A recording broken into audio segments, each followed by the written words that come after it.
we are back here for round 4. Myself, Courtney, and we've got Liam here. Hi.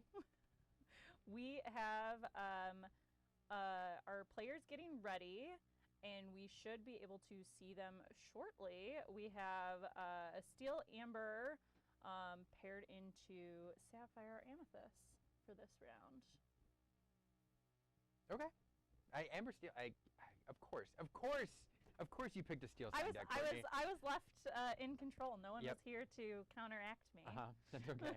Left to your own devices. Of course, Steel Song is gonna be on stream. I mean, but the thing. It's good now. It's not like you know, I feel like in 3 weeks ago you would have been like looking through trying to find a Steel Song deck, and now they're everywhere. Now they're everywhere. They're pretty good.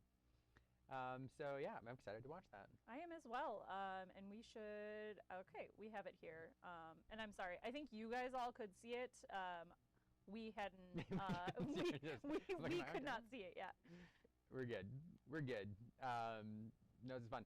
It's, I enjoyed, I got to take last round off. You and Bree were rocking it, and I got to walk around and talk to some of the players out there, and there's really fun vibes out there. It is. That's one of the reasons I love this event so much, because we have a lot of really great players, but we also just have a lot of really good people in the community in this area, and everybody is wonderful. So we were talking about the backup stream that we had popped on to one of the players has only been playing for, I think 2 months, and that's probably generous, and he was doing great. Live on stream, had his first stream match. There were a couple of hiccups, and his opponent was just like, hey, this is what you want to do here. Like, yeah, I hate Ejir's card, so it goes in your inkwell, not the discard. Little things like that. Little things. Like, I love seeing the community helping each other versus that. Obviously, this is still a competitive event, but it's always good to see that side of the community. Yeah, it does feel like that kind of atmosphere, and you're right, because it is competitive. There's prizes to play for, and but yeah, really kind of low key, low stress. Even though there's some really fantastic players out there, and I love exploring and getting to know the Dallas Fort Worth community. A lot of great tournaments up here whenever we get to travel up. But people travel for this. Corpus Christi, Louisiana, Arkansas. People are here from all over. So that's really neat. Which is crazy. I don't think if you told Kirby, myself, or anyone else on the team that has been setting the event up, I don't think we would have guessed that people would actually travel for this. When we put on the first event, I know that there were a couple of players from other areas, and we're like, there's no way they're going to show up, and they did, and it's really cool to see. And we've got the game going now. We do. We are in it. And that Angel there coming in on turn 1 here, courtesy of that underdog ability, that catch-up mechanic that we saw in Winter Spell. Establishing a singer in this deck is really good. One of the ways this deck, I've seen it go off is with those Akud Edimundis early, so getting the singer on the board early is fun.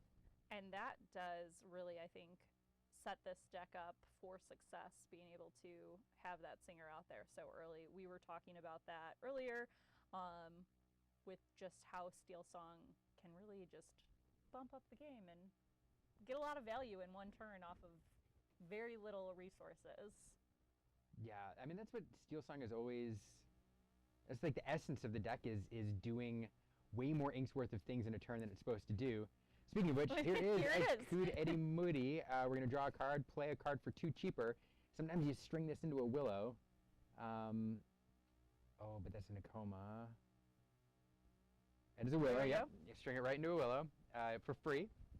You left set. Now you can benefit immediately from Willow's ability, so we'll be able to ink and play a 3-cost card. And this is exactly what we were talking about, Courtney. We're about to see, 1, 2, 3, 4, 5, and 6, get some 7. card draw back. So really, exactly what you want to see with this deck. This is probably one of the best opening lines for this deck on the draw. Is that Angel 1 into the Willow, into the Nani to get a card. And look at that. There's 2 ink on the board. And we have 1, 2, 3, 4, 5, 6, 7 worth of characters on the board. It seems good. That seems real good.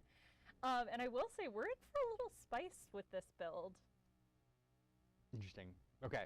We haven't seen it yet, but I'm excited now. I am now intrigued because they have a one-of that I have not seen yet. I don't think played ever. Well, I hope I see it. Now I'm excited. On the other side, this Demona coming in, this is a card that has become kind of popular recently, but wasn't played for a while, even though she's been around a while, but can challenge into almost anything that on the board that people are playing. It was 4/6 with Challenger 3? 2. Mm-hmm. I almost had it. I was like, I was impressed. I was letting you live it. I was close. I was almost had it. But on the other side, you know, this Demona does challenge into big things, but CND going wide here has a number of singers on the board. This feels really good. It's just, man, this deck's going off. And now with these, you have singers in play now with that Vanessa. You've got Angel, Singer 3. Now this deck, of course, runs the standard package of steel removal cards. So one of the things it does need to do, though, one of the things we're going to look for in the mid-game here is trying to establish an aerial ethereal voice or that Stitch Snowboarder, because it needs to find some card draw. Yes.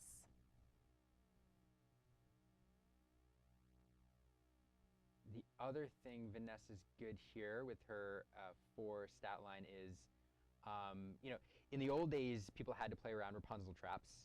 You looked for high willpower characters, which you could stack up damage on. Now, one of the big boom card draw options in Amber is that Ohana means family, which is often run in these decks. And so when you have something with high willpower, your opponent has to think about that. Yes. And I will say, I think a lot of people are forgetting that that card exists Yes. and not thinking about that. It isn't in this deck list, because I just checked thinking of the same thing. But it is definitely something you have to play around, because I think we're going to see it pop into more decks because people haven't been playing around it and listening to like the power of card draw in some of those healing cards, as I like to refer to them as. Here's a Delamoon's Lullaby being sung by Ursula Vanessa. Reduce the cost or the strength of that Demona by 2. Stitch Snowboarder in the discard. And will we see a little indicator, a little marker there? I want to know what that is. I know, it's cute. I think it's like a little people giraffe, I think. That's what I'm going to go with. I was thinking it was a... Eevee. Oh, it's Eevee? I think it looks like Eevee from Pokemon. That's what it looks like. It's adorable, whatever it is. It is very cute. I want one. And now Strength of Raging Fire being played 4 damage on that Demona, and courtesy of the strength reduction, that Nani will be able to challenge in and finish her off without being banished in the process. So great sequence there to deal with that big threat. But multiple cards being used at this point to deal with it, although the Delamoon Lullaby does get to replace itself, so doesn't feel terribly bad. But would have felt better if we had the aerial out, because we would have had a little bit more replacement there. Yeah, and that's one of the problems. This deck can run out of gas here. It does go wide, and then a lot of those songs, you know, especially the removal songs, do not replace themselves. And so you need to find a number of Nanis or the Snowboarder or the aerial, which can continually draw cards to kind of fuel yourself, because cracking back here, all of a sudden the board's getting really low, and now that cat coming in, moving some damage counters around, getting rid of that Lilo Escape Artist, and oh goodness, that board went from wide to small very quickly. Yes, very much so. And something also to call out that I was curious of, because honestly, I have not played a ton of this Amber Steel list yet. It's only a matter of time. You know me too It's well. only a matter of time. But this is still, one of the things about the pre-rotation Steel Song is that it has a high uninkable count, and I did confirm this one still is running pretty high on the uninkable count. It's at 16 uninkables.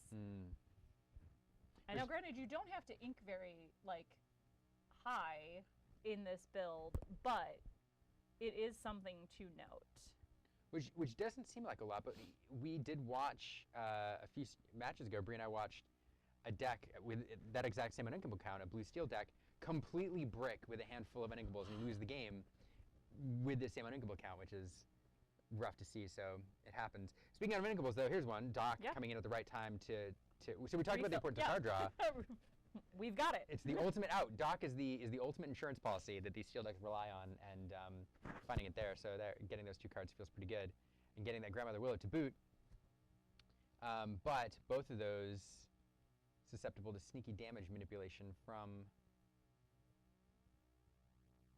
the cat if we find any more counters. So let's see. And it looks like we played the Junior Woodchuck guidebook, triggered it. Woodchuck.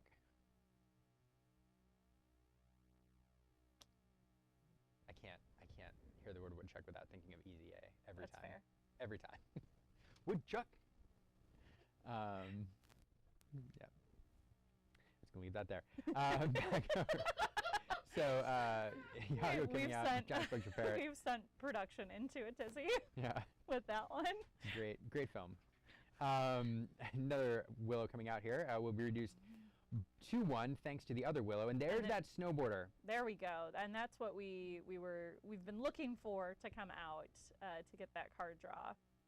It doesn't feel like this deck is firing on all cylinders unless it finds one of those 8 cards in the mid game here to string together that card draw, and so I'm scared for Ink Logic there for Matt if that card stays on the board, but we are getting into Hades territory, so plenty of tools to deal with it, I'm sure.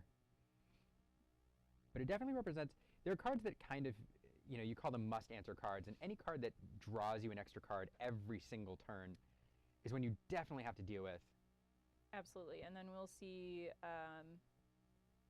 this will give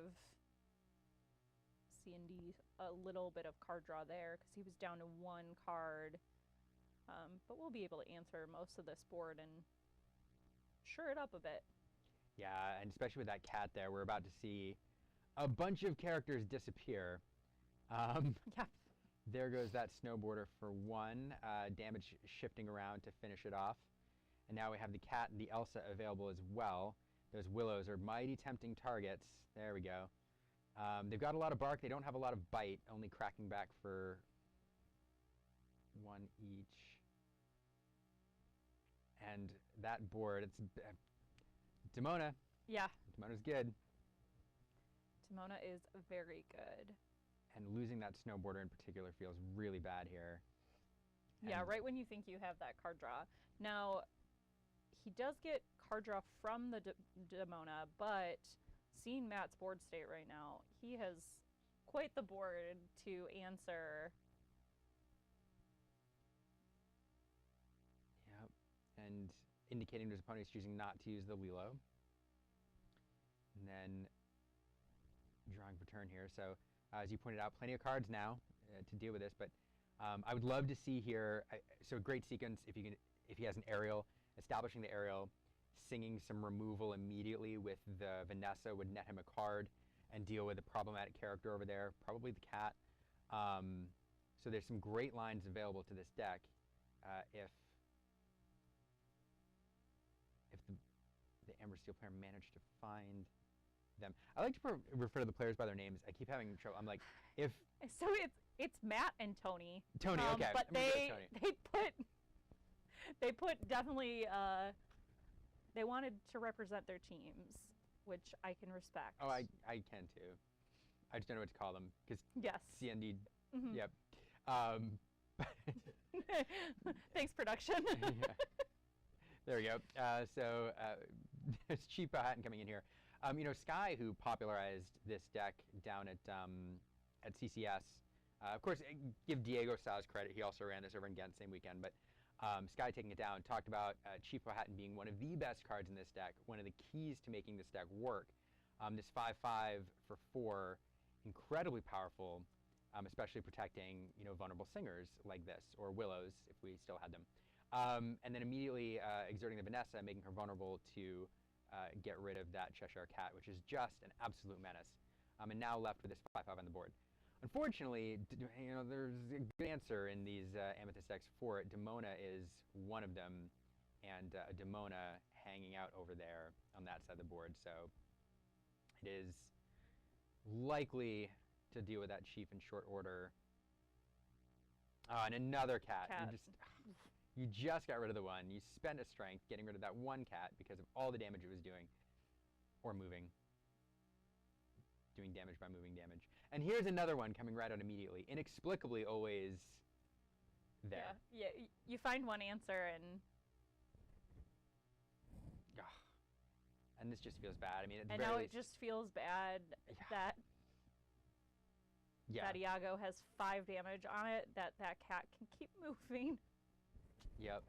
And finishing it off without even a trade feels pretty bad. And a cheeky quest here from this Elsa, who's, I've got nothing else going on. May as well scoop up some lore. Back over to the Ember Steel player, and this is just a tough spot. The problem for Steel Song always was, and continues to be with this build, it wants its singers. Yes. It wants its ramp. So those willows. It relies on character synergy, and once the board is empty, it is really rough. It's really hard to catch back up. Yes, very much so. And we see with Tony scooping there and saying, "Hey, I don't have any answers now. Let's go to game 2." Yeah. And it's funny because it does feel like, on the draw, now Tony was on the draw, which is always a little bit more stressful, but with that Angel line, opened a really, really great line. I think we saw he had the perfect opening hand into some really great plays, and I think the issue he saw is he just kind of stalled out and didn't get the draw that he was really wanting. Mm-hmm. Yeah, if he'd managed to, so we talked earlier about the importance of the Chief. If he'd managed to open how he did with 1, 2, 3 into Nani, so yeah, the Angel into the Free Willow into the Nani. If he had on his 4 ink turn managed to drop the Chief Powhatan or an Aerial to refill his hand or something like that, I think it would have been a lot better. Yes, absolutely. But never found that card, and so when that Demona came down without the Chief there, guarding things, really, really hurt. Yeah, just cleared everything off. So not finding the Chief till later. So great opening line. Now Tony will be on the play. See if he manages to wow us again with those silly openings this deck can do. On the other side, guidebooks aplenty of it. There's a library of books. And yes. No? Oh, you do the Tipo. Okay. So getting rid... So that's the keep. I think that's the keep. I like how we were both like, "You're throwing away your Tipo? What is happening here?" Yeah. The Rafiki went down, and I was like, okay, interesting. Throwing away the Rafiki and then the T-bone in the pile. I'm like, all right, that's keep pile. Okay, yeah. So keeping that early, which is... Rafiki's fantastic opening card. I think Rafiki or Royal Guard in Amethyst would be a fantastic response to this deck, because it shuts down the early singing, or at least punishes you for it. So looks like we're going to see a good game on that side. I didn't see what Tony got, but I don't know. I think, to be fair to you, I feel like what you were laughing. I always pay attention to the Blurple player to make sure they have ramp, because I want the game to be a game. To be a game. Game begins on turn 3, right? But it does look like Tony has some 1-drops there, has curve, basically. So we'll see Mulan. We'll be able to decide what we want to discard here. Oh, interesting. Discarding the Akud. I believe he had 2 or didn't have the Singer. One of the 2. I think I did see a second. So I think it's not a card that you hate keeping multiple of. The problem is in your opener, it is uninkable, and so depending on the rest of your hand, yeah, I'm not surprised to see it gone if he has the second. There's the Singer. There's the Singer. Underdog ability not coming into play here because Tony did go first. So played right there. Normally, I think you'd rather have a Vanessa or a Troubadour in that spot, but getting a 3-cost Singer to sing that Akud feels good. Nevertheless, Troubadour is, I think, the stronger card in that position, though. If you have it, Tipo wins DLCs.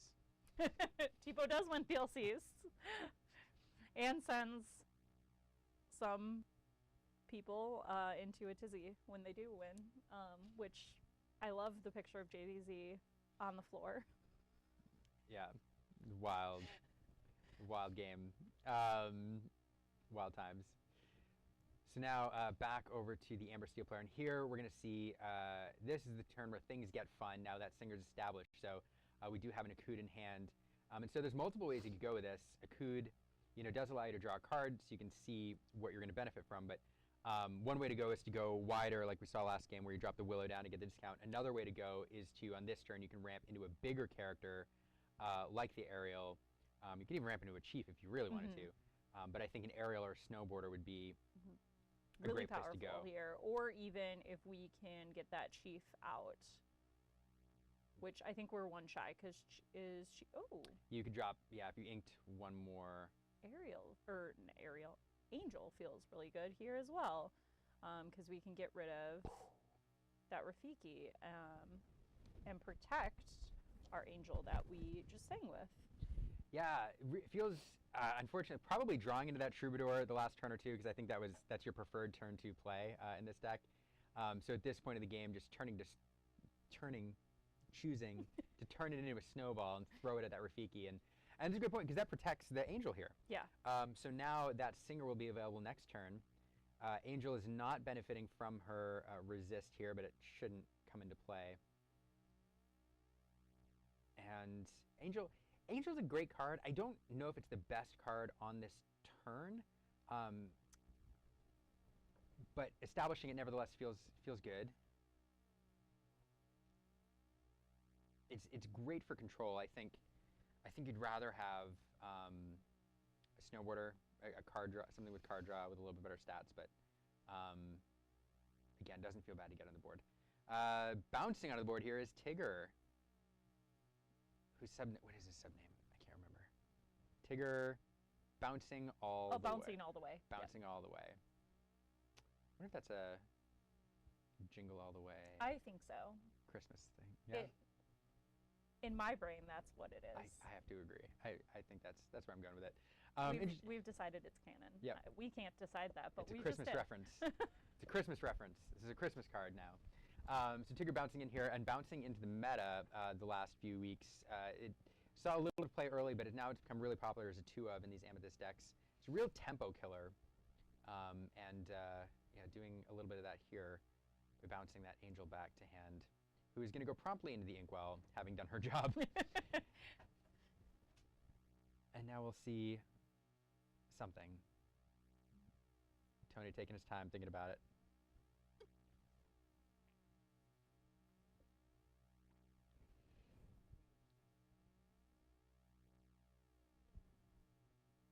Oh, there's the Aerial. Okay. Okay. Love to see the Aerial established here. Now the question is, can it survive a whole turn? This is one of those cards that you really, really, really want to answer as fast as possible, because it basically says in this deck, draw a card every turn. Yes. And you know, we used to have Beast Tragic Hero around, and when Beast Tragic Hero was out and it drew somebody a card every turn, it felt really good, and people had to get rid of it. And this is exactly what this card says. So now we saw, I think, a combo here to get rid of that Tigger. Strength of Raging Fire being sung, and did we fling a snowball as well? I think we did. Yes, so flinging a snowball as well, clearing off that Tigger. It looks like we're empty-handed, which means Angel will have resist. But now, Tony in top deck mode. Oh, and this feels really bad, because you really need both of these characters here. And you need both of them because in a perfect world, you are looking to boost that Aerial. You're hoping to top deck into a song, sing the song with the Angel, whether in a Cood or a Strength, and then benefit from the card draw of Aerial, and then play a card. Yep. If you get rid of either one of these cards, it feels bad, and I'm assuming the Aerial was the target. Yeah, and I think he opted to let Matt draw to keep the... Is it a song? It's not a song. At least the card lets you draw a card. Okay, fine. Oh, that's a great card. We'll have to wait till next turn to play it, but really, we should be able to now boost Aerial, so that's ready for next turn. Draw some more cards with Doc. It's gonna be a really fun turn if that. But we are okay. 5, 6. So it's not Hades time.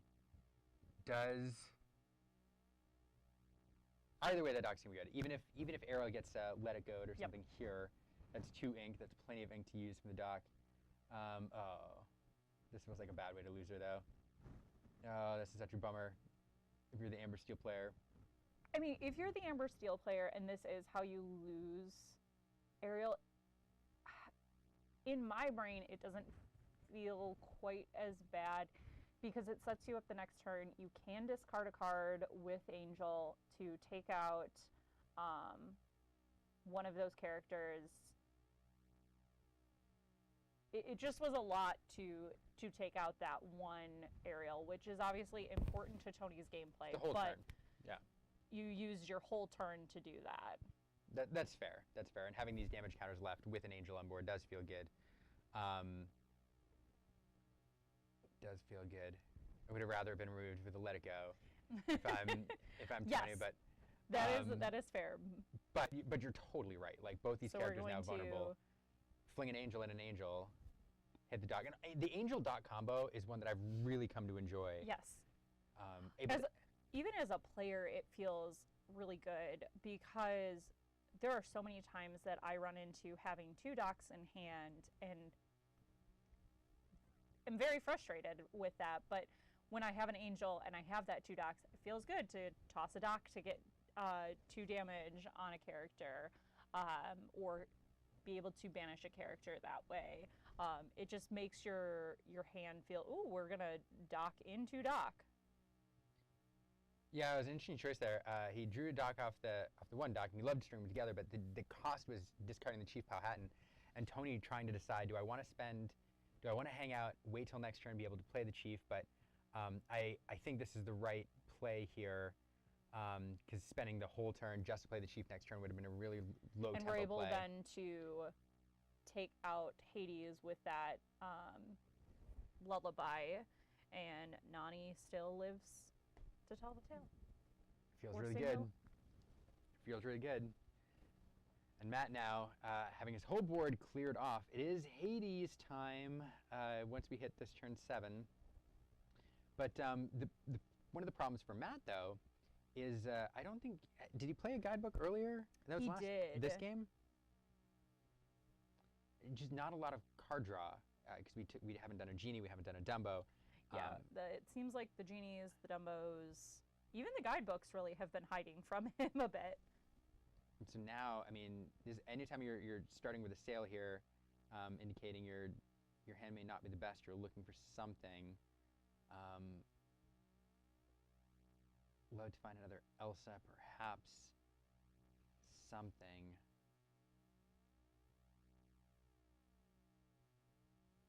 Because that card draw just not coming.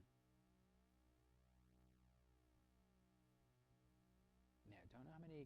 Oh, is that at least 2 cards in hand? We know. Yeah.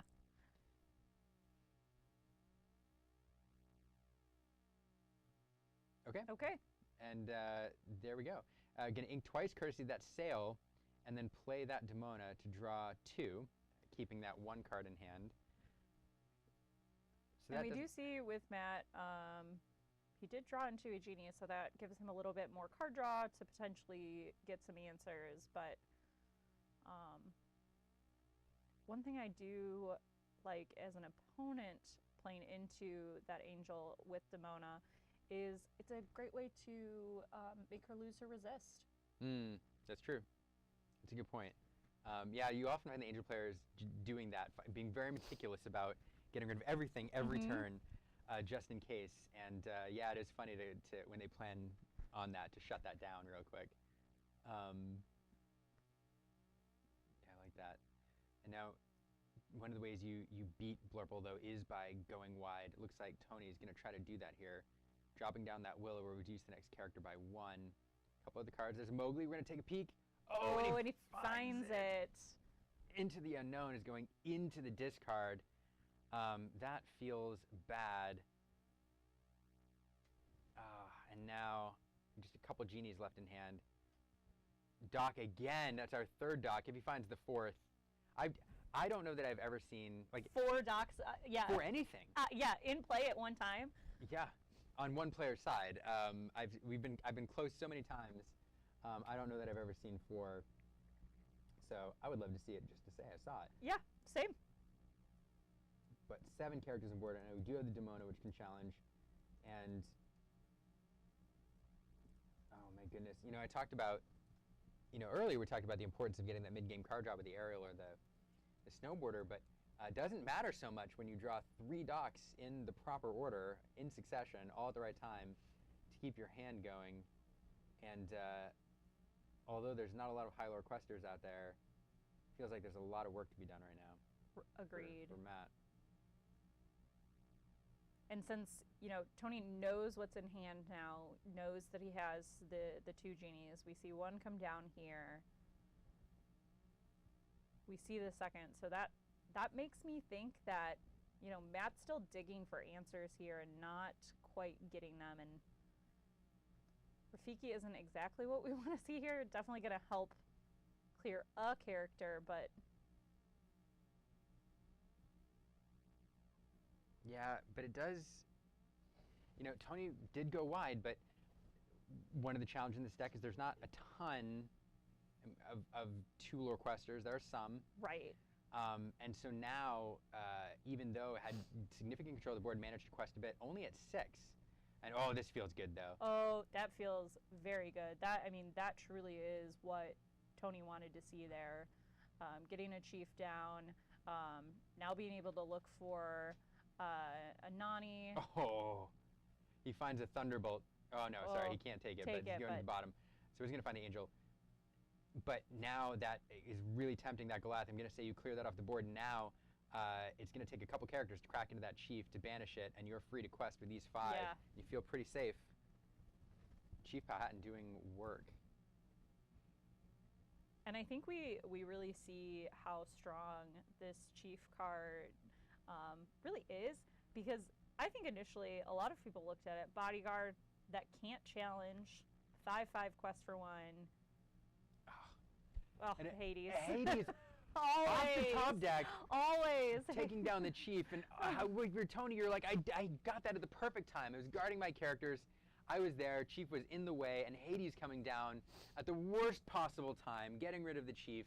And now Matt free to clear up the board quite a bit. And that has to feel really bad if you're Tony. It does. But, Tony was able to get up to 11. We see Matt still at... Oh, there we go. The 4th dock was found. Oh, all 4. One of them, I can see all 4 at the same time. Yes, we can. Counts. I feel think that counts. Yeah, that dock, one of them is no longer with us. But the other 3 on the board, all 4 docks. Who needs Snowboarder when you have all the docks? Yeah. And now, Strength of Raging Power. Come in. I'm going to clear off this Hades. It is very powerful with 7 characters on the board, and yeah, why not? Get rid of that Rafiki.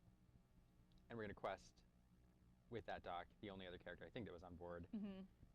Excuse me, last turn able to quest. So, what another impactful turn.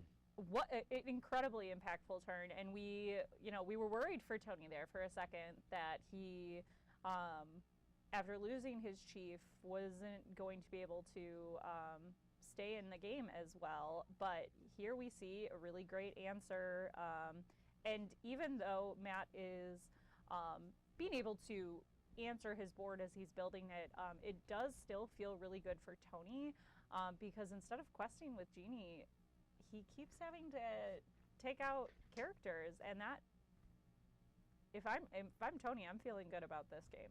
Yeah, this does feel really good, especially now all the way up to 17. And we're gonna go to game 3. We're gonna go to game 3, and man, so this is just the story of resources in this game. So if you think about Tony, 4 docks played. That's 8 cards, plus I think 2 Nanis at various times. Yes. So that's 10 cards. Never had the aerial, never had the snowboarder, but that's 10 cards extra that he had. On Matt's side, did we see? We saw the genies? We saw the genies come out, and we saw, I think, 1 Woodchuck guidebook. 1 Woodchuck guidebook earlier. That's going to be 4 cards only. So 4 to 10, that's a big difference. And really, we see how Tony was able to close that game out. Yeah, just put I'm just gonna keep putting characters. Keep putting characters on the board, and that's how you beat Blurple and some of these other top-heavy decks. They have very, very good spot removal, but in general, they're gonna be able to remove one at a time. Maybe, yeah, maybe 2. The one thing that cracks the board state open is the Demona if you play it at the right time. But yeah, so fantastic. I always love a game 3. I love a game 3, and we still haven't seen Tony's Spice, so I'm hoping it comes out. You'll definitely have to tell us what it is if we don't see it this game, but I'm hoping we see it. I want to see. I hope we see it, but also I'm a little like Tony's doing really well, so maybe we save it if he comes back on stream. That's fair. Okay, we don't. All right, it's true. You all have to wait. Y'all are gonna have to wait, maybe for the top cut. Let's see here. So Tony on the draw, so that Angel will be, if he can find it, will be impactful here on turn 1. I'm looking.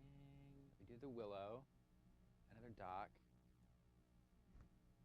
So only keeping the Willow, sending everything else away. Yep. Draws into another Willow. I think Mulan there for turn 1.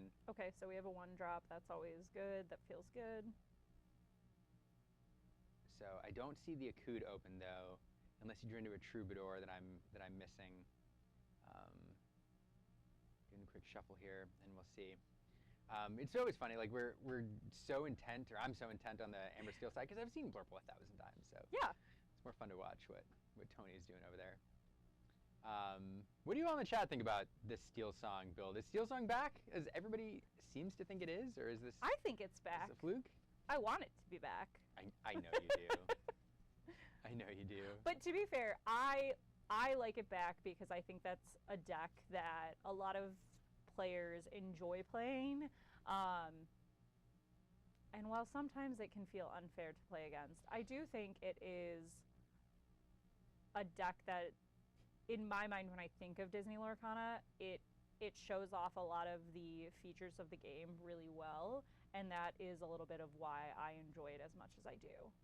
That's fair. It is fun when that archetype exists because it is a different play experience. It is a different way to play, and if that's a type of gameplay that appeals to you, then yeah, it's good to have that variety. So we do have so this is not good at all here for the Blurple player. We've missed ramp. Yeah, not having that. So establishing a guidebook feels like a bit of an insurance policy because we can crack it next turn and look for a ramp card perhaps, but now we're definitely off curve.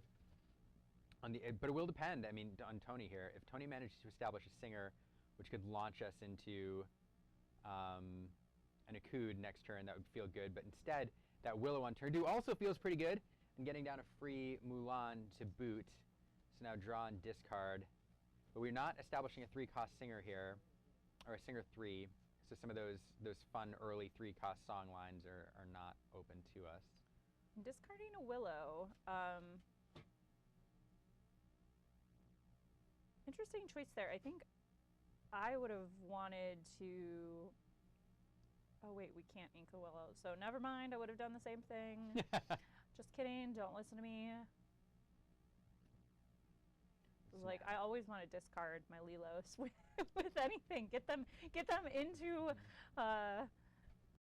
my discard. So I can play them. No, for sure. That always feels good when you hit a turn 1. You get to draw and then you get to discard the Lilo. It's like super. A lot of benefit there, and it just sits and waits for later. But now let's see what we're doing this turn. Again, that Snowboarder into the discard, and okay, and we're putting the Aerial in play, courtesy of that Willow. That feels really good, and we know there's a song in hand, so. Really Tony's setting himself up to get rid of that cat quickly, which is what he wants, because that is the way that Matt can really go and take care of Tony's board very well and getting multiple characters off the board in a turn.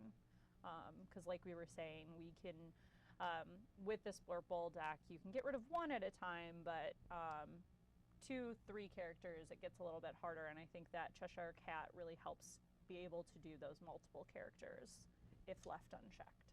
Absolutely. It's a menace, that cat. And the effect of, also let's look at the effect of missing ramp here, because normally this is the Elsa turn. I was about to say this, but Isis is Elsa-ish. I was about to comment about how this is how you crack this open and get rid of the Aerial and everything else. But and there we do. If you have the Isis, that's why people love it. It gets you access to that Elsa effect a turn early. And missing ramp here, this is a great way to answer. Absolutely. And I, still not the best turn for Matt. The best he can do with missing ramp, but I think, Tony, you're feeling it hurts to lose that aerial early, but you should be able to get rid of the cat now on this turn, and that feels good. For sure, these are absolutely, we'll call them like low tempo plays where you're doing, you know, one thing a turn to control your opponent's board. But the problem for Tony is he is going to run out of gas. Yes. Unless he manages to find some card draw here. I think he has a dock in hand. There it goes. And having to discard that Zeus, which is such a bummer because you have troubadours in here. Sometimes you have Vanessas in here. Yeah. You have things which can sing 4-cost songs, and you'd love to have one of those on board to play for free and remove that Isis. But feels bad to discard, but sometimes you got to do what you got to do. Yep. So now 2 cards being found here. Yeah, I'll clean up that cat. You're right. That cat is not, that darn cat's not sticking around. And anything else to be done, or is that it? Oh, and yeah, it feels like Tony's doing what he needs to do, but sitting at 1 lore, the longer this game goes on, the more resources Matt accumulates. We are in Elsa territory now, but only 2 cards in hand. It does have the guidebook, but okay. Hades going to offer a deal, but I mean, there's some good targets out there, but the Willow is probably the best. Yep. But like, I don't think you mind losing the Willow, so at this point. Yeah, because you're sitting on 4 ink, you're getting close to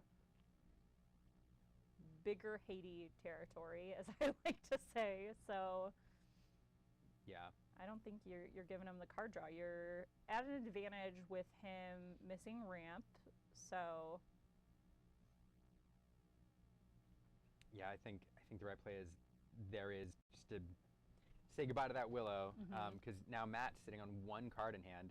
Does have the guidebook, but still those 2 cards would have felt like a lifeline. Kind of take the turn off to. Yeah. Oh, well, I guess we're only using 1 ink to pop that guidebook, but true. Two of our Lilos into the inkwell. Okay, this feels really good. It feels like, oh, and immediately singing Della's Lullaby.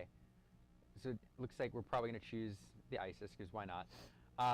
And then that will allow card draw off the Lullaby and the Aerial. Yes. Great sequence. Oh, we're going to trigger it on the Hades. Interesting choice there. But Yeah, does... What's the start of the next turn? Is that it? It's both of us checking here. I forget if it's till the start of the next turn, or... I was also double checking because I haven't played Isis a ton, so I was seeing if she was evasive, and that was maybe why he picked the Hades. But no. So it is until the start of the next turn. Yeah, so pure defensive play there, keeping Hades from cracking back in, and that Hades now only doing 1. He's got noodle arms, only able to do 1 on the crackback. So noodle I'm arms not Hades. ever gonna forget that now. That's gonna be mainly because I'm picturing Hades with noodle arms now. It's scrawny Hades. And Liam has broke me. It's only round 4. You can't fight back so far. And there we're finally going to crack the guidebook, and yeah, but Ariel making an instant impact there. Absolutely. And again, the longer she hangs out, the better off she's going to be. Now, doesn't gain any more from having more cards under her. She just, I think, as long as she's boosted, will give you that effect. So, you know, if Tony has ink, everybody loves boosting characters. Yeah. Just for reasons, but won't get anything else from that, other than when it inevitably gets Hades, you'll get more ink out of it. So, so there is that. Now,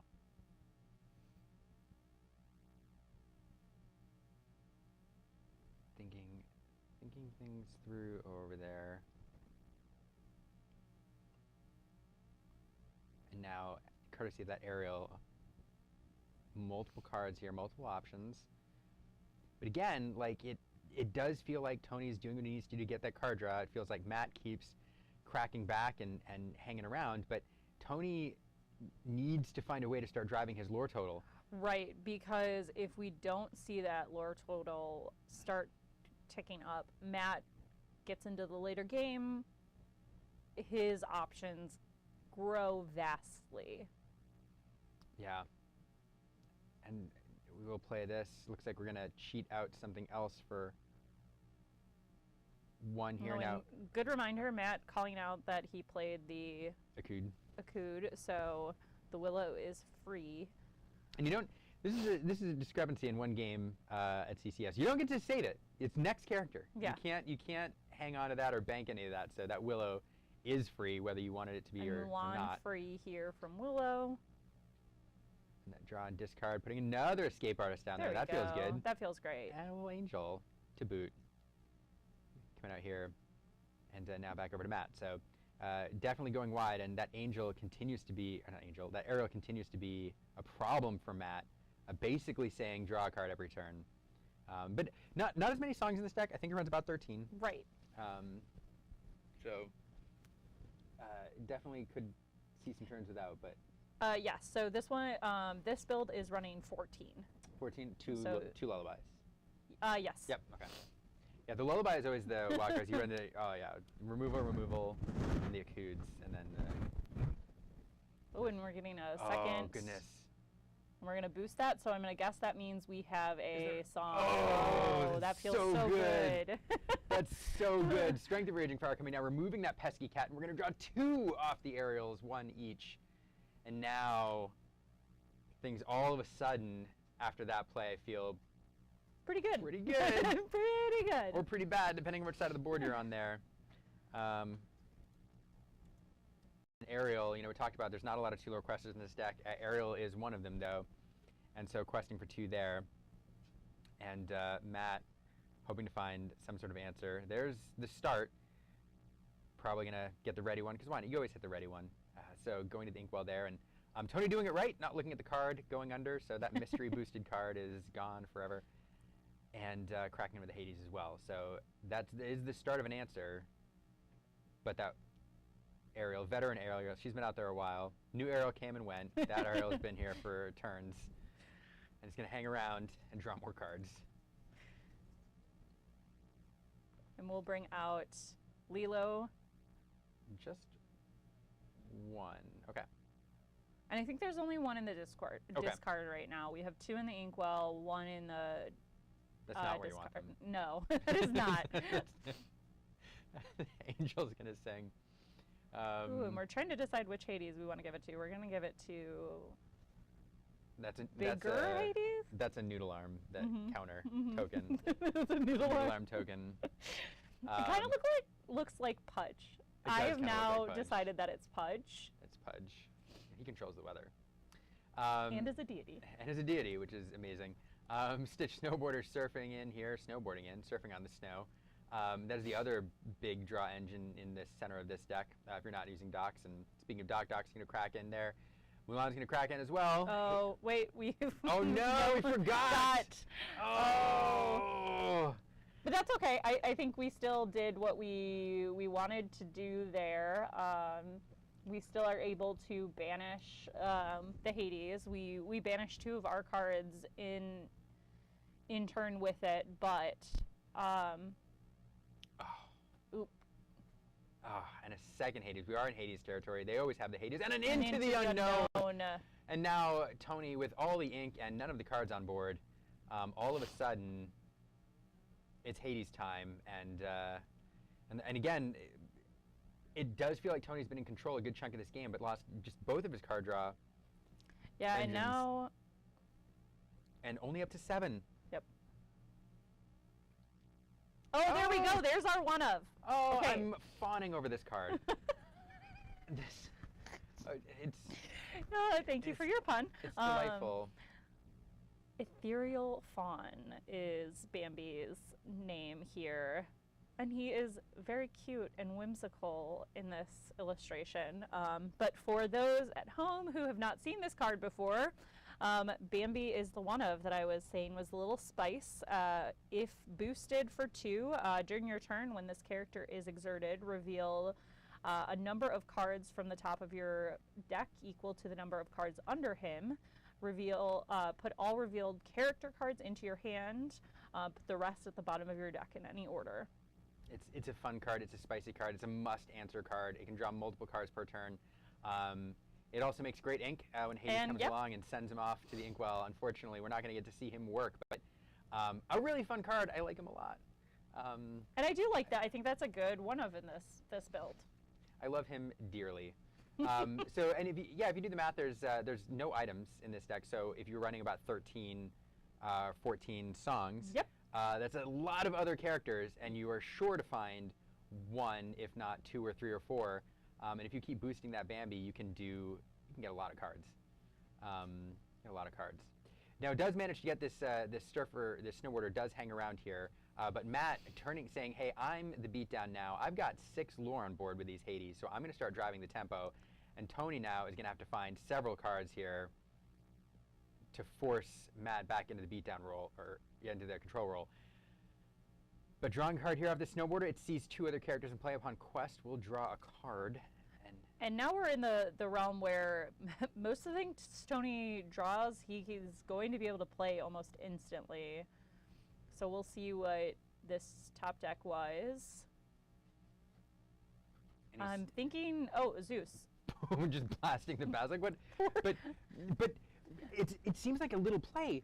But how impactful with these Hades on the board and the Chief? Very, very impactful. So really, you're thinking, oh, that's silly, but truly was actually a very strong, powerful move using that. Some might say an overbanish, but I say it's overkill.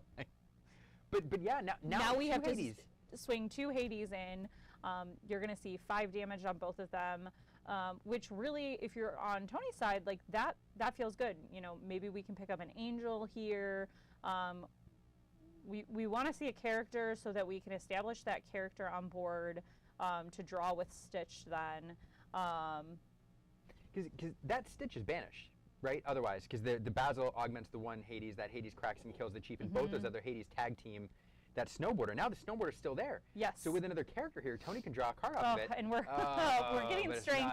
But you know, still because of that Chief and having to use 2 Hades to get rid of it, we see Tony still in a decent position here. I think now we have to decide, are we turning sideways? And we are going up to 18.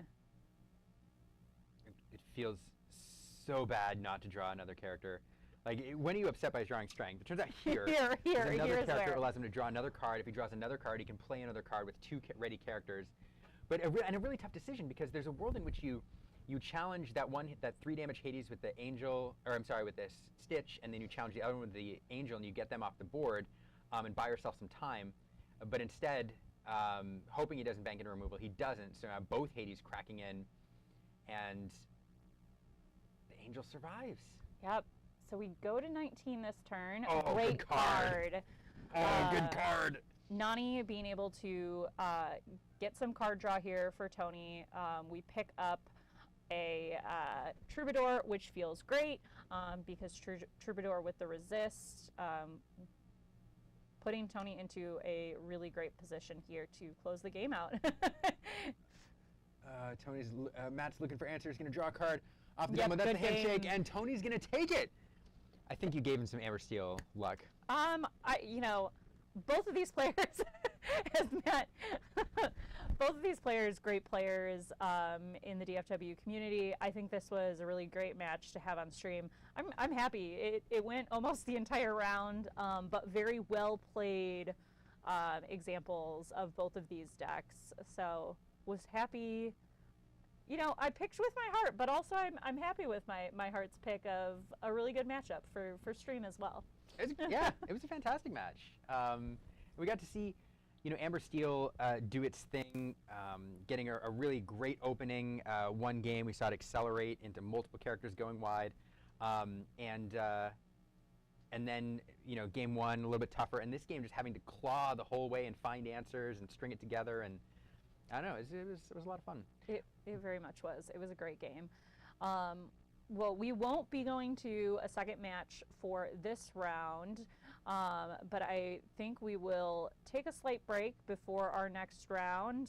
We're going to go into round 5, and we will be back with our next matchup. I think, Liam, you will be on with Bree. Yeah, don't go nowhere. We'll be right back. It's going to be fun and awesome and stuff.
we usually decide who takes us back in. I'm just going to go over it. Welcome back to the Diet Coke Invitational. We're going into round 5. I am here with Bree, who's in the booth. Woo! With me. We're here. Hi. Hi. How are you? I'm doing great. You are breaking the law, sir, though. What are you talking about? How dare you? How dare What are you talking about? How dare you bring that in here? What did I? Oh no! I grabbed the wrong color. Oh dear. But it is the same color as my coat. How dare you? I'm sorry. Next, I don't know. I don't know what I was thinking. I apologize. This is I didn't realize how big of a faux pas it was. I should have known. It's in the name of the tournament. It's in the name of the tournament. Listen, there's the sweet nectar, and then there's the other. Same company. It's impolite to not give people the option to make the wrong choice, but you know. I see. So it's a judge. It's a trap. It's a trap. It's a judgment thing. We're okay. women. It's easy. We have to. Noted. We set you up. I fell right into it. fell. I fell right into the trap. Dove right in. Nope. I apologize for my terrible choices. But speaking of good choice, I don't know. But a good choice is this match we're about to watch here, and I didn't segue that properly at all. No, we're going to round 5. This is a lot of fun. The top tables now. You win this round, you can definitely draw in. So a lot to play for here for these folks. Really playing to kind of guarantee their spot in the top cut now. Oh yeah, for sure. It's super exciting. We're gonna have a really fun matchup. I'm really excited about these deck colors. Both of them actually. Both matches that we have on tables 1 and table 3, both of our feature tables. We're gonna start off though, I think with table 3. There's a color combo here, Bree, that I absolutely love, and I'm really excited that it's doing well here today. What color combo would that be, Liam? I was going to leave that hanging and make it be a surprise. No, All it's right.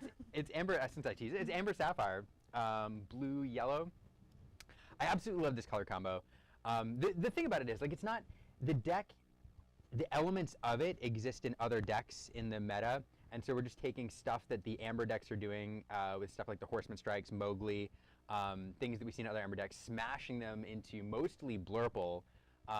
And together, I just love the color combo, and I think it's a lot of fun. Yeah. And speaking of smashing it into Blurple, that's exactly what's about to happen. yes, and I actually think, so Amber Sapphire is really good into Blurple, I think. It's one of the matchups that it really likes. Basically what this deck is it's Blurple, mostly. It has a little bit of Sapphire Steel in it, which is it wants to hit that ramp on 3 with the Cinderella, so it wants to double ramp. But it's doing Blurple things by powering into some of these, by leveraging all of Blurple's removal tools and its ramp. But then in the end game, it has Raging Storm to clear the board. It also in the mid game has Horseman Strikes, which you pointed out in earlier rounds is incredibly powerful into this Amethyst core in the mid game. And then it also gets, just for good measure, it gets Mowgli, and maybe a Black Cauldron. Maybe. We'll see. We did see a few Black Cauldrons out there. It was there. I saw one. And it was there. And it was out. Yes. Yes. I love a good cauldron. The only thing we didn't see was Gantu. There was no Gantus out. Well, there's no Gantu this week, but next weekend is the Gantu Challenge in Wisconsin, which I'm going to talk about later, which is really exciting. But we're not there. We're here now, but the Gantu Challenge is coming. The Gantu Challenge is coming. Sorry, you mentioned Gantu. I had to. Yeah. All right, we're already unhinged in round 5. Now Blurple we're here. is doing Blurple things. We're questing right now, and we're going to go into turn 4 here. This is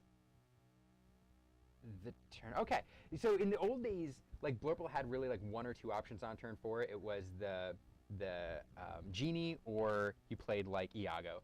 And now there's cards like Tigger out there. There's cards like Isis Vanderchill, which people are playing on 4. Here, the Tigger coming in. It doesn't get you the card draw, but it is a tempo play, allowing you to bounce a card back to an opponent's hand. So Tigger bouncing all the way, a fun add to these decks. But this is turn 4 now. Turn 4 wants to hit that Cinderella, and I think I see it in hand. It looks like we're just making our decision on what we need to ink to go into that Cinderella. See a Pete, Ghost of Christmas Future, followed by the Cinderella. Now we will see that extra ink and draw a card here at the end of the turn. And these Amber Sapphire decks ink a lot. Ink a lot. They're going to get multiple Cinderella triggers during the game, especially if it goes long. You've got Moana in here a lot of the time, so you're inking out of the inkwell later. And it is not uncommon for you to have a third of your deck in the inkwell by the end of the game. So basically what you're telling me is they're going to have all of the options as long as they can play the cards. Yep. Yep, absolutely. As long as they can draw and get to the cards, they can play them. Yep. Adam's going to be really happy to get that Cinderella off the board. I was going to say, that'll take a big threat off of that. Yeah, absolutely. And we have a really interesting hand here. There's 2 Horseman Strikes that Elsa is attempting target. I think we're going to see one here because the rest of the hand is kind of clunky. There's a Raging Storm in hand. I think I see a Look at This Family in hand. Which? I think, which he's not going to be able to play yet. So the Horseman Strike seems like a great option to get that Elsa off the board and draw a card. Drawing into another Tipo, you know, with the right card, I wouldn't be surprised if he's willing to let another card go to see an extra ink here to get closer to that Raging Storm turn. But no, Tipo also really good ink on his own. Yeah. And now that Tipo off for a little quest. Either makes the ink or he is the ink. That's right. Absolutely. An easy ink choice here. And now back over to Adam. Joe's set up really well for the late game with the Raging Storm in hand. He has another Horseman Strikes, I believe. And nothing. Moana? Nothing from Adam. Oh, dear. Oh, that feels really bad. And that's one of the problems in this deck. Adam has not managed to find any card draw in the mid-game, I don't think. No genies, no nothing. And so if he's sitting with a Hades in hand, perhaps. Did he even ink? 1, 2, 3, 4, 5? Doesn't look like it. I don't even Because he played Elsa. Oh, no. You're right. He did play the Elsa that turn. No ink, no nothing that turn. That feels really bad. And that's where you start to smell like blood in the water, and you're like, oh, my goodness. And Moana's out, so they're just able to pull everything over. Oh, goodness gracious. Luckily, into an inkable here, and there's that Demona. So that's it. Sitting with the Demona, maybe another Demona or a Hades in hand. That, getting the inkable was a lifeline here, but had to take a whole turn off. It does feel good to get that Moana off the board, but oh my goodness, it's going to be a little uphill sledding here. Although another Horseman Strikes, not good here. Yeah, there's no evasives. At the moment. But there is a Hades that can deal with that Demona. That's what that card was we couldn't see. Oh, my goodness. Looks like there's also a Let It Go in hand as well. Yeah. Oof. So Joe here, definitely a little bit of breathing room. Adam, though, all the way up to 8, has done a good job of driving his lore. And now with the cards off the Demona, has quite a few cards to play where he was in a bit of a pinch before. Yeah, looks like he's got a few Iagos to play. Hades on Hades. Hades, if I had like a stat sheet on the characters that Hades inks, like over time, average. It's Hades. It's Hades. Hades has to be 50% of the cards that Hades banishes. Hades is why you have to have Hades in your deck. Yes, that's right. Yeah. Why is this card in there? It's to answer Hades. Like I feel like we're in a bit of a cycle here. Yeah. Hades banishing himself over and over again. But now we're in the part of the game where this Amber Sapphire deck starts to shine a little bit. You know, Blurple does have a lot of top-end answers, but Joe has Raging Storm. I will say one of the things that Adam's managed to do really, really, really well here is continue to find those opportunities to scoop up lore, because now, you know, what Adam wants to do is draw out the Raging Storm on his own terms, and once he's done that, retain enough to rebuild the board. Yeah. And when you're at a really high lore total, it becomes a lot, the threat you have to present on the board is a lot lower to force the Raging Storm. And so that's a really good place to be. Where if you're at 0, Joe can afford to let the board get really wide before just letting it go. Before letting it go. Or Raging Storm, because I just realized Let It Go is a card. Yep, I realized that afterwards. I was like, wait. Hold on. That's not what I meant. That's really good. So but they are going to let it go. They are going to let it go. I was just us yeah. channeling that, yeah. apparently. We manifested it for Joe. You're welcome. All the because of cold us. definitely bothered Hades. And anyway, he's into the inkwell. So, we got 3 cards in hand on Adam's sides, and really just a Tipo on Tipo. It's really not looking too terrible for Joe, but it's almost like they're both in a standoff of, I don't want to play out too much because you're going to just wipe it. And here comes an Iago coming out here. Now, Iago, not the best play in this scenario, but does establish a big board presence. Fortunately, unfortunately for Adam, Joe is sitting with a couple clunky horseman strikes in hand, just waiting for those Just a evasive couple. targets, and will now draw into a Mufasa. Mufasa. That is a spicy card for this build. I've There's seen it in two here of 'em in before. That's fascinating. I've seen them in this build before. They're not run in this build. Sometimes you see one or two of them. Sometimes in place of the cauldron. That's a really fascinating ad. Yeah. So for people that don't know, Mufasa is an 8-cost uninkable. He is a 4 strength, 9 willpower, quest for 4. And when you play this character, exert all cards in your inkwell, then return 2 cards at random from your inkwell to your hand. And then also, whenever this character quests, ready all of the cards in your inkwell. So you basically just get to have 2 turns in a row. Yeah, 2 turns sounds way better than 1. But yeah, if this card sticks, it's one of those cards that wins you the game. Yeah. Especially in this deck when you're flinging around Hades and you have cauldrons, going off. There's all sorts of fun things you can do. So a really, really fun ad in this deck. And now we're going to see that other Horseman Strikes. That's been in hand like all game. And now coming into play here. So it's one of the reasons you run Amber, I think, in this meta. Yeah. Is that card? Definitely for sure the recent uptick in it because there's so much amethyst. Yeah. So much. It's everywhere. It's at least 50% of the meta when you look at all of the amethyst stacked up, and the evasive wars are such a thing in the mid game with the Elses and the Genies and the Dumbos running around. And another Let It Go here, sending Tigger into the inkwell, so all of a sudden Adam's board is completely empty. But fortunately on Joe's side, there's not a lot there either. Yeah, and Adam has a lot of cards in hand. Yes.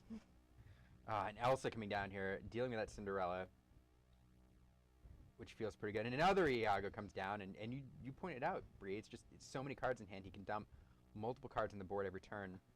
And again, like, pushing himself up to 11. And this is not, there are oftentimes with Blurple is doing so much control and there's so much back and forth that it doesn't manage to do this. And getting up to this lore total at this point means that Joe is going to have to consistently find answers because he can't afford to let Adam gather 2 or 3 lore a turn. It's going to be a problem. Yeah, and he still has the Raging Storm in hand, but having the right opportunity to play it is the hard part because you know that Adam wants him to play it too soon. Yep. So Joe is also trying to bait him into, okay, make him think I don't have it.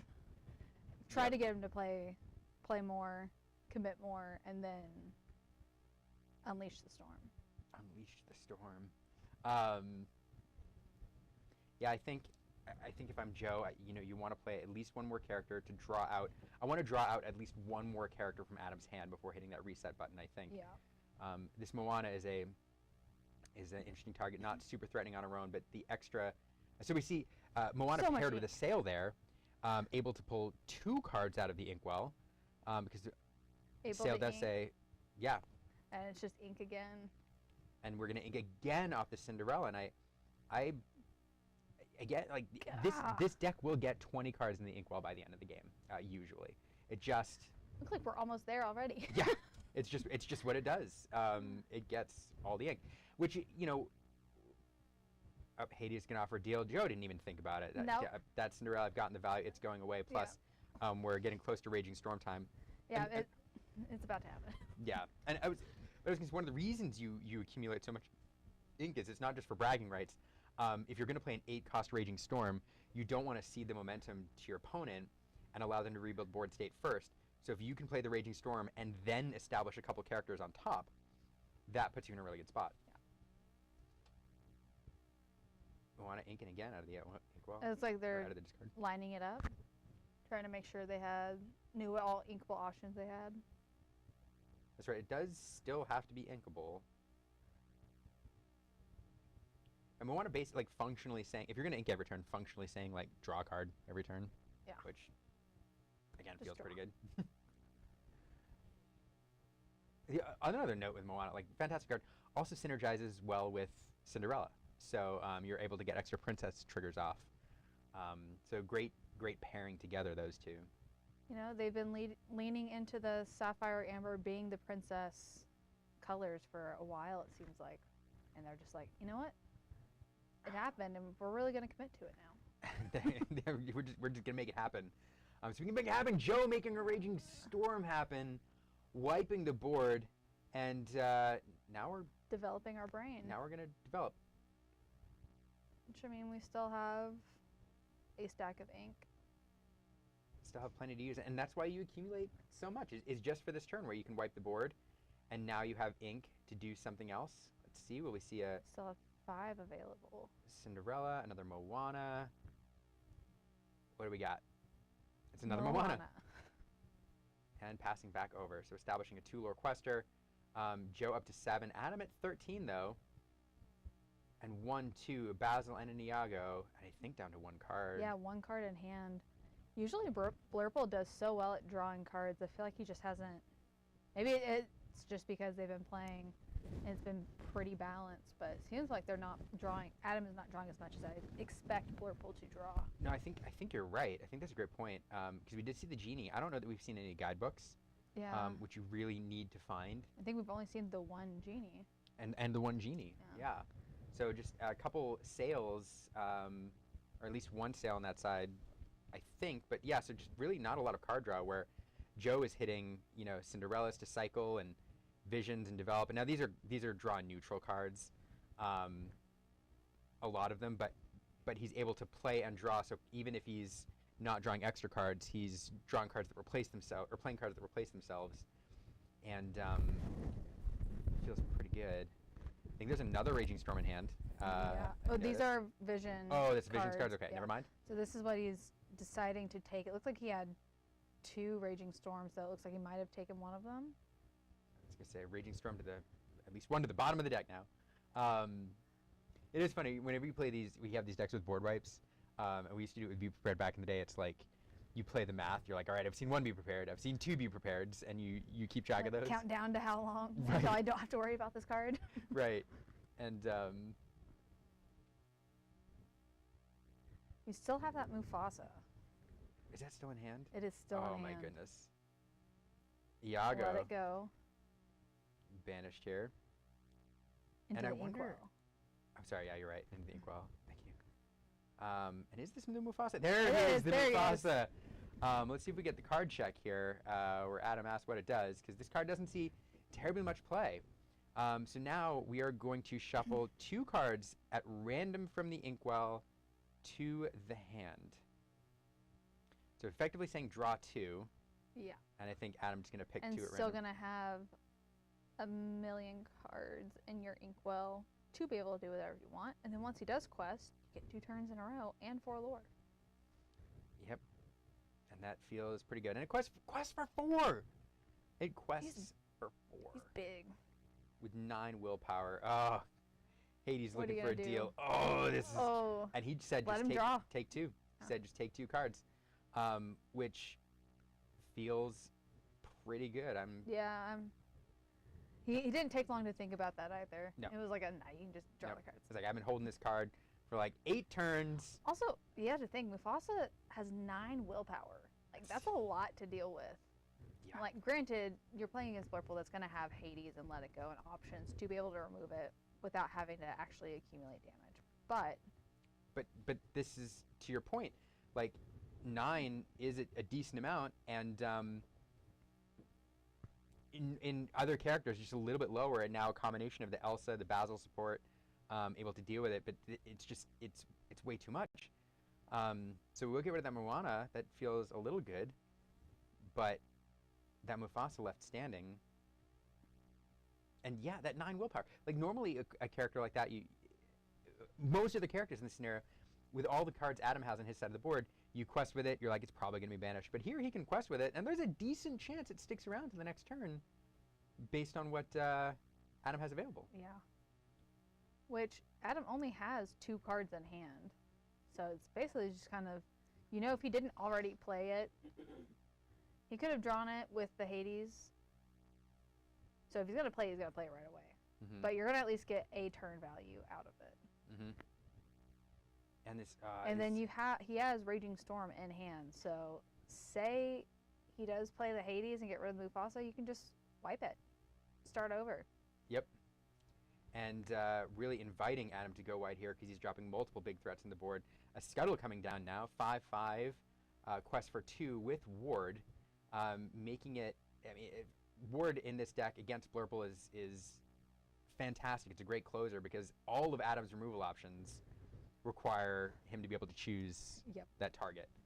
And so Scuttle, basically a guaranteed 2 lore. Oh, followed by it was a surfer. Stitch. It wasn't even a raging storm. It was a surfer, which is draw the cards. Surfer Stitch will see 2 other characters in play, draw 2 cards, a flashback all the way to set 1. Shout out to Marcel Berg for this amazing art. This is... On an ink runner. What set is it? Server? Or what set is it now? What set is it now? Mufasa, Surfer? A lot more. Like, Set Mufasa from set 5, Surfer Stitch from set 1, Scuttle set 11. But I love that we're... 10. We got a nice variety going on over here. And an ink runner into play now. This card, fantastic in this matchup because there's not a lot of evasive characters in this deck. In fact, I think there are none. Unless you have the ink runner, which enables you to deal with cards like Elsa, Genie, Dumbo. Another way to deal with Elsa is to let it go. Little flavor foul there, sending Elsa to the inkwell with her own song. She went too far into the unknown. She went too far into the unknown. Elsa, stop! And she's gone. And now we find a guy. Oh, there's the draw. There's Blurple doing its thing. Adam's like, where have you been? We'll get a couple cards. There's 2 more guidebooks in hand, so... Oh my goodness.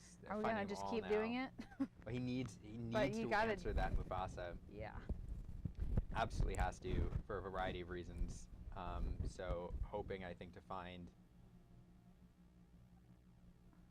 Demona. But it's still not gonna be enough. And you just gave Joe more cards also. Questing. So Hades can now swing for 5? He can, but I wonder... 1, 2, 3, 4. It's just too much. 1, 2, 3, 4, 5, 6, 7, 8. I mean, there's 8 on the board. You have to deal with something. So he's looking for something that can sing. I mean, a Let It Go, or something he can sing, like a Let It Go. Yeah. No, Hades going to challenge in. Okay, that'll like technically that'll take that one out.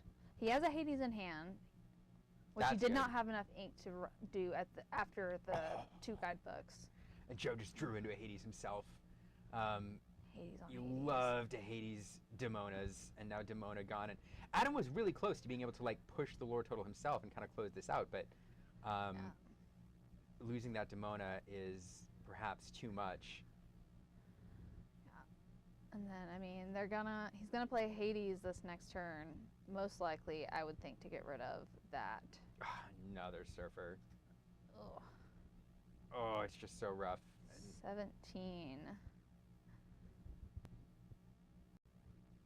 I don't think he can do. Yeah, on to game 2. Too much. There's just too much. And that's the thing. I mean, these Blurple decks have a lot of spot removal, and in the end game, they can deal with big threats really easily with cards like Hades. But once there's 3 or 4 threats on the board, it has to deal with. The only way it really handles it, or the best way, is with the Demona, if you have a board. But other than that, there's not. It's tough. It's tough. It was a good game though. It definitely, like, he hung in there. And the Mufasa though coming down just was like, oof. Mufasa is also not a card you would probably really expect to see. And it's like, okay, well I mean my deck should have the answers for this card. I should be able to find my Let It Go's and my Hades early after fight, and he just didn't. Yeah, I didn't have it, and it's true because what I was saying before you usually have the cards to deal with like one giant threat. Blurple usually does, and in that scenario, had gone through a lot of his removal and didn't have the card. Just didn't find it when he needed it. Yeah, which is man, such a bummer for him, and you pointed this out earlier too, is the lack of card draw. Oh yeah. I mean, he had a whole library of guidebooks in his hand in the end game, never finding them when he needed to early on, and so just ran out of gas eventually. Yeah, but we're on to game 2, and Adam is gonna get to go first this time. So that will help. Hits his ramp. And on Joe's side, we got to see pretty much the game plan for this deck. The ideal game plan for how the deck should work, Joe just showed you. Yeah. So we're gonna see how he navigates this game.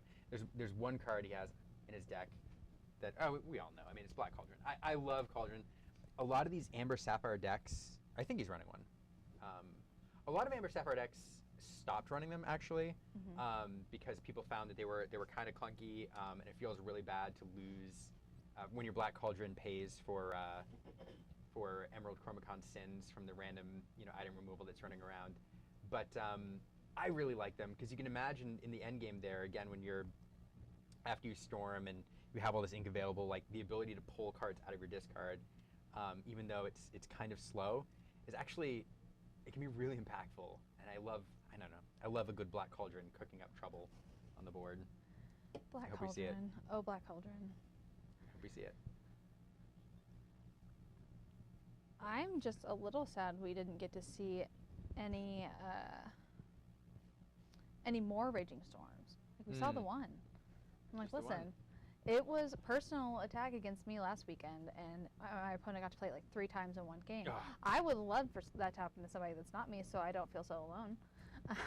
Maybe it'll happen this game. Misery loves company, apparently.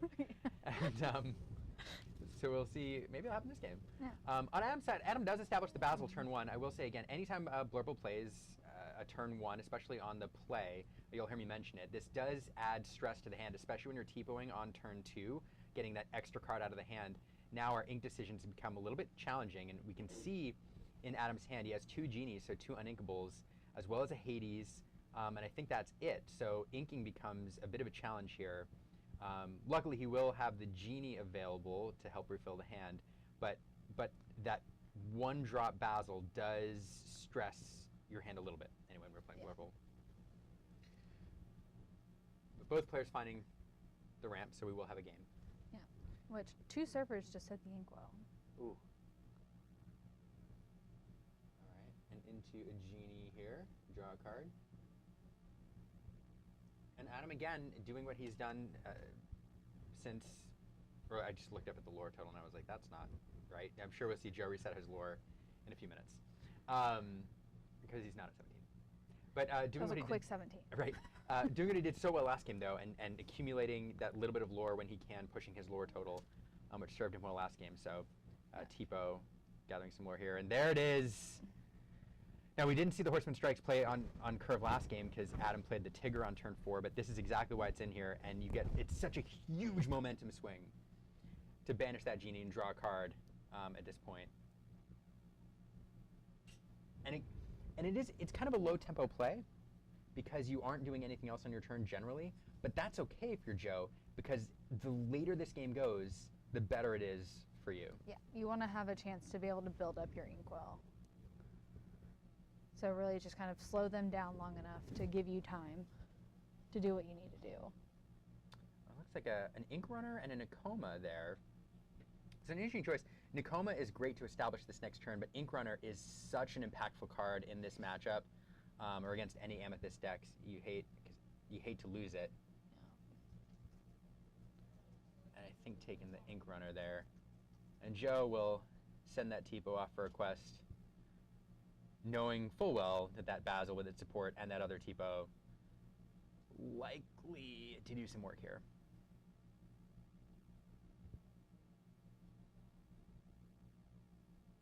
There we go. Support the Tipo and into the Tipo. Tipo on Tipo crime. No. Poor Tipo. And all of a sudden, the Blurple deck here going wide, dropping these Basils and Tipos and establishing a Genie. So, Kind of figuring out you know what, they want this game to last longer, so I'm going to try to speed it up as fast as I can. yes, let's get this over with. No more Raging Storms. Now, Joe will want to. Joe would I'd love to have a Cinderella in hand. I don't think that's going to be the case here. I do think is that 2 Raging Storms at the bottom? Yes. Oof, that's clunky. Instead, going to establish this Nakoma. A simple 4/6 for 4. Very good, very well statted. Yeah. Nakoma is. She beefy. She beefy. And you can understand. Oh goodness gracious. Hades. So that Nakoma is in there right now. One of the reasons you play it in the line is because you know we have the Ink Runner in hand as well. So when Genie goes off on a quest, that Ink Runner able to immediately, Nakoma's going to jump on it and go finish off that Genie. One of the reasons Joe's pretty eager to keep it. And now Adam questing out just trying to close this game out before any shenanigans happen. That feels like a pretty good draw, though. And, you know, Joe has the Raging Storm in his hand, just needs to stall out this game for another 3 turns. It's 5 turns. It's just 3 turns. Just 3 turns. It's just. We can do a little bit of work here. Nakoma can deal with the Basil. We have the Horseman Strikes for the Genie, but Adam just continuing. This is not what Blurple typically does at all. No. Is dump everything onto the board like this. But I like that he recognized it so quickly of what he needed to do, and he's like, no, like this is what I need to do to beat this deck, which is what you like to see from those top tables, the ability to adapt. Yep, absolutely, absolutely, into a completely different game plan. Yeah, which is also makes it fun because it's like, oh my gosh, it's Blurple, and my brain is not going to sleep. Yep. So Adam again just eyeballing. He's got 2 Raging Storms in hand. That's really awkward. He did draw into Ohana here, so if you wanted to ink again, there we go. That Nakoma can challenge into a Basil, take 2 damage, and that Ohana is going to allow him to remove those 2 and draw cards. 2 cards. Draw those 2. Oh, and Hades. And a sail, looks like. Yep. Sail, not great. Hades feels good, though. Next turn is Hades' turn. So Nakoma will be able to challenge into something else, and if Adam drops another bigger character on the board, we'll be able to remove it. Now, unfortunately Going for to Joe, 12. Adam does have a Hades of his own in hand. But Joe also has Raging Storm, so he spends all of his ink that next turn to play Hades, and then you can just wipe it. It's not the worst turn, but you're still going to be playing catch up for a while. Yep. And this feels actually not terrible here. Adam, rather than playing that inking and playing the Hades, not inking, leaving that Nakoma up. Now that Nakoma can challenge in, keep things in check a little bit, but Adam 1, 2, 3, 4, 5 ink on the board. You can take 1 off, leaving 4, allow him to go up to 16. This feels manageable because Nakoma can crack in. And if we want to, like with that Hades on the board, if Joe wants to, we can either A, play the Hades to slow him down by 1 more, or B, he drew into another Ohana. So now you can draw another 3 cards if you want, trying to give you way more resources into the end game. But I don't think we're going to see that. Instead, okay, getting rid of the Iago. And Nakoma is going to banish the Hades, stacking up 3 damage there. I think in preparation for the Ohana, perhaps. Although next turn you're probably going to need to Raging Storm depending on what all Adam plays. Because he only has 2 cards in hand. So if he does play both cards, that's not a... Okay, and now we're going to... Basil's going to quest support to the Royal Guard. Which is now going to swing for... Nope, never mind, to the Tipo. Okay. Tipo wins DLCs. Tipo also banishes Nakomas, apparently. And that Royal Guard there questing, and now... So I'm going to drop that Hades. Yep. Hades on Hades. Still has 2 cards in hand. And this is probably the moment, especially drawing into that Let It Go. That's a fantastic top deck, because now you can wipe the board, and next turn you can play the Let It Go with enough ink left over to play something else. So Raging Storm, clearing things up, and that feels pretty good. Ohana. Yeah, I hate losing the Ohana, but it's going to take you so many turns to set up for it Yeah. now. Oh, Dumbo's a great response. And the guidebook, another great response. Oh, yeah. I mean... Blurple's doing Blurple things. Drawing cards. Adam needs to go wide at this point. That Dumbo feels really good. It's not super threatening in terms 2 of lore. sails. But, oh my goodness! And draws into a Horseman Strikes! Oh. Immediately going to banish that Dumbo. What a top and draw deck. a card. Oh, what a top deck. Oh, if you're Adam, you groan. Oh, Cinderella. Cinderella Okay. coming in. Going Ink Runner. Ink Runner draws a card upon entering play. And now we're going to see another ink off the Cinderella into a card draw. And oh my goodness, that Horseman Strikes off the top. That was feels so bad. Yeah. I mean, had to Let It Go anyway. That was going to be the target. But now you've saved the Let It Go. Yeah. Now, Hades off the top, I believe. Yeah, because he had 2 sails, and I don't know what else he had in hand, but now 1 sail hit the inkwell. But now you can just let it go to Hades and just kind of keep him, just try to stall him out. And I think that'll leave us enough ink to play this Pete, Ghost of Christmas Future, which is a great card to establish at this point. It draws you extra cards every single turn, allows you to dig. Yep, then we're going to let it go to Hades and play the Pete and immediately boost Pete. Pete, of course, a card that lets you, upon quest, you can look at the top card of your library for every card under him. The fun thing about this, from a flavor perspective, is he's Ghost of Christmas Future, and we know what he does in the story. He looks into the future. If you boost him 5 times, he's doing a Visions of the Future, which is pretty cool. That is really cool. From a flavor perspective. I don't know if that was on purpose, but it's pretty cool. I love it. We have Demona, Elsa, and something else in hand. Dumbo? Dumbo. All right, we'll exert that, and I think that is Pass the it. turn. And oof. You've established a card that can quest, but come on. He just drew another Let It Go, so. Oh, goodness gracious. Let's see how the Azurite see. We're going to take a look. Oh, Mufasa. Mufasa. Mufasa. Count the ink. Can we play it? Yeah, I don't. Do we play it? I wonder. I think it might be early. But if you have nothing else to do, you could. Let's take a look here first. Boost him again. Yeah, do there. Now, basically, functionally, develop your brain here. There's another Raging Storm and a Tipo. Which, keeping the Raging Storm. Oh. So now we have 2 in hand. Mufasa and Yep. something else. Nothing else. Let It Go. That was the other card. There we go. Yeah, nothing else to play here, so. Might as well drop the big boy.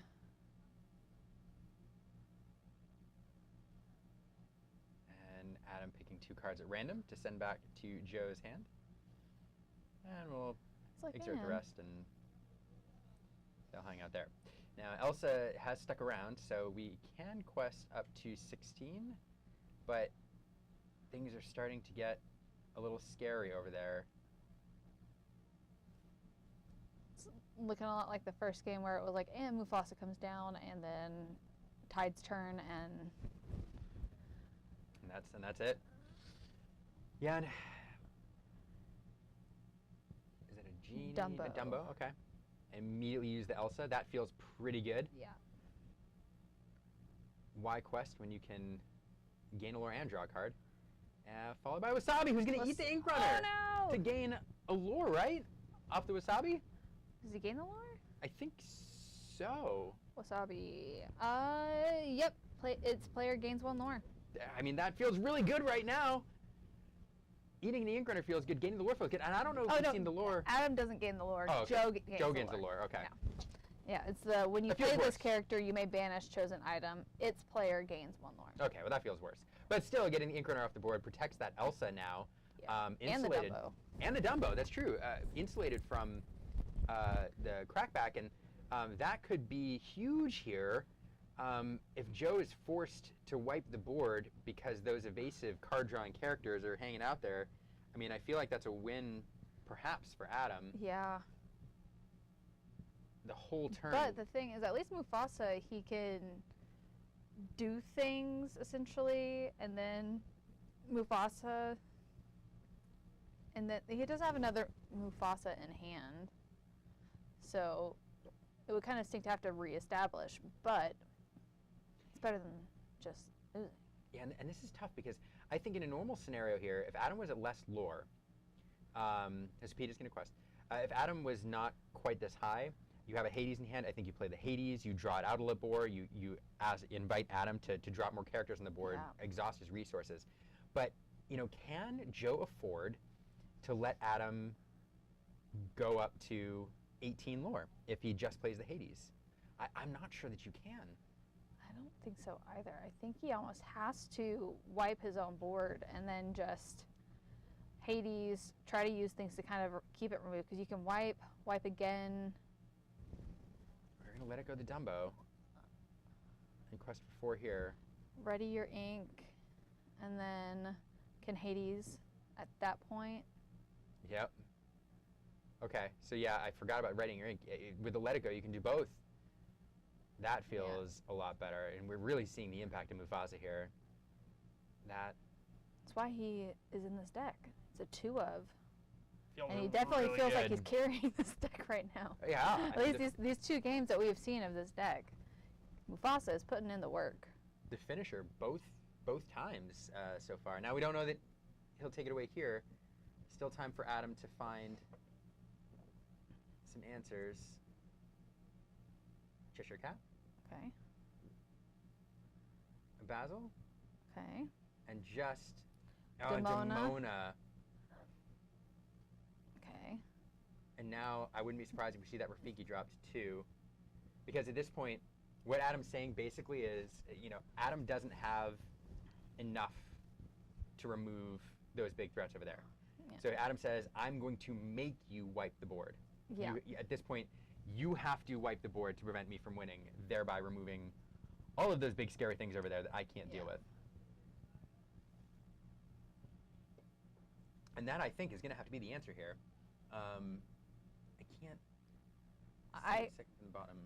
Simply from a play point perspective, I wish Joe had a Ohana in hand right now where he could crash something into that Wasabi that would survive, play the Ohana, draw the cards, and then quest with the Mufasa and re-ready and then wipe. Oh, that would feel Just really good, wouldn't it? that would feel so good. That feels so I just good. want to see it. It was fun. I do this every time I see this deck where I'm like, oh, you can Raging Storm and then you can use Mufasa and then play more characters. And I'm like, wait, you can't do that. 'Cause Yeah, it's both sides. yeah. Which maybe they could do a one-sided storm. Just Yeah. removes your opponents.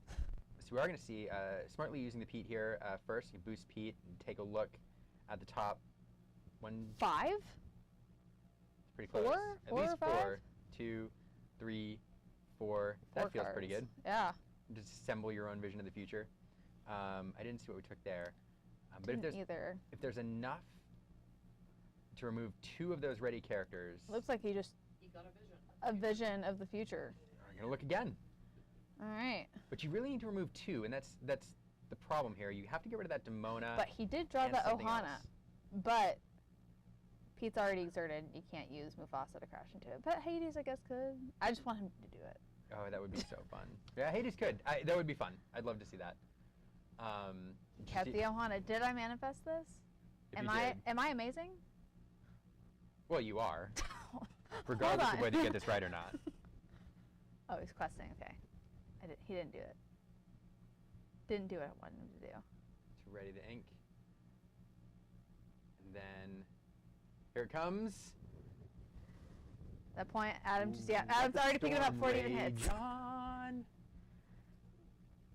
I see what we lost. A whole bunch of Oh, stuff tucked under Horseman there. Strikes. And now we have a little bit of ink left over to do something. I don't think. Anything? Is that a I don't know. Moana in hand maybe instead of Ohana? But It's hard to here, tell.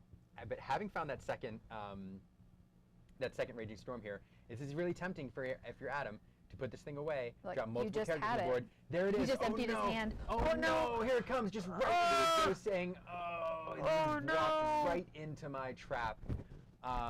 Especially with the Hades in hand, act spot removal, whatever comes off the top of the deck. I mean, if you have the other Raging Storm, yeah, you do. He has oh, it. it's so tempting He's to like, just, what else do I?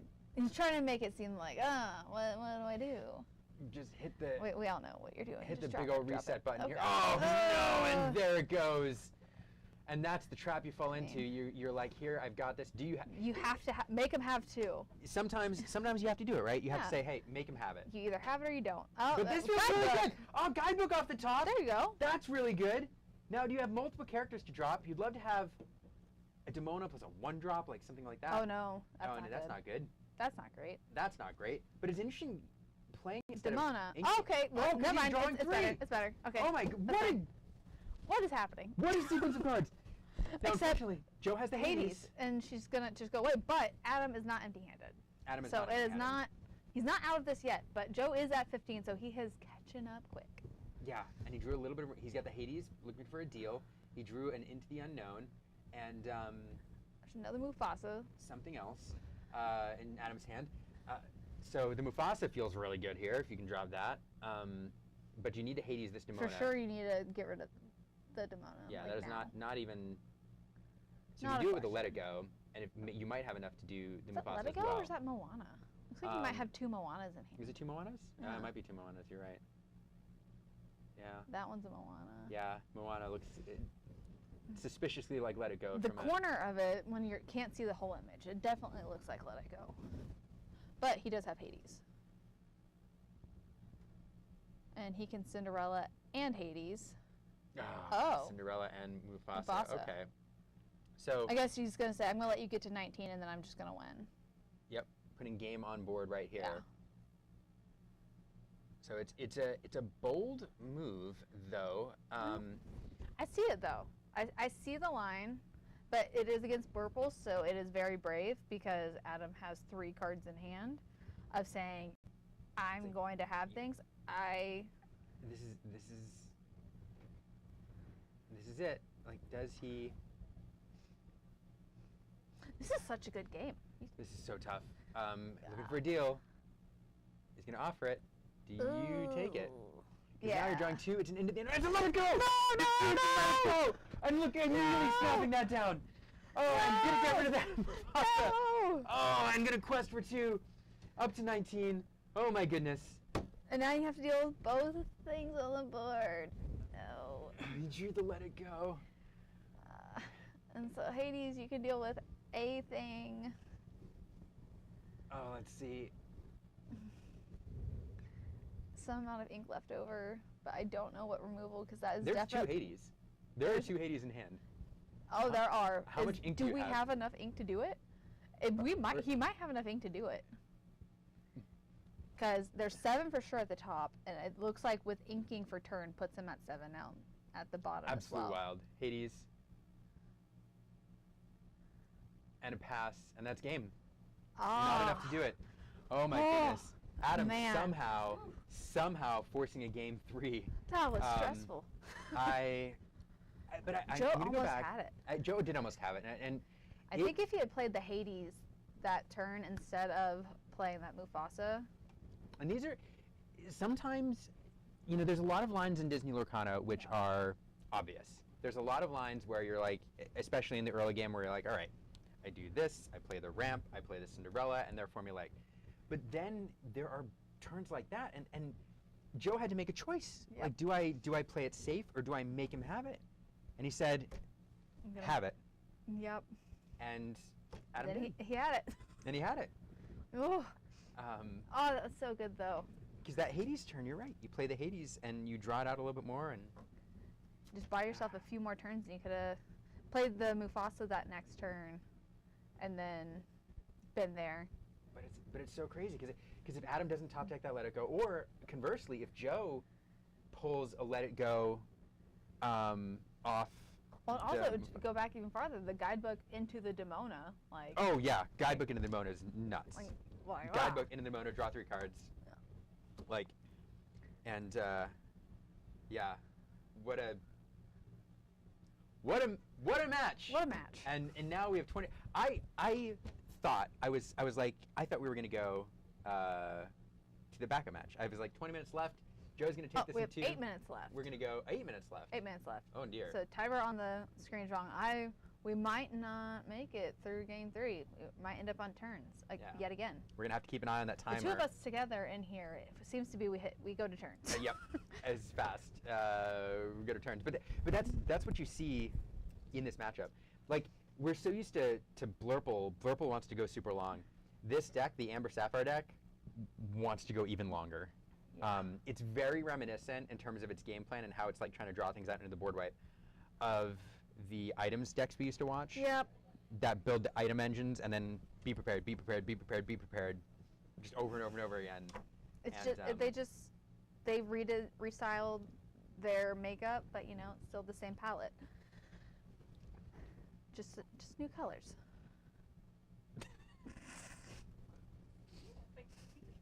Yep. Yep. Courtney did a very good Yep, job yep. of crawling right under the screen. Nobody saw her. and they wouldn't have known. You wouldn't have known she did it unless I just told you. So. Did I actually make it clear on Oh yeah, 100%. Yeah, nobody saw you. 100%. But. I caused too many giggles?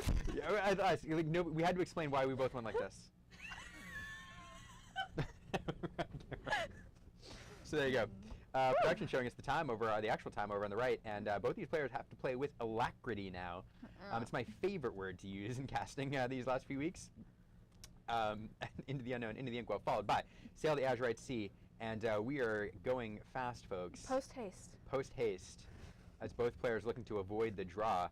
Now, that being said, a draw is not the end of the world for these players. Both of them are 4 and 0. Yes. So a draw here means you have to play out next round. The winner can then draw in the last round and I think make it in, being X and 1. So, or X 1 and 2, I think could make it as well. So the loss is certainly not the end of the day, but you don't want it if you can avoid it. You don't want it if you can just lock it in now.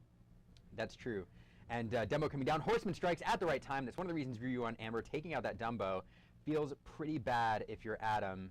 It's not a card that you like to play on curve if you have anything else.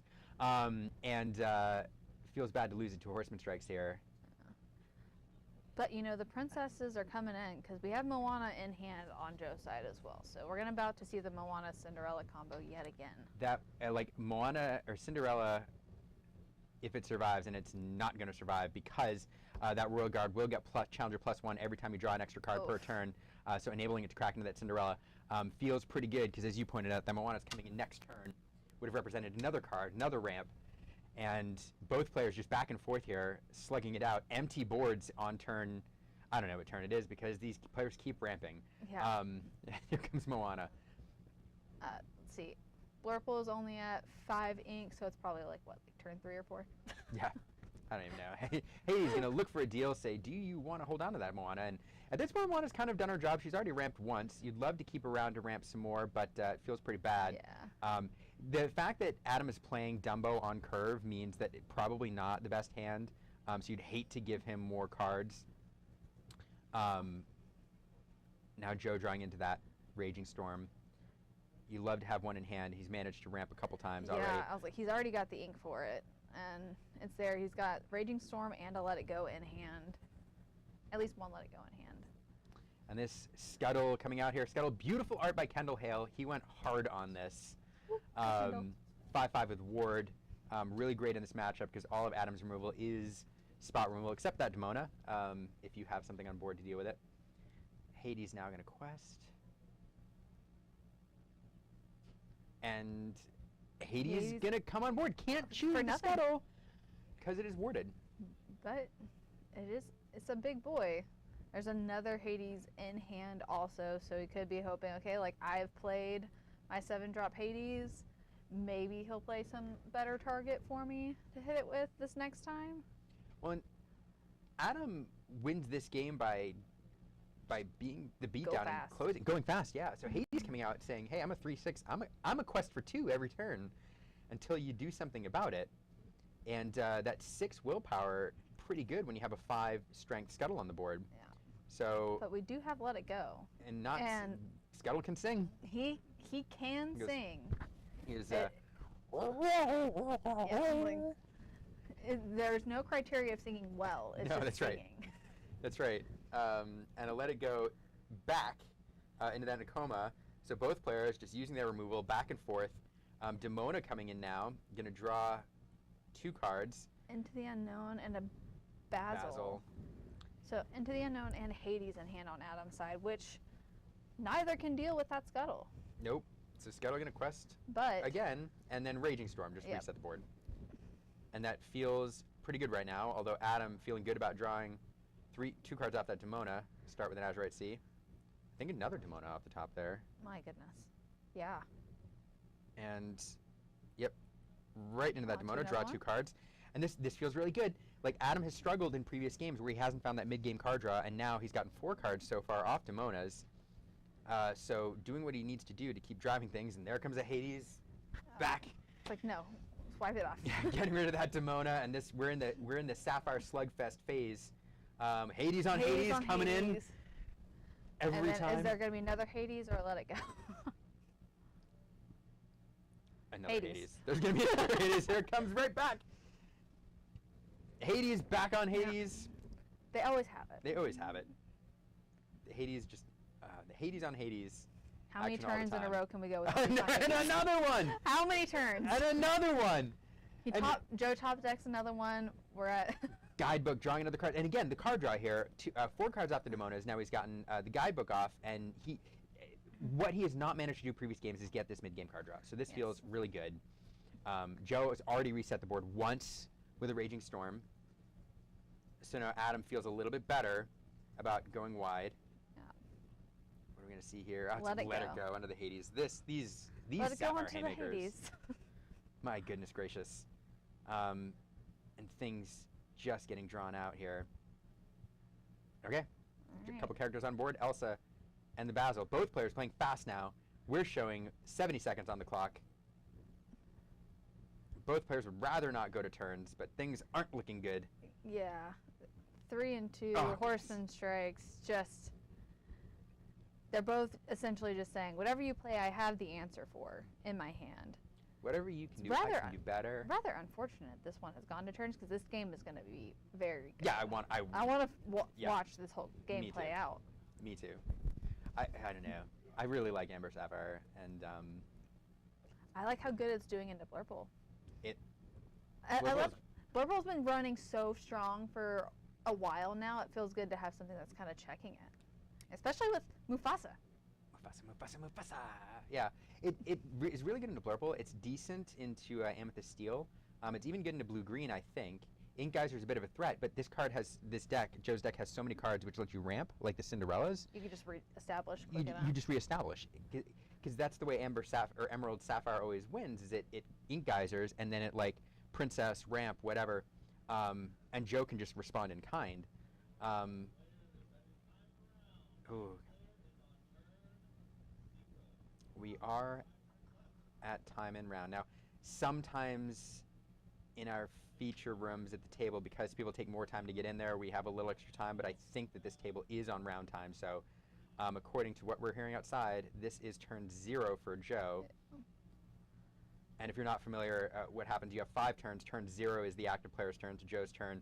Adam will be turn 1, then back 2, 3, 4, and Adam will finish on turn 5. And if neither player can win, then the game will end in a draw. The match will end in a draw. The game ends in a draw, therefore the match ends in a draw. Yeah. It's all a draw. It's all a draw. I draw, you draw, we draw. We draw. And he draws all the cards. He draws all the cards. Is that 3, Pete? Might be. Visions into Pete. Now a couple good cards in hand. That Surface Stitch is pretty good, but not when the board is empty. Yeah. So we'll establish the Pete. Draw a card here. And at this point for Joe, I think very, very difficult for Joe to win with the board state here. Just hoping to draw enough removal that he can keep Adam in check. Dumbo feels pretty good. Immediately going to use the Elsa to draw a card. Mm-hmm. Blurple's looking pretty... Adam's side of the board's looking pretty strong right now with... It is. The big question is it enough? Is it enough? So Adam now, I think you want to go as wide as humanly possible if you have more cards. Demona feels really good. Quest, and that Royal Guard likely to see a quest. No, going to banish that Pete. That's fine. You don't get the extra lore out of it, but Pete's going to crack in and prevent a lore next turn anyway. So now over to Joe. If they are on turns, Joe is going to be turn 2. Yeah, it looks like the dice on see, the yes. lore at the top is... Good observation. I totally missed that. I just saw someone move it from mat to mat, and I was like, oh, wait, that's actually correct. So now Joe is, I think if you're Joe, you're just playing to prevent Adam from winning this game. Yeah, it's like, I'm not going to win, but you're not going to win either. Adam is saying, I'm going to go wide where I have to win. Yeah. I'm going to make you have to have another Raging Storm. And it's tough. Like, I think if Adam is going to win this, that Dumbo sticking around is pretty huge, because he needs to draw into a lot. He's going to go to 10 this turn. 1, 2, 3, 4. He's going to go 10 this turn. So has to present 5 more lore on the board, and then you want insurance lore. So he wants to drop a whole bunch of little characters on board. and having the Dumbo to draw. Oh goodness gracious! Joe just digging, probably looking for Horseman Strikes or something. I think he's just looking for the Raging Storm. He did find a Hades. If he has enough to play it, that feels pretty good. Because Adam's going to want to draw 2 cards off that Dumbo if possible. Yeah. If that Dumbo doesn't stick around, that may kind of shut the door, and I don't think it's There going it to because the goes. Hades coming with just enough to get rid of the Demona. Okay. I mean, losing the Demona feels bad, but losing the Demona does feel bad. That's 2 lore. That does slow things down. But Dumbo is keeping you drawing to keep you spreading. Yeah. I guess he's like, I just have to make it through turns at this point. So he's just. Yep. So getting rid of the Demona is 2 lore, 4 lore. It turns we're going to drop another Genie. It's a lot more lore. There is a guidebook there, but at this point, you know, Adam is going to get 1 more turn after this. And into the unknown. No. Guidebook? We're not even into Ink the to unknown. let it go. Yeah, but the Basil's staying upright, and so Adam just not pushing his advantage here. Probably just at this point thinking, you know what, we're not gonna. Yeah, just saying we're probably not gonna pull it out, and that's it. Yeah, both players saying you can't win, I can't win. We're just gonna call this a draw. Go grab a drink between rounds Take here. a break while we can. Go try to win some raffles and get the next one, and then they'll see each other again in top 8. That's true. So look at that, folks. You don't like downtime. We don't like downtime. So we brought you a match that went to a bajillion minutes. And You're we're welcome. very close. You're welcome. We do this for you. But no, what a great match. Both players very, very well played. And I loved Game 2 is probably one of the best games of Lorcana I've seen in a long time. That was so much fun to watch. Yeah. That was so much fun. Yeah. I mean, Adam snatching victory from the jaws of defeat there with some incredible top decks. And both players, fantastic games, both. And it will end in a draw. We'll call this a draw. And yeah, so both players now 4-0 and 1. Yeah, 4-1. So next round, they will both have to play and win, or draw and then have to win the next one. Mm-hmm. Yep. So I do wonder if your like matchup is bad. If you go into a matchup and you're like, I'm not sure if this is good for me. Do you draw it and hope for a better matchup next? I wonder. there's probably a method to that. There probably is. That's a lot of big brain thinking. Yeah. With me, I'm just like, I play my cards. I play my cards. I play Do I cards. win? Also, like, fantastic. The Mufasa was Oh, really that's fun so to see, good. wasn't it? It was so much fun. Like, it carried those first 2 games for Joe. Like, if Adam had just drawn anything else, just like, there's so many different factors of things that could have gone differently. It's easy to say from the booth because we get to watch them from the outside. We're not feeling any of the pressure, but it's easy to. Yeah. Like, there's so many things that it's like, if you just done this one little thing differently or this, it could have been like, this is amazing. Yeah. And then Adam was just like, I'm going to draw exactly what I need at the exact moment that I need it. Thank you. Yep. Every time. It's not even going to hit my other hand. It's just going to go straight to the board. Yeah. And the thing about Mufasa that I enjoyed too is or the ability to like ready all of your ink feels like a win more ability to me, because I think even in a 4/9 that quests for 4 that says basically draw 2 cards is really good on its own. The times that we saw him able to like ready his inkwell and then leverage stuff again, it almost felt like he was winning anyway. That's just like icing on the cake. Yeah, it was just like, okay, like he could probably like let it go, deal with one thing, do this. Like, we're like, okay, he can deal with one or these. And then we're like, oh wait, no, just kidding. He can do both of those things. Like, That's right. actually, he has all of the options. And So many things. we were not reading that card, all of it, because there's a lot of text on that card. Yes. We just forgot about the second half of it. Yes. Which is almost the most important part of the card. Yes. Because it's like if this works, this is going to be awesome. Yes, it's going to be busted. But that was super fun. Bree, I want to make sure I get you a chance to catch your breath between rounds here, because I'm leaving the booth. You're coming back for another round. I will be back. Let's do a very quick break. We are going to go into round 6. Don't go anywhere. The best year of Lorcana is yet to come. We'll see you back here in a moment. Bye.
All right, welcome back, Bree. You're stuck with I'm me again. here. We're back. I'm still here. We're really excited for this round. So we're working on getting deck colors, deck ink colors, and names updated for this round. But we have on the left Chelsea, and on the right we have Adam.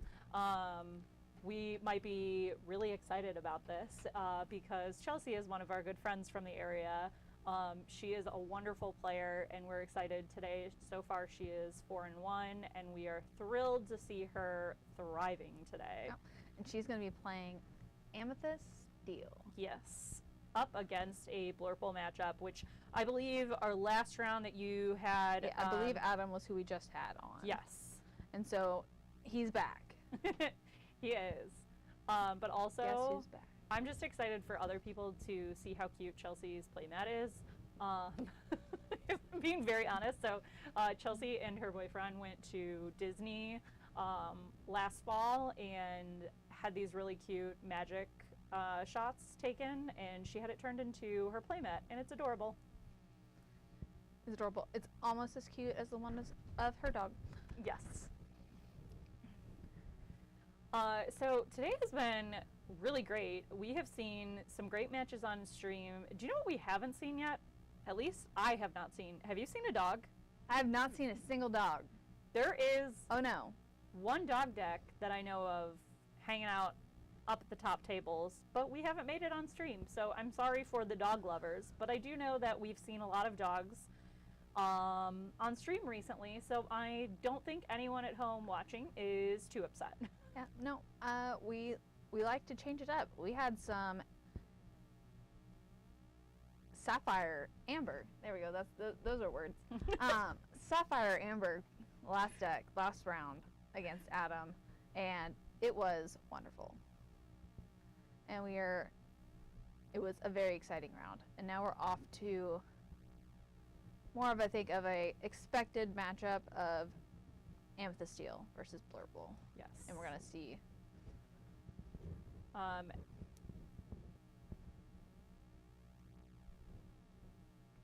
And I know one thing I will say is, so this is a really fun event, and it's great seeing some players that don't typically they like to play competitively, but maybe don't like to play at large competitive events. This is a really great in-between event where it is a competitive event, but with a little lower stakes.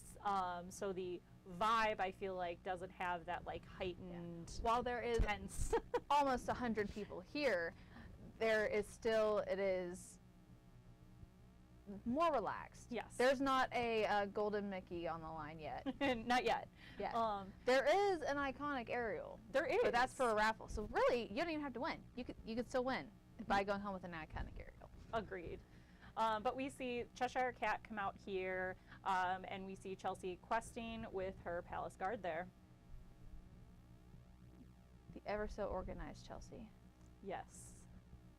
Which, I mean, I love it. It's designated zones. This is drawing. This goes here. My cards are straight. Yep. We're going to be able to tell exactly how much ink she has, Mm-hmm. which is going to be good because in a few turns against Blurple, there's going to be a lot.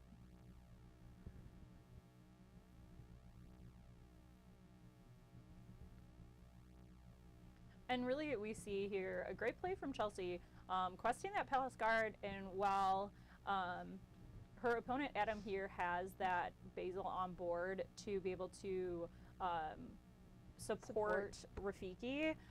Now Rafiki and Basil are both sideways and open for Chelsea to kind of regulate Crash Adam's a side of move. the board. And great move there, getting rid of that Basil by moving that damage off and then clearing Rafiki. Black Heron just coming in yet again. But she is going to have to deal with the evasive Dumbo one way or another. Which, luckily for her, she should have one or two answers to that. Yes. It's just making sure you get them when you need them. And I think Adam here potentially digging for some answers to Chelsea's side of the board. We've got a good hand, at least a decent, I think, hand on Adam's side. It looks like he has 4 cards in hand. 4 cards in hand. It looks like maybe a Demona, Palace Guard. Royal Guard. Royal Guard. Ha! I got it right, and you. It's because the Palace Guard is on the ink bottle. Okay, sorry. For That's anyone always, at home, it's always the other way I around. mix up those 2 cards religiously for some reason whenever I'm casting. So I was just very proud of myself. Yes. Which also, we both play enough of Yes, Amethyst we should, Shield that neither of us should know make that the mistake. difference, But, but you know. here we are. I think it's because whenever I'm playing my card, I'm like, I play a guard. This card. This one right here. And Iago, which doesn't feel great against any sort of steel deck. But, for me personally. But that's just because I get so caught up in, they have all the answers. This is going to vanish immediately. That most of the time I end up counting myself out because, I mean, theoretically they have only so many cards in their deck that are going to be able to do that. Mhm. So the chances of them having it or getting it are relatively low. Oh, and we see great Into the dock. hand, empty hand with that dock to be able to draw 2 cards. You know, Chelsea taking a second here to decide what she wants to do. To your point of playing that Iago and being a little nervous about playing into steel and them having an answer, Chelsea did have that, I want to Thunderbolt. say Timu Zeus, but it's not. It's he hurled his Thunderbolt. I called it the not Zeus earlier That's fair. because I was like the not Zeus. So I can see on Adam's side why, you know, he felt comfortable playing out Yeah. Iago. Looks like we have a Hades, so we're going to send 1 cat into the Inkwell. And we're going to quest and say- pass. And right now, those are relatively safe quests because Chelsea does not have any evasive characters. But the cannons will There we do go. it. The cannons will get rid of that That big boy. that big Iago, which is like we said, we needed an answer, and I will say that Fire the Cannons is a one of in Chelsea's deck. And she drew it at the perfect moment. Absolutely. And then Genie coming down, just being able to replace itself. But you're still going to have to deal with... It's not... I mean, Chelsea's still sitting in a good spot. She is at 6th floor. Adam is at 5. But Dumbo being in play, giving Adam consistent card draw. You're going to have to deal with it. And Chelsea says, you know, I'm going to go for a little quest. Apply some lore pressure. I like it. It's bold. I think right here in this position, I definitely understand. So we're going to see Chelsea lose that Genie right away. But putting this pressure on right now feels really good on her end because she's trying to get Adam here to, you know, say, you gonna quest or what you gonna do? And draw 1 card there off of Demona. It looks like both players only drew 1 card. Yes. It looks like we really just wanted to get rid of that. Yeah, the other cat. The other cat, which makes sense. That's fair. It's a really powerful card in this matchup. Yeah. But Chelsea has not seen any of her Demonas yet, or Angels, which She just drew an angel, though. There we so go. There it is. Which are But- very powerful in this deck. We would have liked to see Just the dealing Angel with way- the Cheshire Cat, but Yeah. still lots of options. Looks like we have a Cheshire Cat, a Cobra, Lexington, and Cobra, and Angel. is that a Cheshire Cat too? Yep. Angel, Ooh. Cheshire Cat, Cobra, and Lexington. That's not a bad hand. If I It's was a just- betting person, which I'm not because this is a Disney card game and we don't bet on Disney card games, she is going to dump that Lexington to do some damage. Or potentially hold it for the next turn. And not risk leaving floating damage when your opponent could just play their own Cheshire Cat. Because Demona and Hades are both big enough that you're going to have to deal with them or risk just falling right into the Cheshire Cat as well. Absolutely. We haven't inked this turn, so let's see if Chelsea decides to ink. I know we did get something sent into our inkwell by Hades, so she may pass on inking Only for two cards in hand. She does have a Cobra in hand and that Angel, so I would understand wanting to reserve those cards in hand for better options. Yeah.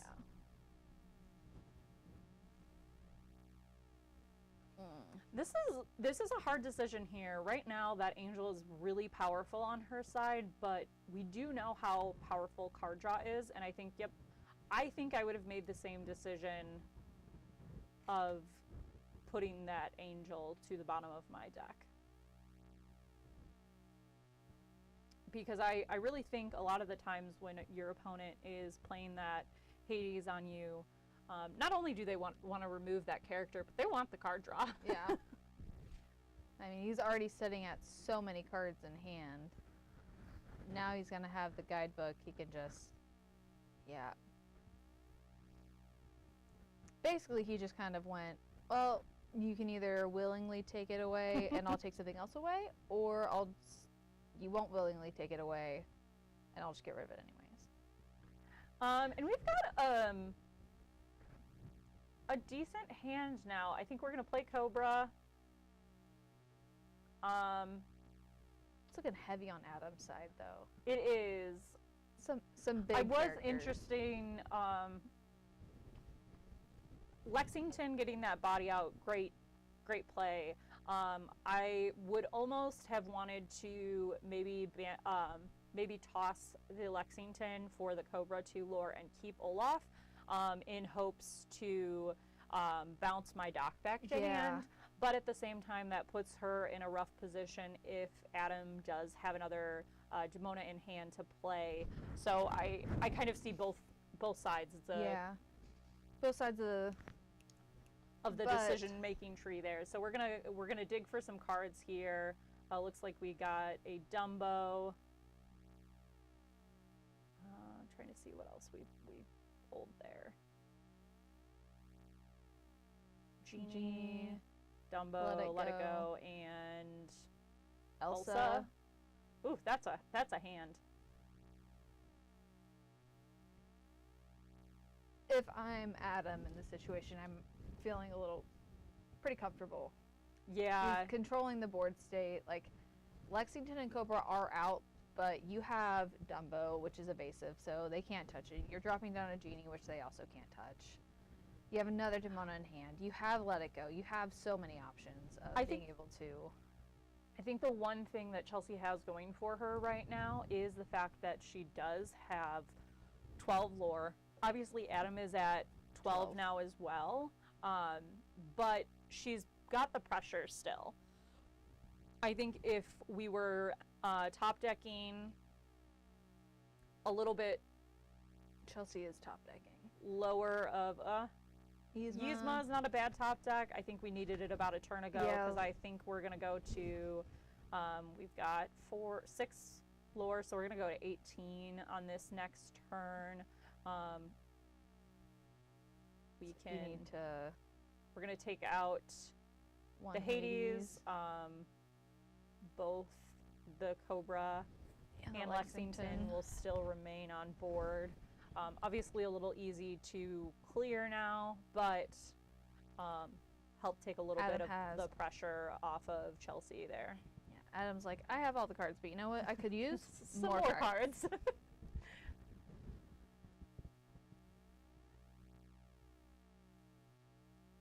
And there's the cat. Great draw there on Adam's side. He's going to boost. Slide it over. Take out Lexington.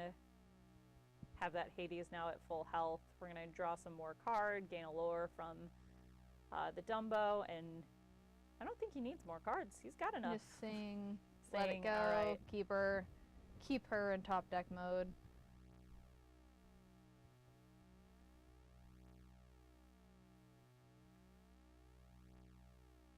And then say go. Inking that sail. And then just 1, 2, 3, 4, 5 presenting lethal on board. Not a bad top deck here. We can take out Genie, and then I'm not sure if we're going to trade in here. We know we have the damage on there, so Cheshire can move that damage around if we play anything else. But she doesn't have anything else. She board, doesn't have anything else to play.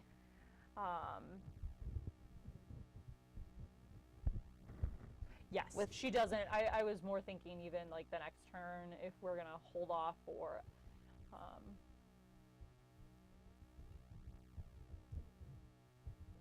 Looks like she might just quest and then say, he's here if you want to swing at it, but I'm not going to throw my own Dumbo using his effect. Because why just gain a lure if you can gain a lure and draw a card? Digger. Can't bounce that back because it's not... Yeah. I was like, I think it's more of a just a, because why not? Yeah. Just presenting more targets I'm going to have lethal readied on board where you have to deal with Cobra, everything. Nothing to bounce. So Adam will take this game 1, and we'll move on to game 2 here.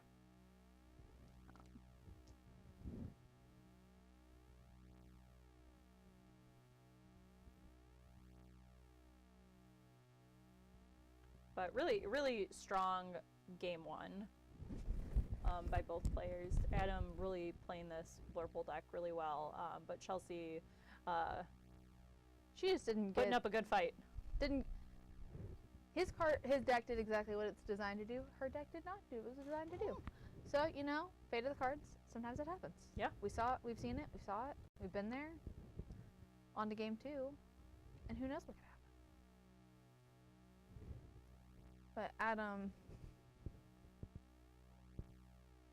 interesting enough, had the guidebooks out several times with open lore at the end of his turn and was not just going ahead and popping them. So I think the choice there and why you're seeing a little bit of hesitation on popping them, getting them, you know, on the board and ready when he needs to card draw, but not ending the turn to pass to Chelsea because he knows that Chelsea has those Demonas and wants the ability to also draw and not have to basically not get any value out of the Demona when your opponent plays that Demona. I think Adam always had more than 3 cards, though. I don't remember him ever not having more than 3 cards in hand. So it's interesting. I want to know the thought process, or if it was just but I already have so many cards. It was like, nah. But was doing it the next turn, so I don't know. But going back, gonna get our deck, cut the deck, and on to game 2. It's a pretty quick game 1, it felt like. Maybe it's just compared to the last round because those games we went to turns. But that's fair. Went to turns at the start of game 3, so. Yeah.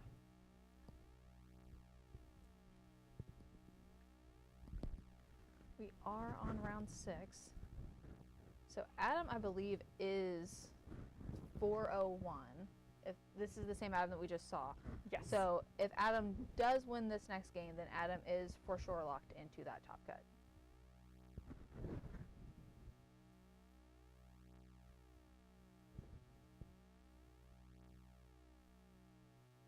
Same goes for Chelsea, though.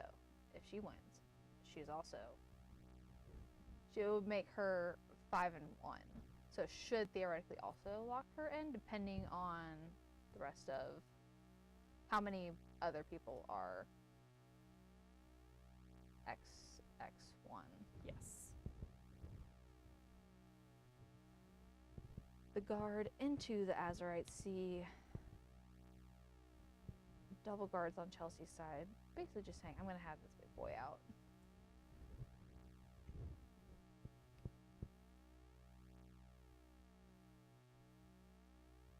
Inking the Demona. And I think we go ahead and play the cat here. Just have it out, because you have your guards, but that are 1/4. You're essentially going to be able, you should, and theoretically be able to get some sort of value out of if they turn some, if he does choose to turn something sideways. Wasabi coming down. And Chelsea having to read Wasabi, like, which kind of cracks me up because I do know somebody at locals plays Wasabi.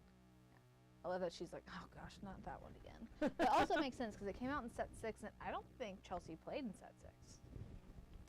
But that might have been right whenever she entered in. And Wasabi really hadn't been around much until recently, so. She just said, I see that Wasabi. I don't want to deal with that. Yeah.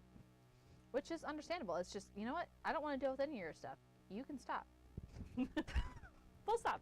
Full stop. Which, not being able to play. And Chelsea says you want to play Tigger and you want to send one of my cards back to hand. Oh, and with that top draw. Oh, but we need to ink a card. Oh, no, this is easy. You ink the Cobra, play the guard, play the dog, draw your cards. Oh, but I know Chelsea. She wants to play that Cobra. It's not. Don't discard the dog. Don't. No, okay. no. She's not going to. I just know she wants to play that Cobra out there. She loves. Cobra, which is fair. It is big enough to be able to deal with the Tigger, where it keeps it kind of a, hey, like, you don't want to swing into this because I will just eat it immediately. So I do see the strategy behind it.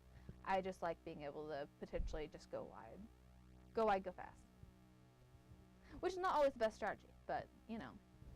And right now, here we see a really good move on Chelsea's side. So she has this Palace Guard exerted. She wants to bait him into banishing that, which she succeeds in. And now she has some damage to move around.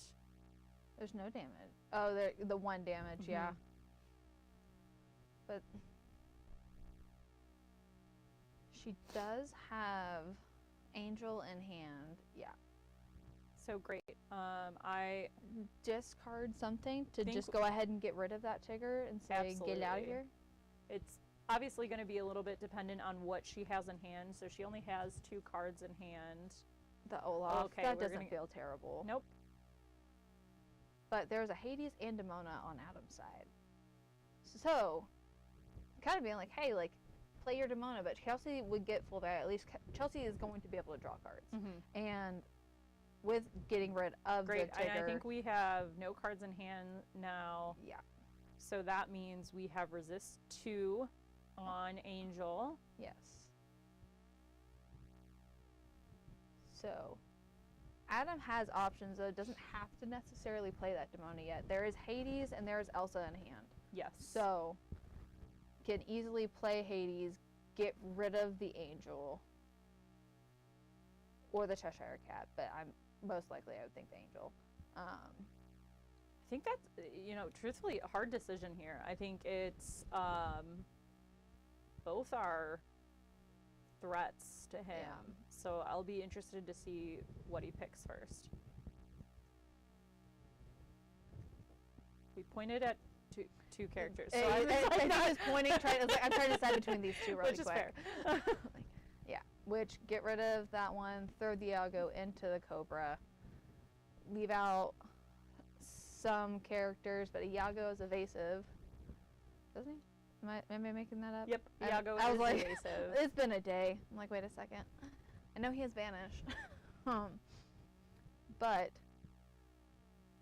now where Adam is sitting at, if he does play that Demona, while Chelsea is going to get to draw cards, he has things that can answer Yeah, the board and I to think kind right of now he equal is it back really out. trying to use other things in his hand because he knows how much value that is Yeah. going to give her. But he also has enough where even if he does play it, he might still be able to manage it. Mm-hmm. But he has a Hades and a Demona in hand right now. So, I'm going to wait until after you can get that Hades down. All right. Or you're just going to go So ahead now and might rip not it. be the worst time. It's still not a great trade, I will say. But Lexington, if we play that Demona, Lexington gets stuck exerted by that stone by night feature that the gargoyle, or stone by day, sorry, that the gargoyles have. Oh, and I think we drew into a second Demona. But we're going to play Hades Hades, first. yeah. Hades, banish the cat. Trade Iago into there. And quest for 2. And just kind of open it up. Be like, hey, you can throw 2 for 1. I'll take that. All right, so Chelsea Chelsea got plays her her own own Demona. Demona, which isn't going to feel too bad here. But we will probably go into the Demona train, as I like to. It's okay. We got stuck at a Hades train earlier. Hades on Hades on Hades on Hades on Let It Go, and it was just too much. Mm-hmm. So we were able to get rid of one of those Hades, banishing it. We'll quest for 1. Right now, Chelsea looks like she is in a good place. Exactly what I expected. So Chelsea doesn't get to draw on this Demona. Adam gets 1, but now that Demona is stuck. Yeah. And I think Yeah. Go ahead and take out the largest threat of the board. interesting choice there because Lexington would be stuck as well. So Yeah. worth maybe taking out the dock that first. Yeah, waiting a turn. Mm-hmm. Probably just didn't realize the Lexington also has that Yeah. stoned by day. So we're gonna play Captain Hook. Captain Hook. We exerted some extra lore there. Okay, or extra. There we go. We've decided what we wanted. We're gonna. See, I said we're looping in that. In the Demona loop. Quest for 1 there. And then We'll see. I think Chelsea is still at 3 cards in hand. yes.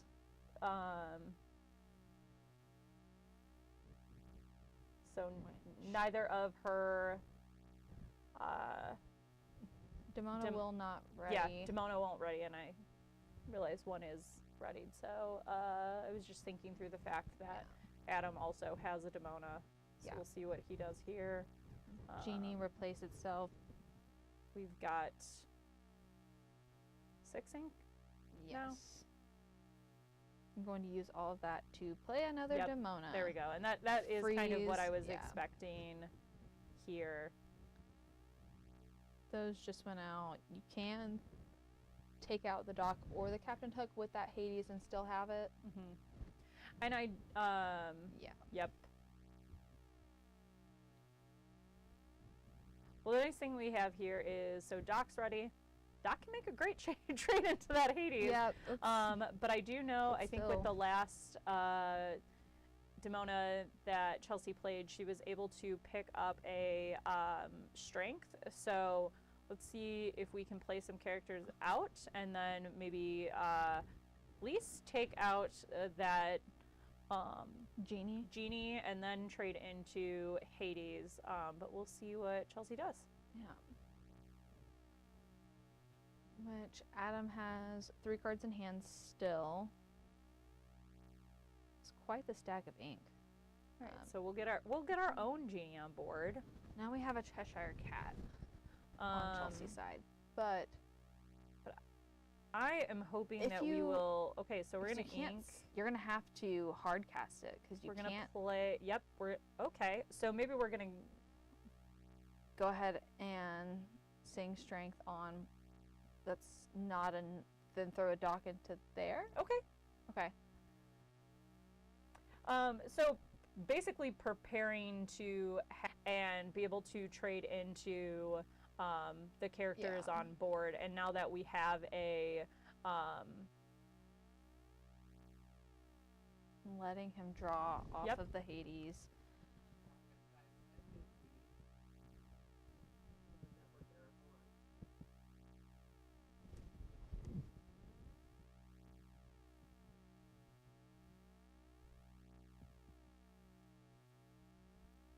Feel free to keep talking. Oh, Okay. sorry. I know if we're streaming. We Okay. are it looks like we are still. Yeah, looks like we're good. Sorry, if you guys are having a slight delay there on stream, we might have some network issues, but we will get that fixed. Into the unknown, the Demona. All right, looks like we've got lots of Wasabi. things happening on Adam's side of the board right now. Yeah, Adam, there just with the answers. This is now this is a hard Fine. matchup for the Amethyst Steel player here. Chelsea really had set up her board well, but Adam being able to go in and all the answers. have all the answers for it really is exactly what we were looking to see. But luckily here we could do a trade into Demona. We can go into Genie with Genie and then move the damage. Should she? We'll pay 2 to boost Cheshire. We'll move that damage. She should have moved that damage onto the Basil. Basil, you know, we can deal with that. Well, I mean, she just removed it. She just didn't move it onto anything. Yeah, she did. She moved it onto Genie. He had just used it preempt. He had. Oh, Wasabi has it. Okay. So, she went into Genie with Genie, her Genie into Genie. He banished the Genie immediately because he knew that she was going to Okay. take the damage off of Off of hers and move it over. Yep. So he was just he moved through the play a little quicker than. He's like, I know this line. We love a Doc. doc. We also have not seen a single doc stuck with Doc, which tends to be Chelsea's least favorite thing that happens to her. So I'm excited to see that working in her favor this time. But Adam's establishing quite the board presence over there. Yes, but I think now we've got 2 Cheshires to work with. We also have 4 ink available for both of those Cheshires, so we can use Boost Lexington once. into really I would go into Wasabi. He's a 3/3. But before you do that, you want to move damage off of him first. So you want to boost one of the cats, move a single damage to the Basil, and then move. Well, if you swing into with Lexington into Wasabi, you'll have 3 damage on Lexington, who's a 4/4, and you can move 1 single damage over to Basil, and then 2 over to Royal Guard, Yeah. and you've now cleared 3 characters. Oh, I was thinking in a different order. I was thinking to move the damage, do the Well, first, and then swing. yeah, and, then and do it the again. reason you'd want to wait and do it after is because then you're moving the damage off your own character versus their character.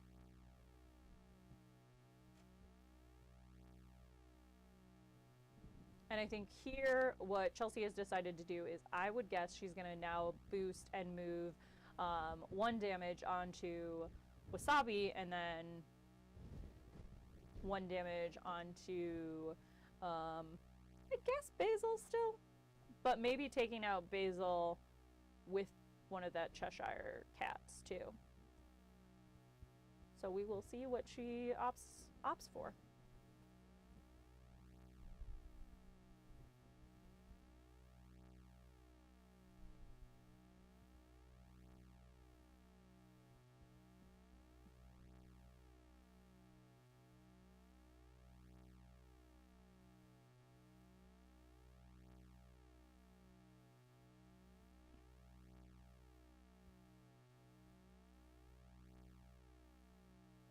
Okay, so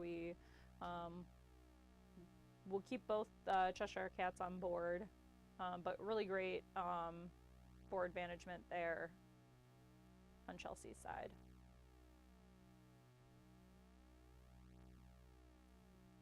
I'm trying to Chelsea have 1 card in hand, maybe 2 cards in hand.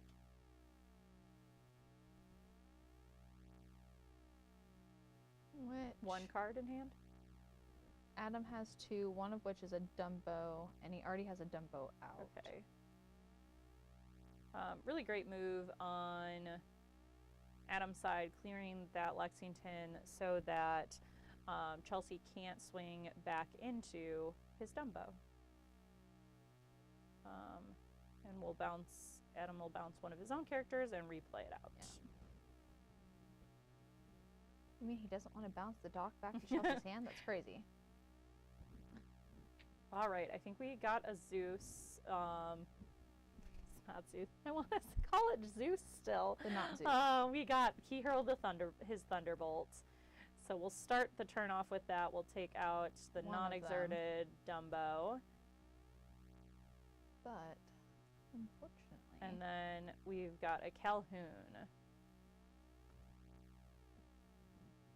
And we're going to quest for 1.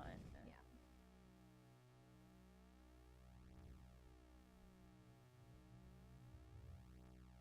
Chelsea's doing a good job of managing her board, like applying pressure. Like, hey, I want you to turn your stuff sideways.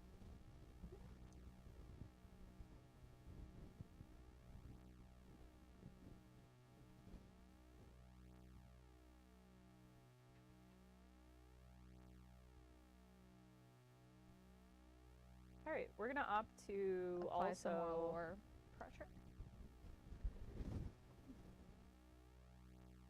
I think here, and I don't remember how many Adam has played so far, but that helps clear the board. She got the lore. Ooh, all right, now we're empty hand on Adam's side with a Basil and Tipo.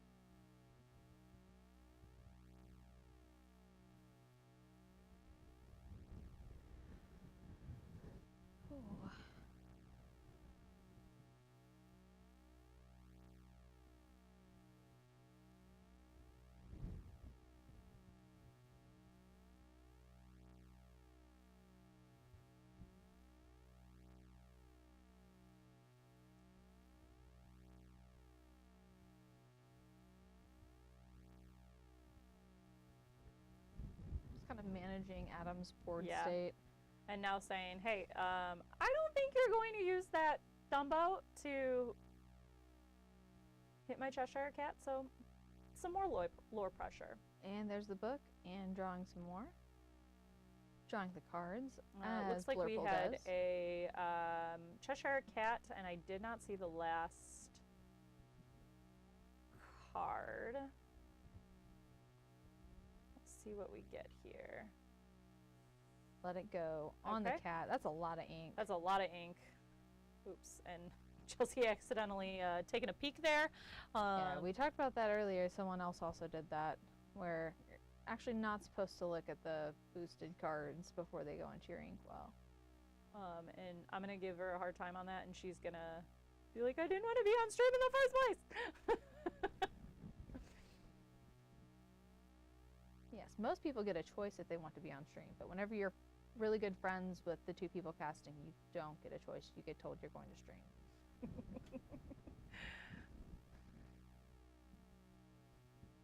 Mainly because she's a great player, and We want her to realize how great she is. exactly. Iago. Iago. It's a pretty good draw here. Cheshire Cat. Adam. Boosting. Because boosting why not? We to have the move ink. nothing. We have the ink. Interesting. So my guess is we don't have anything in hand that pops it back to hand. Yet is a very fair Yet. statement. But Chelsea just pulled her winning combo. She got the Cobra in hand with that Demona draw and was able to quest a 20. So we will go to a game 3. Here we go. And one more. Chelsea will be on the draw here with Adam on the play. Really excited for this final matchup. We've had some good matches these last few rounds. The last round was lively. This round is what you expect this matchup to be. Yes. So, but still good. it's still good. It's back and forth. Both players have been able to play very good games, and it's good to see because I know, sometimes you miss ramps, sometimes you miss one drops, and it makes it feel real bad. So no one's bricking on stream, which we love to see. Unlike earlier. Yes. R.I.P. But it's gonna happen. You want it to happen early, so then you can have time to make your way back.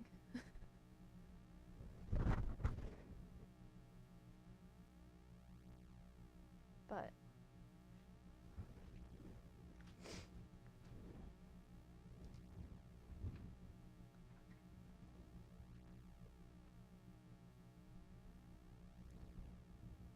children are alive.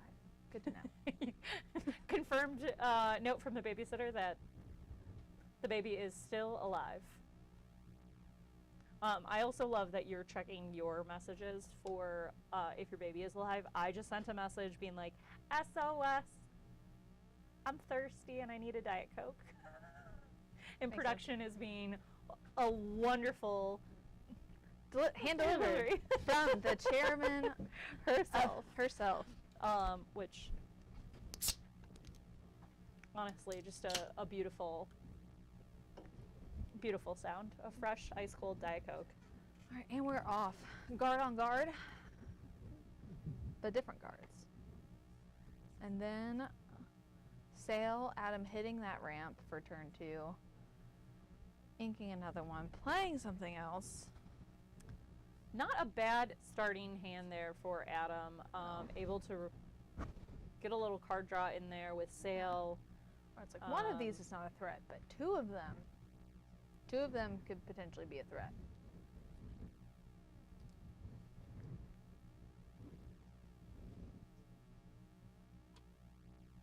Ooh, this is not going to feel good for Adam. He's going to ink a Cheshire Cat to play out Iago, which not the ideal card to have to ink in this matchup. I would rather have the Cheshire Cat out, but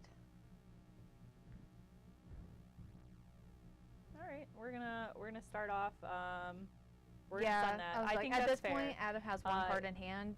If Blurple gets to a point where they are like struggling with cards, you don't want to give them the cards. They can get their own cards. And just great, great top deck there. We've got promo Strength of Raging Fire. yeah, a strength. We can deal with that Iago now. Another the question Cheshire is Cat in hand. if we want to take the turn off to deal with it or play, and we're going to take the turn off to deal. Which I think with Adam only having one card in hand, that's a very fair assessment of I can probably just go ahead and not let him. And here we're hoping that we don't see Inking to let it go to play the Demona. Great play here. So these Palace guards now are going to be beefy. They're going to be able to take out each there, and then Conquest can go questing. Yeah, and we need. I mean, technically it was supposed to go the other one. Technically, it doesn't matter, but also it was annoying. My brain doesn't like it. Inca Demona on Chelsea's side to pay 3 for another Cheshire Cat, 2 to boosty, and move it to that Hades. And great play Say there, bye-bye. because those royal guards are pesky. That's Pesky? the word I wanted. We're around 6. Yeah. The vocabulary is struggling. But Elsa, exert it. I think Crash that it. Hades was the smarter one to handle there. But good news for Chelsea is Oh, never mind. He hadn't inked yet. Just kidding. Yeah, right now, Adam yeah. really pulling away. Board state just is really good. Chelsea had some good draws to start out, but it really feels like Adam here was able to just... Him getting that Demona, was able to... He drew another inkable, so he inked that Elsa, was able to play the Demona, and just let it fire off. Yeah. That was, I mean, that was just kind of truly snowballs. A great play on his side. Yeah. But he does have so many cards in hand that the Demona cannot ready right now. Correct. So. And I think 5 for another Hades. And here, I think we're gonna let him draw. Yep. Yeah. And honestly, I think that's your only choice. It's not fun to give him answers, but at this point, it's really hard. They already have a lot of cards in hand. To lose your only card on the board. Yeah. Which Adam is getting pretty wide, which is gonna be difficult, not impossible, but difficult for Chelsea to manage, with only having 6 ink and 1 character out. Yeah. Because only having the 1 character takes away the benefits of strength. Yes. Now, great.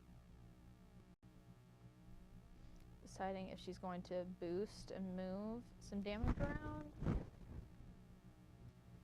So, right now, thinking through the fact that we don't. Yep. Yeah. We're gonna deal with that. Now Demona. you boost. Now we're gonna boost. We're gonna move as much damage as you could possibly move. Yep. Down to 3.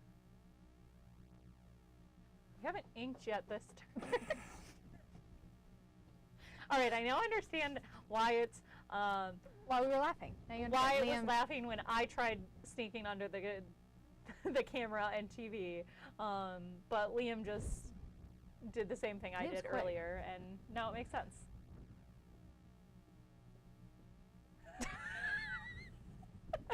That's just what you should do next Honestly, time. yeah, it's just as entertaining. Just stare at the camera while you're doing it. Just don't break eye contact. Chaos has begun to ensue. We're It's almost to top cut. We're having a blast here. Elsa, exert the Cheshire Cat. Elsa, sing Let It Go. Oh, Into the Unknown. There we go. That's the song. There's a song. It was an Elsa song. I was close. There was a 50-50 shot. Yeah. And Hades goes a question.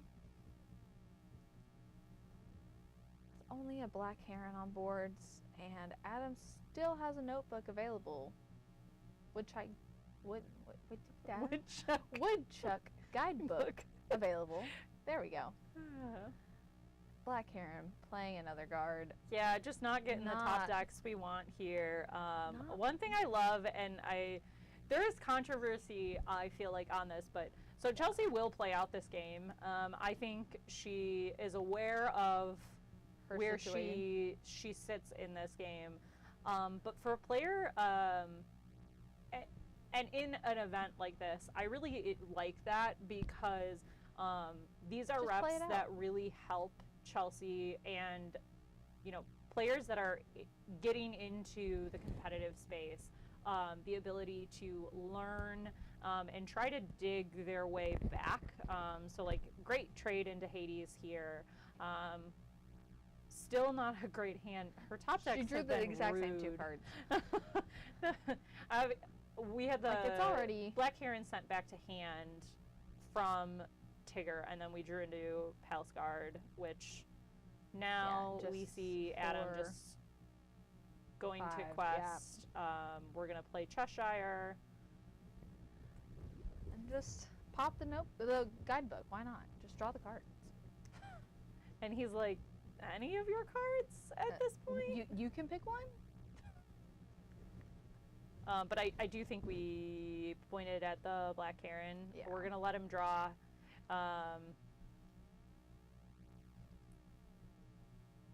3 Demonas, because so he inked 1, still has 2 in hand. Yeah. It's like we have a dock. That's what we needed. We needed a few turns ago. We needed it a few turns ago. But really great gameplay by both Chelsea and Adam. Chelsea really did not get the card draw that she wanted. The cards were against her in this match, but I feel like the last game she really a Thunderbolt though could at least buy her a turn? Question mark? Maybe? Not really. No. No. Not even.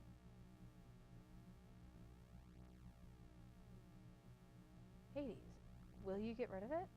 No, you can draw. Okay. And then I don't think we have enough ink if we draw an answer here. Yeah.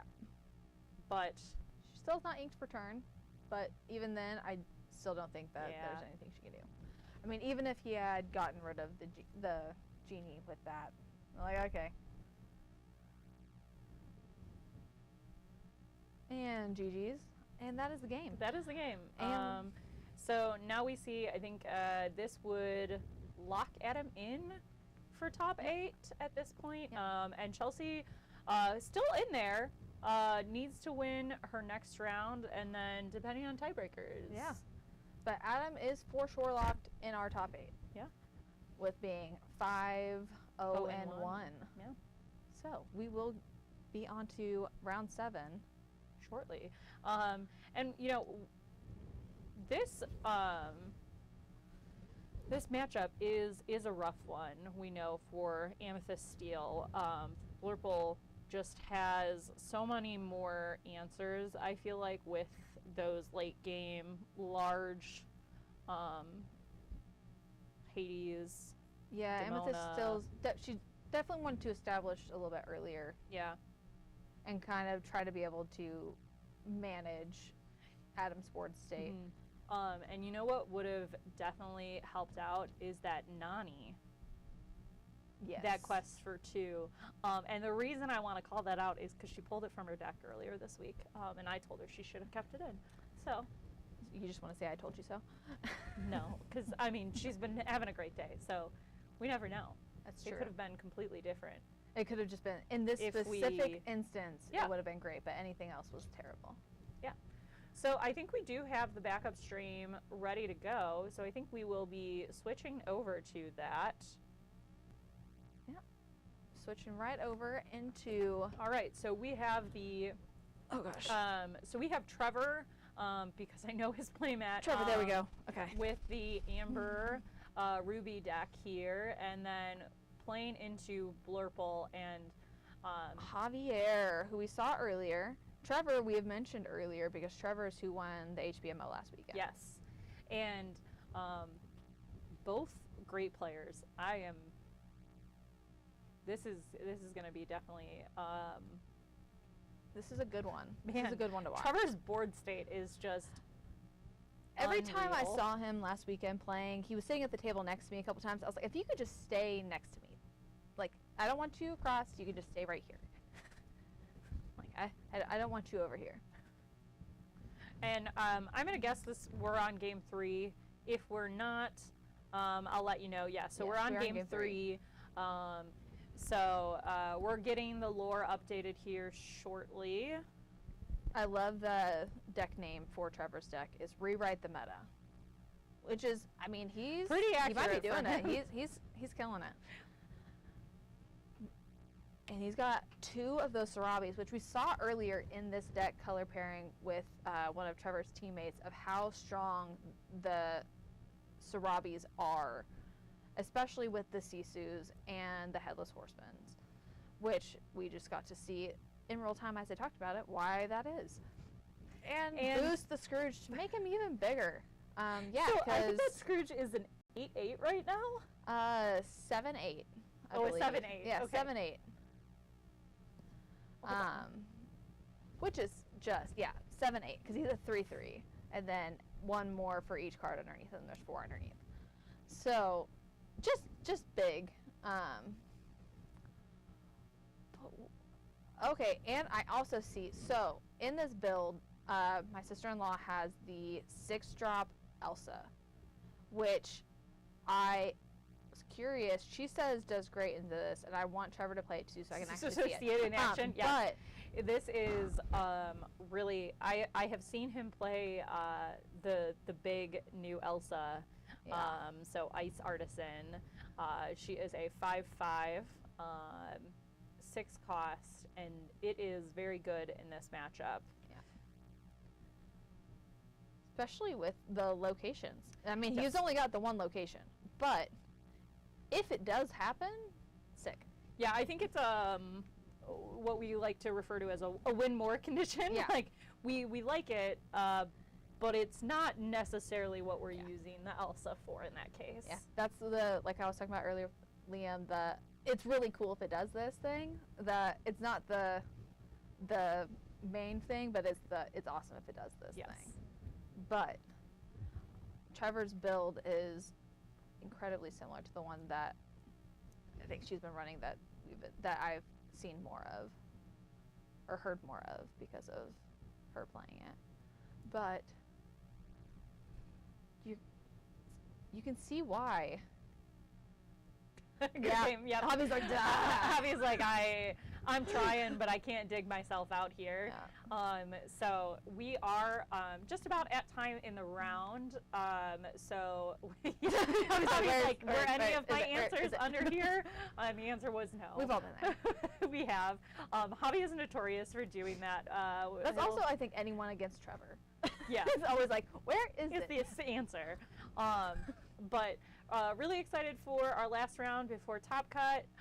We're going to take a break here real quick, but we will be back shortly. Yeah.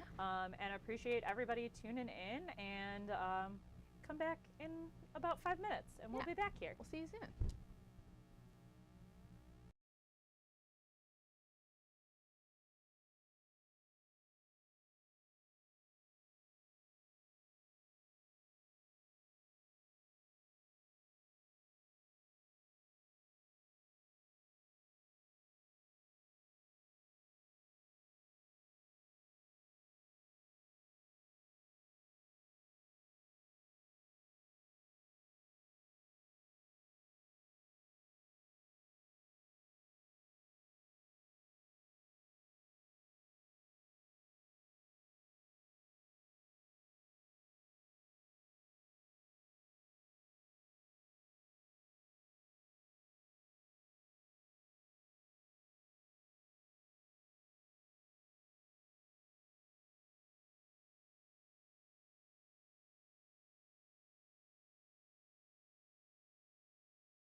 Hello and welcome back. We're round 7, last round before Top Cut, and I am joined with Liam today for our last round. For the last round. It all comes down to this.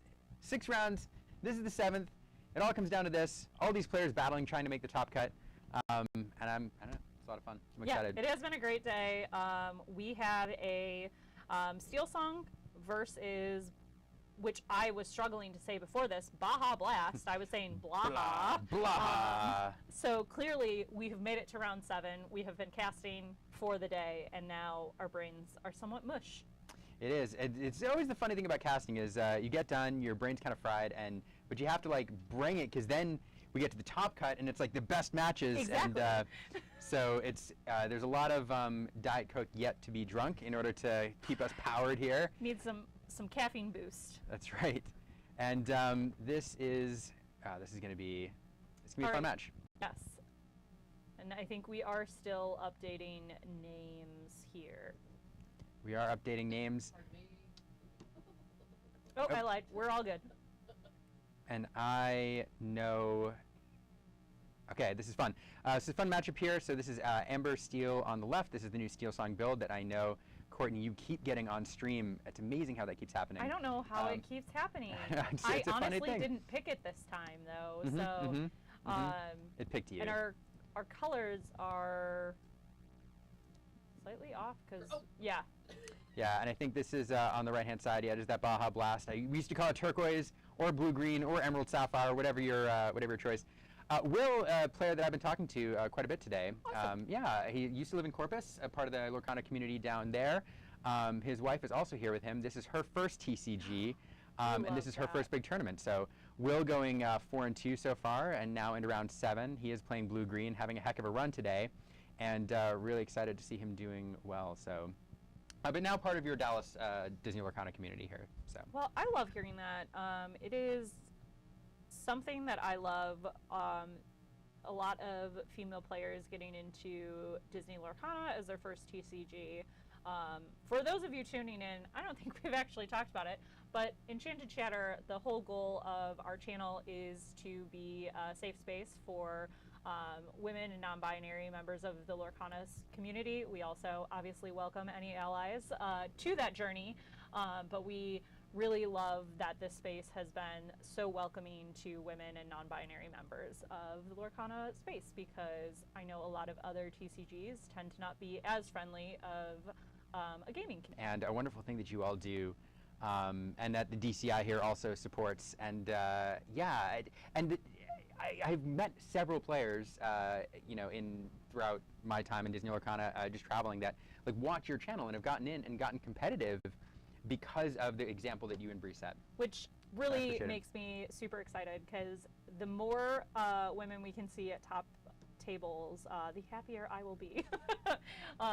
And not a small feat, I actually started this channel by being on Liam's channel with your wonderful wife Erin, who had me on for a women's roundtable. And it was very funny because when she first asked me, I thought she wanted Kirby on the channel and not me. And I was like, why would you want me? And now look where we are. And look where you are. And it's so cool. Yeah, the Disney Lorcana space has been fantastic. Speaking of fantastic, look at the start by Amber Steel. I know, that's a great start here.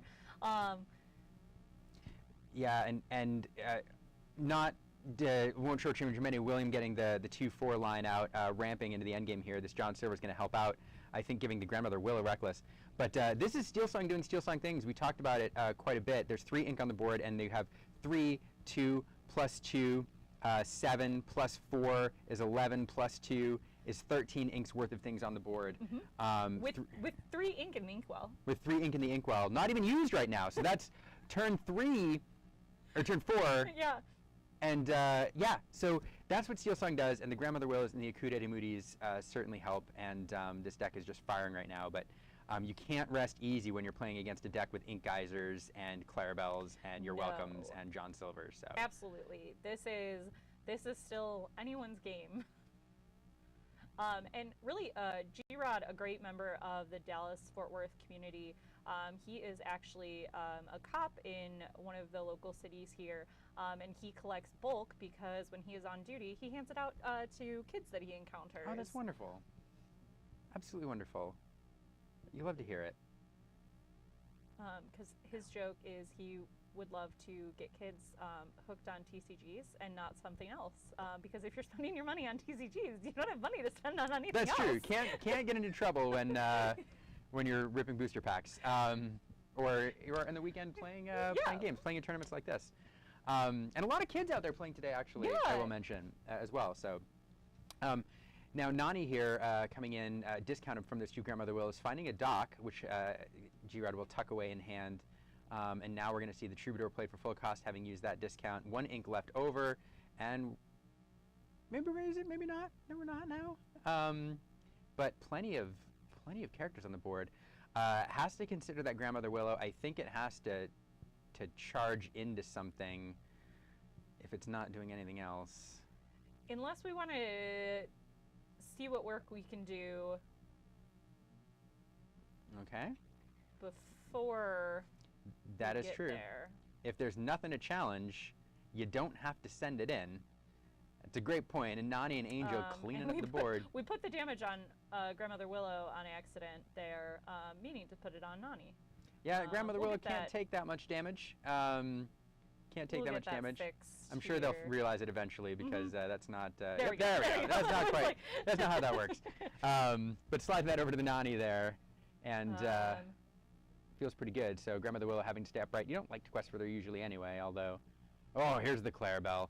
And the Clarabelle is really, really good when you compare it with the You're Welcome, perhaps. But G-Rod down to 2 cards. I mean, William will get 1 card out of it, but that's not the most effective Clarabelle I've ever seen, unfortunately.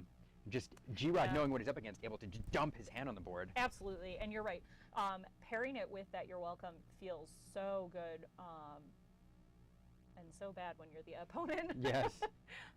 Because you're like, wait, I did the work to clear this, clear my hand to not give you value. Yep. And so we talked about how you're not out of the woods against this deck. There's a lot of characters on board on G-Rod's side, but there's 1, 2, 3, 4 of them susceptible to the Under the Seas, which we always know we're lurking. Plenty of characters to sing it out there. Although it looks like the John Silver has. Yep, I've lost track of who's gone. Okay, so we're back on. All right. Oh goodness gracious! The hamster, power hamster, there into the dock, drawing 2. Got a Lilo and. He hurled his thunderbolt. Thank you, because I want to call it Timu Zeus because I do it in my head whenever I play it, and I really shouldn't call it that. I know that. I think it's a funny joke that I make every time as well, just because I think it's funny. But having that in hand there, not enough to deal with the Clarabelle, unfortunately. Could banish the Zeus, but you've also got a lot of other cheap characters. Not the Zeus, the John Silver. But you've got a lot of other cheap characters who could do it as well. But no, we are going to cleanly get rid of that and then just go quest. Absolutely. Keep maximum lore this turn. Troubadour there, a great singer for those 4-cost songs. Back over to William, and William would love to find an Under the Sea or, oh, okay, Donald Duck feels pretty good now. Yep. 1, 2, 3, 4, 5, 6, 7, 8. 9, 10, 9. 9 lore. I can math, I swear. 1, 2, 3, 4, 5, 6, 7, 8, 9. Yeah, 9. So, not enough to win the game. Now we're going to be down to 8 with that Nani being banished by the Clarabelle. So plenty of time to find that board wipe. He set up the shift there and set up that Donald Duck to get multiple cards. That card draw off the Clarabelle as well. So looking for that board wipe. G-Rod there checking to make sure that Donald Duck doesn't activate on his turn. It is during William's turn. Draws into a strength. Strength gets powered by the number of characters on your board. There's a lot. That feels real good. There's a lot. That feels real good. Now you'd love to get rid of that shift target, Prince Philip. But Fortunately, that you sadly can't. has ward. So this is a really tough choice. Now, he's getting value off the Clarabelle. It is the biggest target, but that Donald Duck is a guaranteed card at the start of the turn. Right. At the start of the turn. Yeah, great. And we don't want to give any there. answers to our opponent here. So I think great play. If we want to trade in to Clarabelle, we can, which we're going to choose to do. And now we'll just quest, going up to 15, 16. Yeah, A lot. 16. I did not add 2 lore for our good hamster wheel. And now I think he drew into a You're Welcome there, which is not going to do it. You really need the combo here. Although an Under the Sea actually would do really well as well here. Not getting rid of everything, but the hamster by itself is not going to do it. So there's a You're Welcome. Going to send 2 cards back. You know, not the worst choice here, but almost a moment where maybe you're welcome your own prince on here and get some card draw to see if you can get into some better answers. But we're gonna go to game 2. I see here. That's a great point, because I think the Under the Sea clears everything but the Rhino there. Yeah.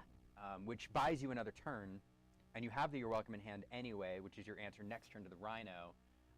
You would still have to answer the Lilo, but you've got the Philip. Well, we wouldn't have the Philip. Yeah, you wouldn't have the Philip anymore. So yeah. Still a stretch. Still a stretch, the but Under the Sea would have been fantastic. Yeah. No, that's a good point on that play, because I do think you could dig for answers just a little. Although, without the Philip, I didn't see how much ink was available. Yeah, so I don't. Yeah, it might have enough. been a mute point, but. Yeah, and I don't think the MMM by itself, unless you could top deck 2 MMMs. Yeah. Just like you could. You could. Stranger things have happened. Yeah. Stranger things have happened. Sometimes you have to believe in the fate of the cards. That's right. Heart of the cards. Heart of the cards. When maybe they're pumped up. I don't know. But now William on the play here. I don't remember who was on the play last game. But this Amber Steel deck loves to be on the play. Actually, I say it loves to be on the play. It does, but there's some really great lines available to it on the draw as well, with the opening the Angel. Mm-hmm. So actually, like, being on the draw isn't awful for this version of the deck. And I mean, even a lot of players playing this with no 1-drops, no true 1-drops. This version of the deck is playing Rhino, so it does have the 1-drop Rhino it can play. But quite a few players playing this with only Angel, so there is no true 1-drop. So an interesting. Yeah. No, that's true. Actually, it's another thing about Sky played the Mulan back in CCS, but then the winner of PPG dropped the Mulans, and like you're saying, didn't have the 1-drop in there at all, except for the Angel on the draw. So it's true.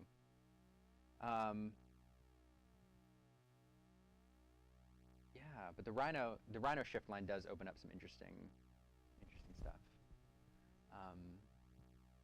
Nevertheless, we'll see if G-Rod has that Angel here as he is on the draw.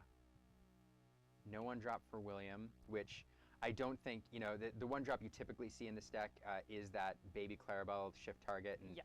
A lot of people now, especially when they're playing Steel, do not like to expose it to danger, so you get the sneaky shift. Yes.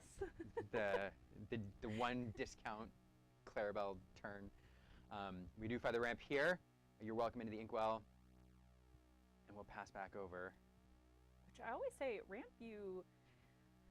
Ramp is great, but you also have to make some really interesting choices early on in the game with your hand, because you're potentially inking some cards that you want. Inking a strength there, definitely not what you want to see that early on. No. And there's some tough. I do see tough. This is tough. Sometimes you like to get the Willow here. G-Rod trying to be aggressive. Unfortunately, I do see an Akud in hand, but no Troubadour, no Singer, no Vanessa, no Angel even establishing this turn. So that Akud shut off for a whole other turn. Now we're establishing the Prince Philip. The fact that Malicious, Mean, and Scary went into the Inkwell leads me to believe we might have another one in hand. Yes. Because ramping to that board wipe is a line that this deck could take against this Amber Steel deck, which likes to go wide. Oh, and we have all uninkables in hand except for that Stitch. Yep. I am just seeing now. Yep. That feels real bad. Yep. So it's an interesting choice to play the Lilo here rather than the Willow on the previous turn, which would give you a little bit of an edge ink-wise and also save you the inkable. But this is a good card. And out here, you draw a card. You can play a 2-cost for free. You will be able to play that Willow down now for free, or another card. It's going to be the Dock. Get that on the board. Quest with the Lilo. Get that 2 lore. Of course, you'll be able to get Lilo back later.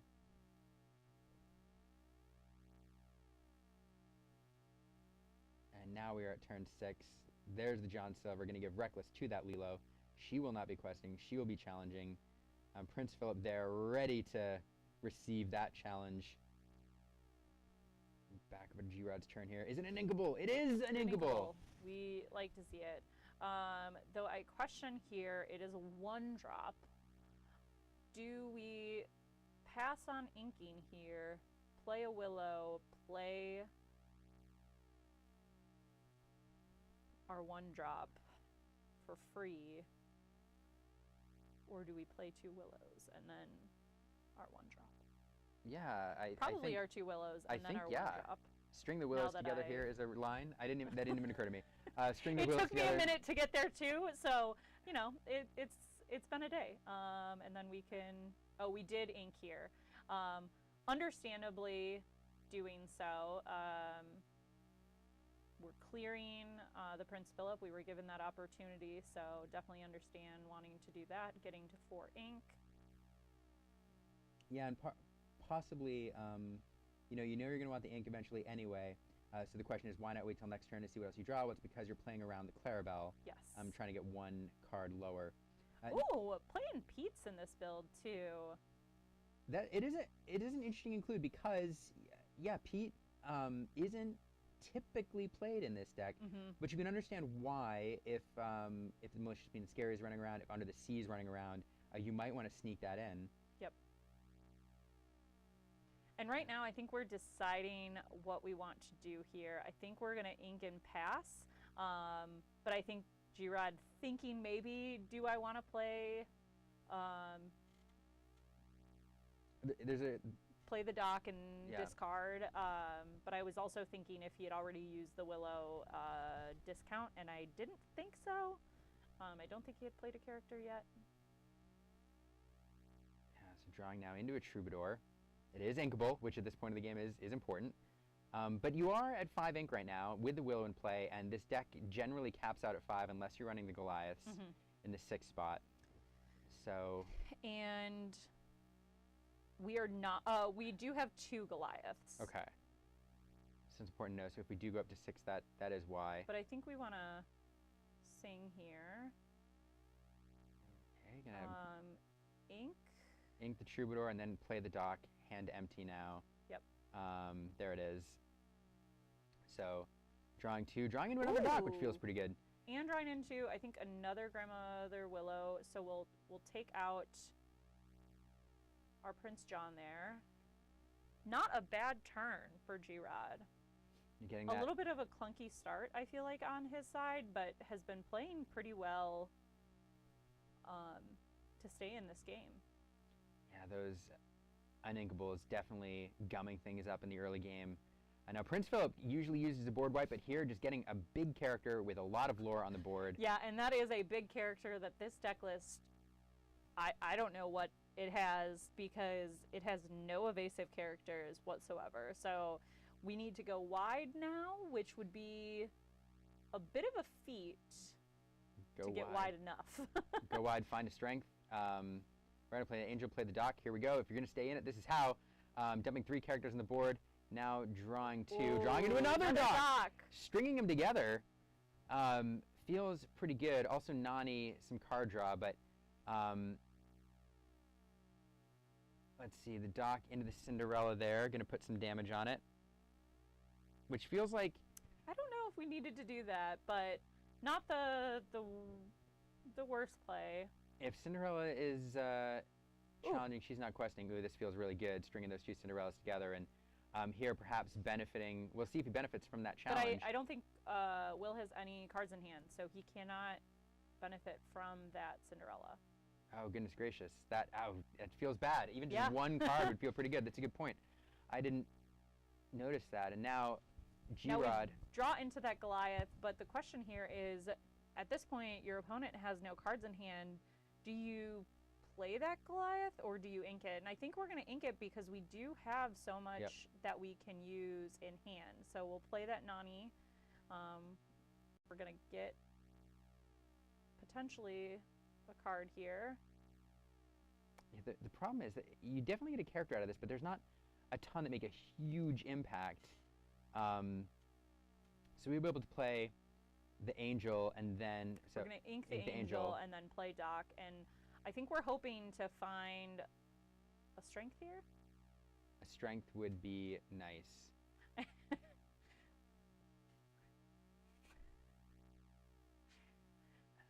And I'm laughing because G-Rod is, I feel like we all know and play people regularly at our locals, and you can see their mannerisms when they get to a certain point of a game, so I'm kind of chuckling because I'm seeing him realize, oh, hey, I don't have much of an out here,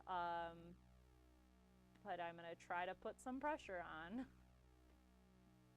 Yeah, just a little bit of lore, and that Donald Duck feels good if you're in William's position, low on cards, needs some extra, and that Prince Philip has just been questing every turn for the last few turns. Yeah, and now we've just got, well, I think we had 2 Stitches and a Chief in hand for G-Rod, which just a little too late for those cards. Yeah, it is tough. So we are going to establish the Stitch. We'll be able to draw an extra card per turn starting next turn. But need to deal with these cards on board. That is game on board there. So yeah, so he's going to... shaking his fist at that Philip. Not much to be done. Nope, and we will go to game 3. And a really, as you pointed out, is a really tough start. Like as soon as that Strength goes down into the inkwell, you start thinking, well, wait a second, what's going happening? on in that hand? Yeah. And just not much. And had the Akud to get him out of it, but didn't have a Singer. So just again, kind of a clunky opening, and wasn't able to recover. So it is even now, 1-1 going into game 3. Love a good game 3. We do, particularly with 30 minutes left in the round. Absolutely, absolutely. And this game can go long. Yes. If Amber Steel either doesn't brick or doesn't run away with the game right. So over on William's side, strategy here, I think, double ramp, absolutely double ramp. Try to hit that Cinderella, that 2, that 4. On 6, you could go for the Clarabelle line. The problem with the Clarabelle line is this Amber Steel deck likes to get a ton of its cards on the board, and especially when it's on the play, there's just not going to be a lot of cards in hand to benefit. So if you Clarabelle, you want to pair it with a You're Welcome right away. You shared that across. Sorry, you yawned and then I yawned. Oh, I'm sorry. You sent it across. My bad. Don't send it back. Just keep it going that way. Go away. Free, take the yawn. But alternatively, I think the better line is you're planning on hitting that Philip line early. Yes, and I would say alternately on G-Rod's side is being aware of that Philip line and really paying attention to what cards we're inking and playing on William's side to decide if we want to go really wide right away or be a little less aggressive and try to get those bigger bodies out early in the game that won't get wiped by Prince Philip. Or, well, not even Prince Philip, wiped with just a damage. But not go quite as wide to lose your board state and all your cards in hand. Yeah, everything. It's sad. It's a sad place to be. Yeah, the other thing with this Amber Steel deck is it does have these lines available where it goes wide, like stringing the Akuds into the Willow, into like a 1-drop, and just dumping everything out, which is one of the ways you play this matchup to avoid the Clarabelle shift. But there's another line that it has where you're going a little bit taller early and trying to get the early Snowboard Stitch or the Aerial Singer on board as early as possible. To get your card draw. To get your card draw going. And in that way, in a prolonged game, you're drawing a couple extra cards, per turn, and you're able to go wide, but in that medium body build with the cheap Powhatans and the Snowboarders and the Aerials. And I think that's perhaps where you want to be if William is indicating at all that he's pursuing that early board wipe. Mm-hmm. And right now, really making the decision if we want to do that surfer skit, snowboarder stitch. We're really struggling with that stitch, snitch. No, that's snitch. Yeah, snitch. If you catch it, it's 150 points for Gryffindor. That's snowboarding snitch. And and so Grandmother Willow, great card here. Now, if you were able to get the Willow out or the Angel out earlier, would have been great.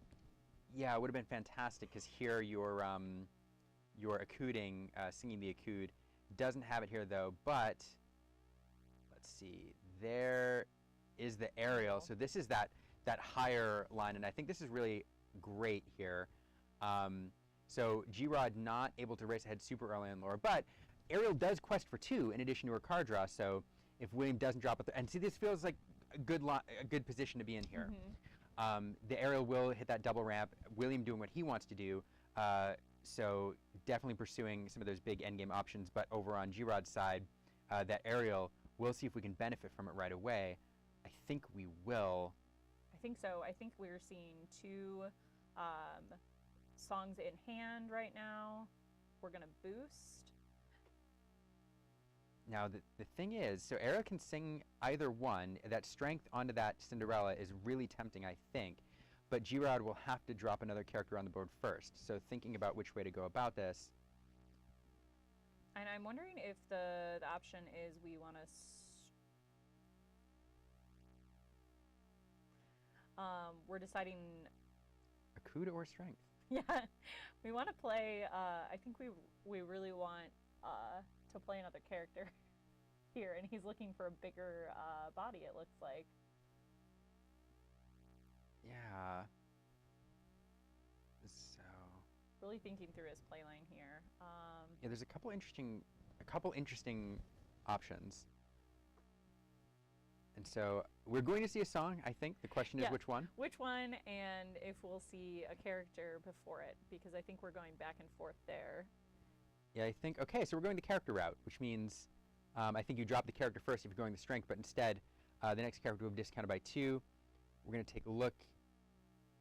Well, I think we were only supposed to draw 1 card there. Yep. Yeah, Jared drew 2 and should have only drawn 1 there.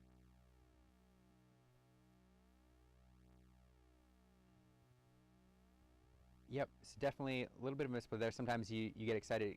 The Accoud does reduce by 2. You draw 1. Oh, wait, you're drawing for... the Ariel as well. The Ariel, that's what it was. Yep, so drawing 2 there. He will get to discount the next one. And Pete coming down here. Okay, so shutting down any... We're good. Yeah, we realized right as I sent you away, and I was like, lies, ignore me. I made a mistake. It was me. It wasn't on stream. It's me. I'm the problem. It's me. So there we go. Ariel just so good in the mid game here. So into the Pete, and there's the strength. So having inking for the turn, having all 3. So why do just 1 song when you can do 2? But I believe you only get to draw once. Yes, once per turn when you play a song. And look at the benefit there, because I think we get this extra Cinderella here. So getting that Cinderella off the board, really, really good in this scenario, because getting 2 Cinderella activations would have felt pretty bad. So William, again, I think G-Rod hasn't presented a super threatening board in terms of lore. That Ariel you'd love to get rid of, but continuing to ramp every turn here into some of the powerful endgame cards, I still think is okay. G-Rod, though, William giving him the chance to kind of expand the board, go a little bit wider. G-Rod taking advantage of that opportunity, establishing another Willow. And this feeling pretty good about establishing this board because we don't have any pieces out there for the Prince Philip combo. Yeah, Nani now going to take a look. Oh, that Mowgli feels really good here, kind of snap grabbing that, because that's one of the cards used to get rid of that combo, or perhaps a really threatening Under the Sea. Although you're fairly insulated from Under the Sea here, which feels kind of nice. The downside of Nani, of course, is you have to show William that you're drawing that Mowgli, and so William, if he is holding a Malicious, Mean, and Scary in pursuit of that Prince Philip combo, looks pretty tempting to ink right now, unless you have some insulation, like Under the Sea. So this game, like, the board is so wide on G-Rod's side of the board, but given that he only is at 2 lore, and that William has managed to ramp 3 times, feels like it's still anybody's game, because a couple key cards. Oh, he's going to take a look. He's going to ink, take a look. So now this is William's choice here. Yeah. And yeah, a really bit of a clunky hand. That Under the Sea is usually really good in this matchup, but I was going to say there's only a couple cards on board which are really threatened by it. But nevertheless, William choosing to discard the You're Welcome and going to quest out here. Yeah, we realized that we played those 2 cards, so questing for 3, going to 6. And now, oh, we draw a Malicious, Mean, and Scary. But we are going to Clarabelle. And I wonder, and you can banish the Willow with a challenge. We're going to ink Malicious, Mean, and Scary. There's an argument to like play it just to get the damage counters on board in case you top deck the Philip, but instead just going to pass back over, keep that protected, and we'll see what William's getting off of Grodd's hand, because I think he's empty-handed, so gonna draw, what do you draw off the Philip? What? Or off the Clarabelle? I don't know. I wonder didn't see it. Yeah. Or did he? Okay, so I wonder if the Malicious, Mean, and Scary is still in hand. No, he did ink it. He did? He inked. Oh, bummer. It'd be a shame if we missed the Clarabelle trigger. I didn't see him take it. He may have. But on Grodd's side, dropping that Nani down, now dropping the dock, just stringing it all together, going wide here. Still has that aerial for card draw. William really wants that board wipe. Yeah, and G-Rod knowing that he does have that Under the Sea still in hand, so will be interesting to see what he does here. I think he's gonna, my guess would be quest. You don't really need to keep any of these upright that didn't just come in. So now we're up to 13, and William really looking for that board wipe here. Yeah, so I think at the end of last turn, I think with the Under the Sea in hand, G-Rod probably was at 1 card, drawing into that 2 card. So yeah, as I mentioned, missing the Clarabelle trigger, but I think that there was just nothing to be gained because of the Under the Sea. And now you really have to, there it is, and not super devastating here. You're going to lose 4 characters. But 1, 2, 3, 4, 5 remaining is enough to go up to 18. And again, still not the end of the game. You have 2 good challengers there. G-Rod top decking a song here, though. Yeah, that's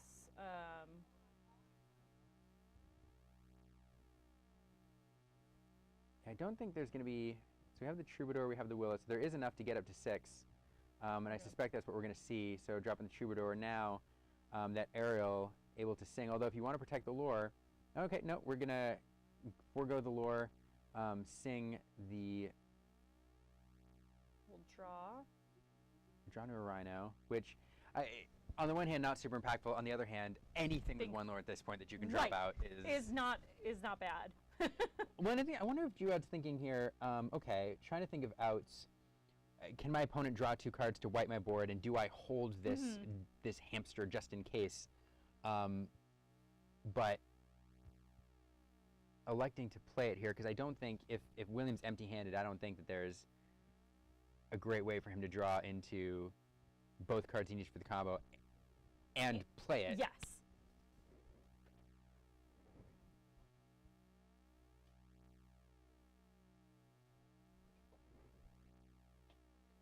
So both players here in game 3. Just thinking through the lines. Yep. I think right now, G-Rod's also trying to make the decision of,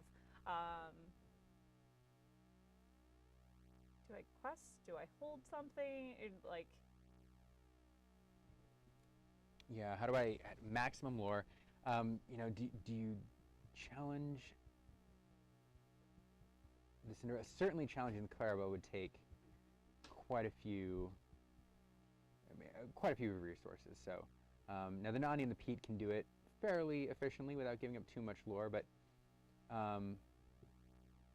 if you can threaten game, yeah, I think that's kind of the thing here. Do I just take the Cinderella and protect my characters? Do I devote Pete and Nani to challenge in and get rid of that big character on the board that can sing, if there is some way here for William to get back in the game?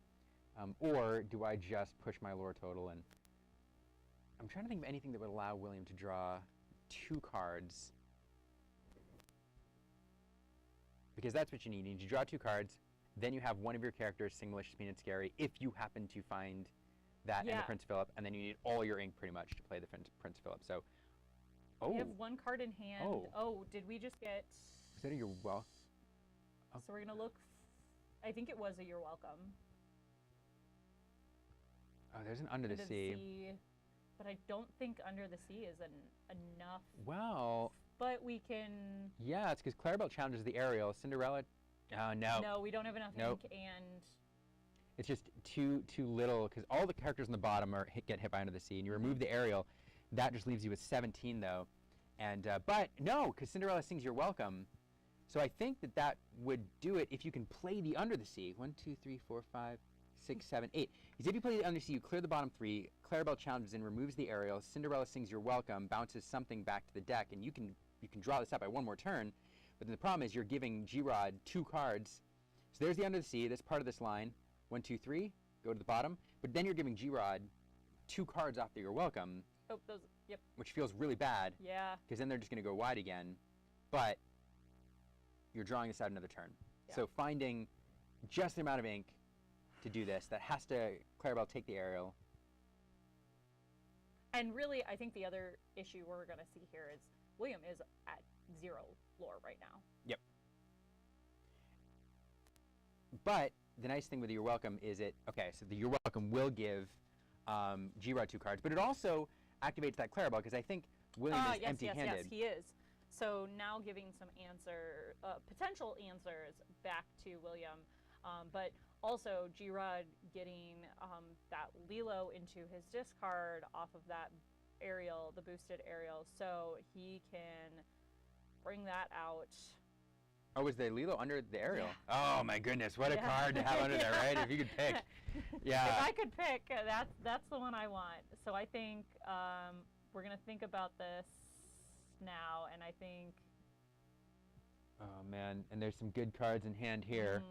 So now he's thinking about, so we haven't drawn yet, he's considering the Lilo, that's why you see that set aside. He's got the Zeus Bolt, then he hurls Thunderbolt, which will probably clear off that Clarabelle. So elected not to do the Lilo. Did he draw for a turn? He did not. Yeah, it's kind of a bummer. Because I would have gotten the 2 off the You're Welcome, and I didn't see if he. Yeah, I don't think it's a very common mistake to make here. It is. It's too far gone. But I think sometimes, when you're thinking about that. You think Lilo. You draw, well, and when you're thinking about Lilo, you're also thinking, oh, hey, I did just draw. Yeah. So that's, all right, that Clarabelle gone. Oh, here, we're just going to, I think the judge identified that, and we're drawing for that miscard.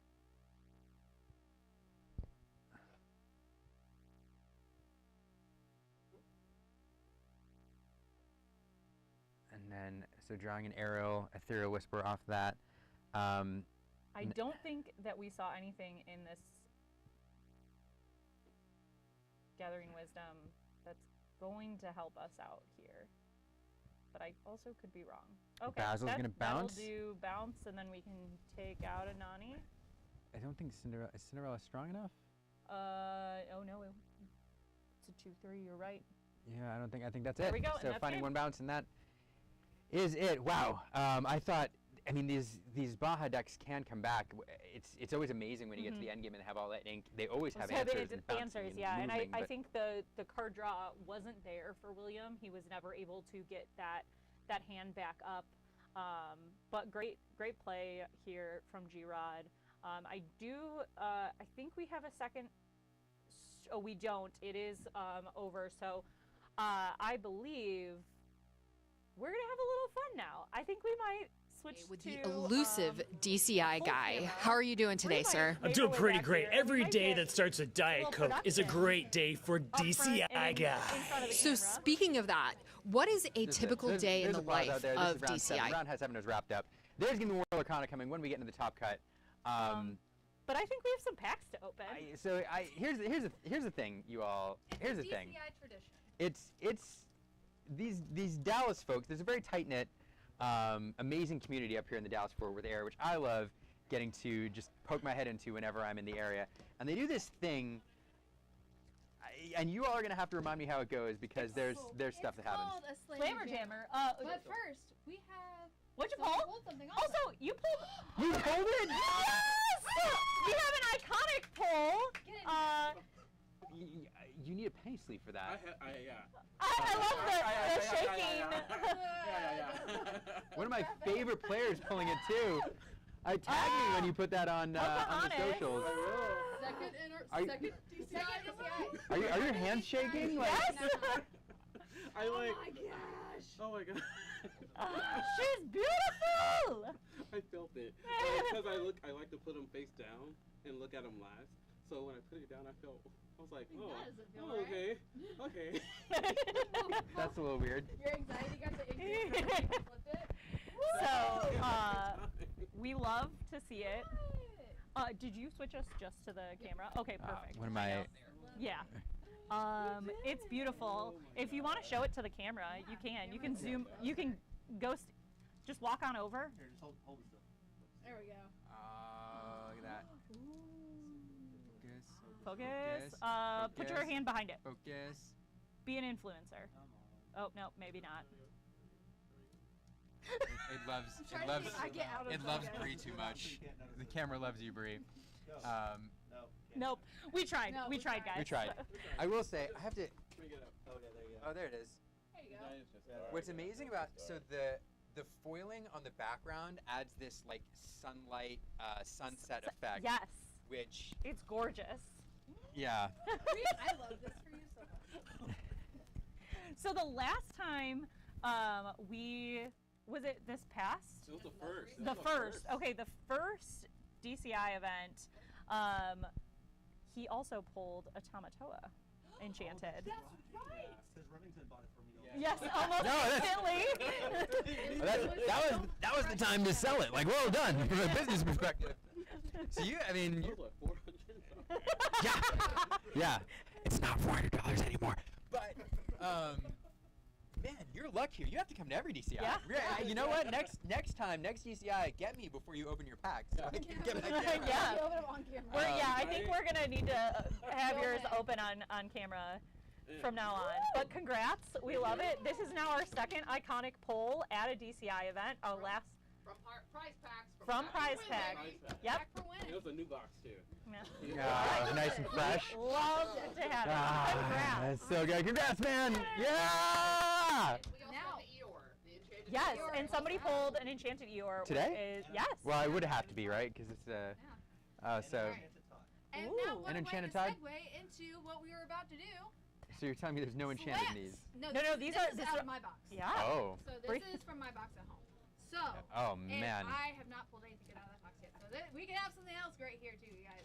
Right. But we need our commissioner up here for this one. Yeah. Come-ish, come-ish, All right, come-ish. so DFW, we have a lovely tradition here, which I have Wait, started. do you want me to have this pack, or is that the I pack you didn't want hand me? you. I did not Yeah. hand Way to you. get you, I'm way not to handing get you in here, Bree- Kirby. Bree doesn't hand me packs anymore because. I don't do that. She still says So, yes. what we need to do, Oh, because you you're not mic'd, Oh yeah. what we need to do is we open the pack. We do not look at any cards. We're gonna take the art card out. We're gonna take the last 3 cards. Take Not- the art. Art Okay. card off. Put this off. Okay. Mhm. Yeah, and then Last 3 next cards. 1, 2, 3. Yep. Don't Don't Okay. look yet. We're gonna count to We 3. gotta- On that count of 3, we're gonna Liam's gotta flip it catch up. and slam it onto the table. This is called a slammer Jammer. Oh, that's One. cool. Oh, and the camera can see. Oh, wait. So, wait. But if the foil card's on top. Yeah. Yep. So we flip the. No, yeah. Oh, you flip them all. Yeah. All three. We're just All slamming three? it. Yeah. There's all no, three. like. Nope. Oh, it's man. chaos. It's It's chaos. chaos. That's why it's I, fun. I don't advise right. this. 1, I do. 2, 3. 3. Tinkerbell. Oh, I I got. I got a Yeah. Scrooge McDuck. I got a legendary. Yep. Oh, I was about to say I got a playable. But but that's Tinkerbell's beautiful. That is Yeah. that's Oh, that's so Yeah. good. Tinkerbell. It is And Tinkerbell. then you double check to see if you got a discard. oh, Oh. oh, oh, there's a Naturally. Mainly got- because Bree is I want one. wants I wanna one, open and one. you open 2 in I one hate box. go back over I here. did. living my dream. It was bonkers. So Stitch Carefree Snowboarder. This is a playable now. So I think this is a solid pull, but it doesn't beat your legendary. Your legendary is. But we did get We some packs. also didn't get the iconic. Yeah. Like That we is true. did. So, you know. That it is but true. We have followed through with our DCI tradition of Slamajam. Slammer Jammers. And I think we are going to take a break for a few minutes and be back with Pop Cut. Yeah. Yeah, don't go anywhere. Best Lorcana is yet to come.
we started with 83 people, 7 grueling rounds of Swiss, and now we're down to this. The quarterfinals, the top 8, at the Diet Coke Invitational. It's Liam, it is Bree, we're in the booth. Are you ready? I'm ready. I'm ready. I didn't know that I was going to do that, but it just kind of happened. No one knew. All right, but we do have a favorite. It was requested a few times that Trevor is on stream. You asked for it, we delivered. You're welcome. So here we go. Trevor is going to be at our top table playing against Ryan. So we'll have it to you shortly. Yeah, one of the reasons I'm sure that people asking for Trevor, fantastic player, a lot of people know him, but playing some spice. Ruby Amber. And he's on a hot streak with it. Yeah. So you were telling me had a good turnout last weekend as well? Yeah. Last weekend we had 42, I believe, at the Hunter Burton, and Trevor won. And then today he has been killing it. He asked that we not put him on stream until top 8. He's like, I don't want anyone to see the spice before they're not ready. As soon as top 8 started, we're like, all right, let's go. Get him in there. Yeah. He already knew what table he was going to be at. He's like, you all want me now, don't you? And that's going to be Trevor on the left in the Ruby Amber, and then Ryan on the right with Amber Steel. Yeah, I love to see it. I like the Amber Steel too. It's a deck that was gone for a while, and then 2 weeks ago it was the hotness. It was the spice, and it went from being the spice to being the hotness because it's about 10% of the meta here, and it's doing some work. DFW loves it some Amber Steel. I know you all and your Amber Steel. I blame Enchanted Chatter. You can blame the other half of Enchanted Chatter. I mean, you helped give her a platform, so it's that's fair. It's a combo. It's a soapbox that we stand on. That is true. And I know you're a Ruby Amethyst enthusiast, let's say. So when you win 4 set champs with a deck color, it owns your heart. That's fair. So it's not my fault. That's fair. It's really just its fault it was for being that busted good. in Ursula for being that good. It was. And that's why it deserves to be in timeout still. Ruby Amethyst, you had your time. You stay in the corner for another. I'm just kidding. No. I'm just kidding. No, it was so bad. I just have flashbacks to the Inklands. Not the Inklands meta. The Inklands meta I loved. It was the Minnie Mouse Surfer days. Oh, that was the best. Was it though? Yes. Was it though? Is it deck being like 79% of the meta? Like. I mean, it wasn't Ruby Sapphire when it was like 90% of the meta. That's true. Ruby Sapphire wasn't any fun either, but those days, like, yeah. But speaking of Amber Steel, 3 out of our 8 are on Amber Steel. It's pretty good. Yeah, not bad, not bad. 3 out of 8 is actually, pretty good conversion rate. So 10% to 3 out of 8 is actually really good. So just showing that this deck's hot streak continues. Took down CCS 2 weeks ago, took down PPG last week. Diego Saz brought it into Ghent and navigated his way to the top 32. So I think this build is probably here to stay. Oh, yeah. And we're off to the races already with a Mulan on turn 1. Mulan. Now, not everybody plays turn 1 play in this deck. Sky ran the Mulans, I think, 2 weeks ago. I don't think the PPG winner ran the 1-drop. So interesting it here. On the other side, here's a 1-drop. A conditional 1-drop, this Angel being played on turn 1 from Trevor. Courtesy of its underdog ability. And then the Troubadour. Fantastic. The Troubadour. Probably one of the best turn 2 plays in this deck. What it's doing is setting you up, and if you're not going to go the Grandmother Will route, it's setting you up for that Akud next turn, which you can pair with your Ink to play one of your powerful mid-range characters. So I think a great opening from Ryan here. Yeah. And unlike G-Rod's Amber Steel version that we just saw, that was a little bit heavier on the aggro side. This one looks like it's a little bit more spaced out, but so it should be interesting to see how it pairs into this Ruby Amber. Yeah, I am not entirely sure what this Ruby Amber deck is trying to do, but it's win. It's just trying to win. What Trevor's saying is, hey, look, I'm the song deck now. This is the line that Ryan's deck often runs. He's dropped the Angel on turn 1. It is a 3-cost singer. Now he's Akuding on turn 2. He'll be able to draw a card and then pair that 2-character discount with the 2 ink he's about to have in play if he inks to play a 4-cost character. No, or a free 1-cost character. Let's take a little peek at the hand. That's a, yeah. Oh, it's a real big bummer losing that Akud. Oof. That was the play next turn with that Troubadour. So Trevor picking that out there.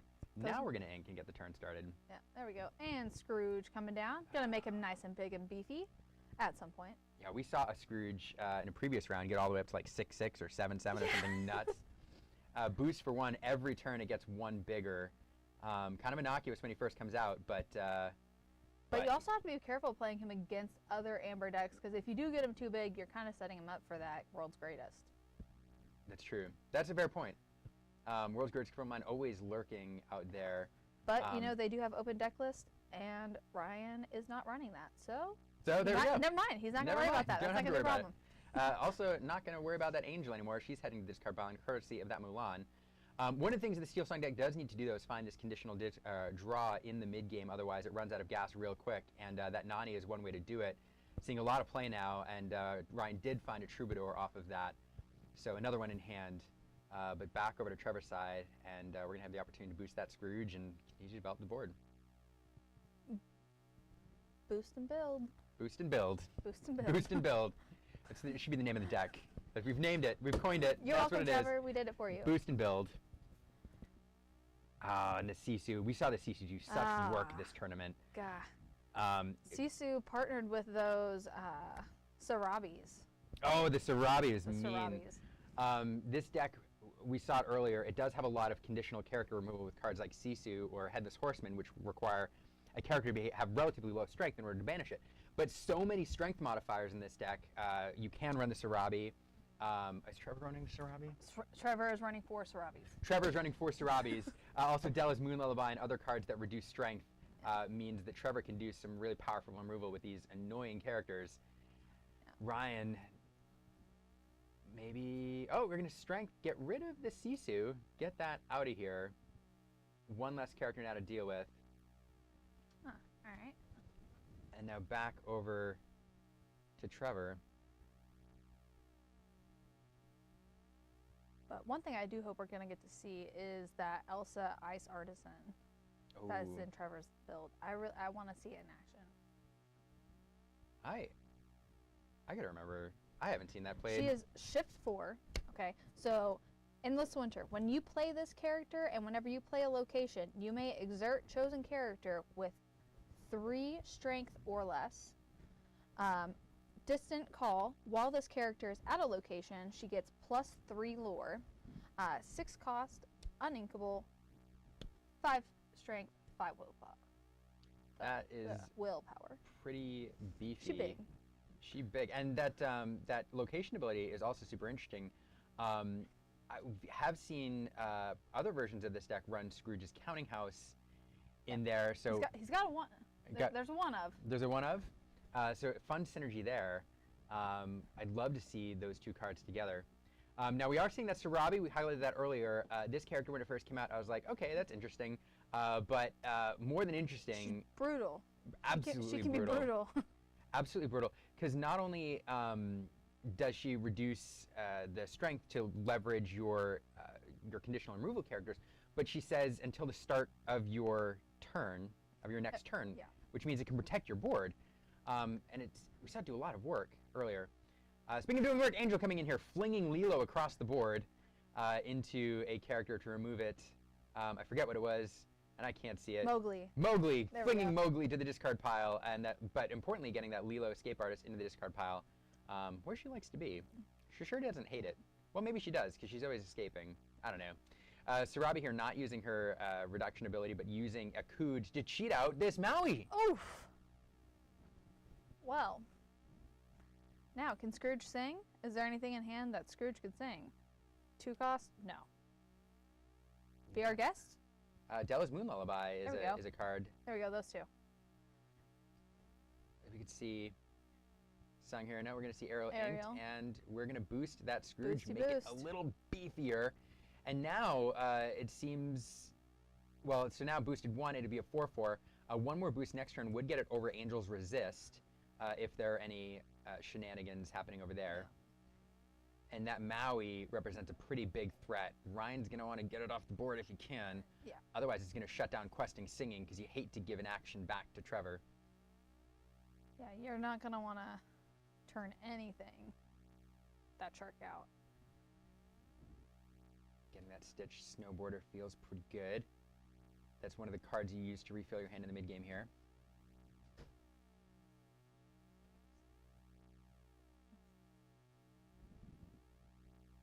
Gonna play the grand.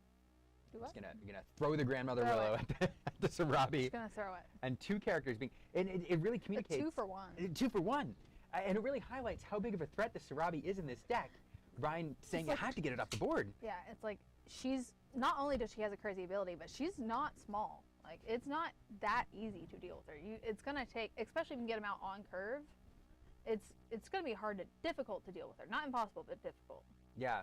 And Shark is singing. He has a beautiful voice, you know. And Sarabi's back. Yeah, Shark is Trevor singing. says, you got rid of it, but it is back. Or rewrite history, Yeah. which is return a character card from your discard to your hand. Feels pretty good. Yeah. And that's going to be a card that Trevor does not want, or that Ryan doesn't want Trevor to pull back over and over again. One of the weaknesses of the Steel Song deck in the meta is there's a lot of evasive running around. Maui Half Shark is one of them. There are no evasive characters in Ryan's deck, to my knowledge. Yeah. Just not a lot in this color pair that you usually run. So you're going to have to rely on some of your damage-based removal. But to do it, Ryan needs to get up to 5 characters in order to leverage strength, or string the along the he hurled his Thunderbolt with something else. That evasive character, that evasive shark, is really kind of a nuisance. A nuisance. I'm gonna go ahead. Nuisance is a good word for it. He's a nuisance. He's such a pain. And Gonna go ahead and risk questing with that Stitch just to draw the cards. I can't see how many cards Ryan has in hand, but it can't be many. yeah, and it's a Della's Moon Moon. Lullaby. See what we choose here. Probably choosing the Scrooge, and what that does is now Scrooge not able to banish the Stitch next turn, which means Maui will have to crash in, which if you're going to have to remove it with damage, taking the damage from the Snowboarder Stitch gets it part of the way there. Although, that Sarabi there is going to be able to reduce oh, that feels pretty good. All right, we're going to put 4, and we're going to throw a snowball. All right. So All right, there we go. that's a way to do it 2 cards again, but 2 cards again. 2 for 1, like, and Trevor has some amount of cards in hand. Couldn't tell how many, but there are several cards in hand. And one thing what Brian has been good about doing against Trevor, that Trevor at least was doing well when I've seen him play, is he's able to get wide established with hefty enough characters that it's so difficult for their opponent to manage, that, like the Scrooge, where they can just kind of keep dropping things. And that is Ohana. Brutal. Ohana means family. It also means I draw a lot of cards. When you have a beefy card like Scrooge McSuck, which soaks up 4 damage counters, paying 3 to draw 4. That feels really good. That's pretty good. You usually got to sing together to do something like that. And Ohana means family, seeing a lot of play in these Steel Song builds, but here being put to great use. And Sarabi just coming in with the Sisu pairing yet again to get rid of the Angel. Oh, that feels really, really good. Resist doesn't matter if a card says just banish this character. And Trevor just having a whole bunch of answers here. That Sarabi is really impressed me. Played that Lilo out. Escaping from the discard pile. Yeah, Sarabi's not kidding around in the meta right now. She's doing some serious work. There's dogs and now there's cats. There's dogs and cats. That's right. I do want to see a true cat deck. True cat deck. Sarabi's a start. Sarabi.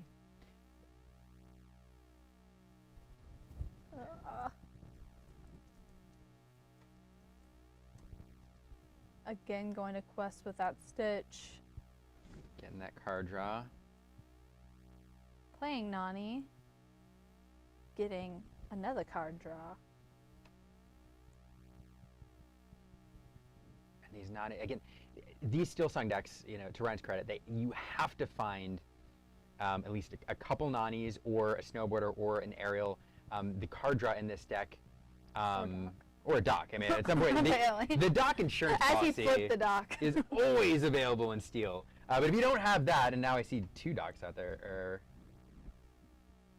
Yep, drawing the dock up. His hand. Unless you're stringing together docks, you have to find that conditional card draw in the mid game. And Ryan doing it here. That snowboard's been around several turns now, replacing itself and then some.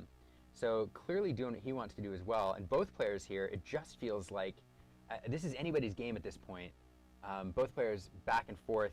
Speaking of which, there's this aerial, and usually you see this aerial in this Steel Song build, but Trevor's like, I'm going to take Steel Song and make it Ruby. I can do better. Right. I can do anything. I can do Ohana. I can do anything better than you. But he's like, I can Ohana. I can play the aerial. Look at me. I'm the songs player now. Ooh. And speaking of songs, songs, Be Our Guest. Be Our Guest, putting his discard pile to the test, pulling back that Maui Half Shark, and Ryan had to devote a couple of cards to get rid of it last time. You hate to see it come on the board after you've banished one. Yep. And then also just gaining the passive lore from the aerial. Yeah. Feels pretty good. Feels pretty good. Gonna need to deal with the Stitch Surfer with something. But you have Sarabi out, so you can literally just use the Sarabi effect and throw Scrooge in it for nothing. And Ryan's doing exactly that. And so it feels good. We're going to boost that. And use that last boost. Make it even bigger. Why not? Let's make it huge. He's counting. It will be here forever. He's getting swole over there. DCI will be over, but Scrooge is forever. He will continue to be leveling up every turn like JDZ. Just keep accelerating. I asked JD once, I was like, hey, do you ever go down a level? And he's like, no, you're just always climbing. You're always leveling up. I'm like, wow, that is... Yeah, I pointed out with his outfits at one point. He's like, next time, he's like, well, at one point we're going to be like Met Gala level of outfit. He's like, oh, wait. Now, it does feel like the board, definitely favors Trevor at this point, and that Maui Half Shark lurking in the water, like Jaws music playing, the Maui fins Half out there. Shark and Ariel out, once he can start getting some actions flowing, it's where Trevor's deck is going to shine. Yeah, and you can see that's the game plan here is recur actions, recur songs, play the songs, get the lore, draw a card, play another song. It's like Steel Song, but just slightly different. More aggressive. Because it's Ruby. Ruby's mean, using those baby sisus to banish things, and feels pretty good. So Nani Hare going to sing Akud Ada Moody. We're going to draw a card and discount our next character by 2. That's the thing about Coup, too. It never feels bad, I think, to have in the hand, except if you're crunched for inkables, because even in the late game, you're like, okay, I'll draw a card and uninkable. And no. And play something lower. So what do we got here? It's another aerial, but not going to play it. We could, couldn't play it because there's not enough ink. But going to discard it, throw it to Snowball, play a dock. 3 docks on board now, a clinic of docks out there. And now, do we want to finish off this Sarabi? It looks like we do. Kind of feel like he has to, because it's just the Sarabi is making it where Trevor's able to just take everything with 0 risk for free. Yeah, like, I'm just gonna let you take everything off my side of the board. That fearsome, like Sarabi has done. It's the second time we watched his colors today, and Sarabi every time has impressed when she's on the board. Just I don't know. It's a very good card. Yeah. Which is, you're not lying, crazy, because she's a common. So that's good to see that there's, like, the variety. There's always the one, but at least Sarabi's not going to be $60. Yeah. And it's funny because it feels like a clunky card in terms of you have to stick it before you can use its ability. It takes a turn for the ink to dry before you actually make use of it. But it's so versatile in this deck because of the removal it opens up for you. And as you pointed out, it's well statted too. Yeah. Which is pretty good. I see Elsa in hand. Oh, there it is. You highlighted it earlier. Come on. But choices. There's another shark we could get. Which? As well, there's some removal, but nothing super threatening out there. It's got some good options. I can't see what that card is. Do I want to play? Is that Eliza? Is that other card? Eliza Maza? Transformed Gargoyle? Looks kind of like it. Is that it? Potentially. But I don't know. I don't think he took it, so. It's not a decision for today. Yeah, maybe we'll see it later. So now, we know Half Shark's available. I didn't see what he picked. I was Distracted, sorry. distracted. No, it's okay.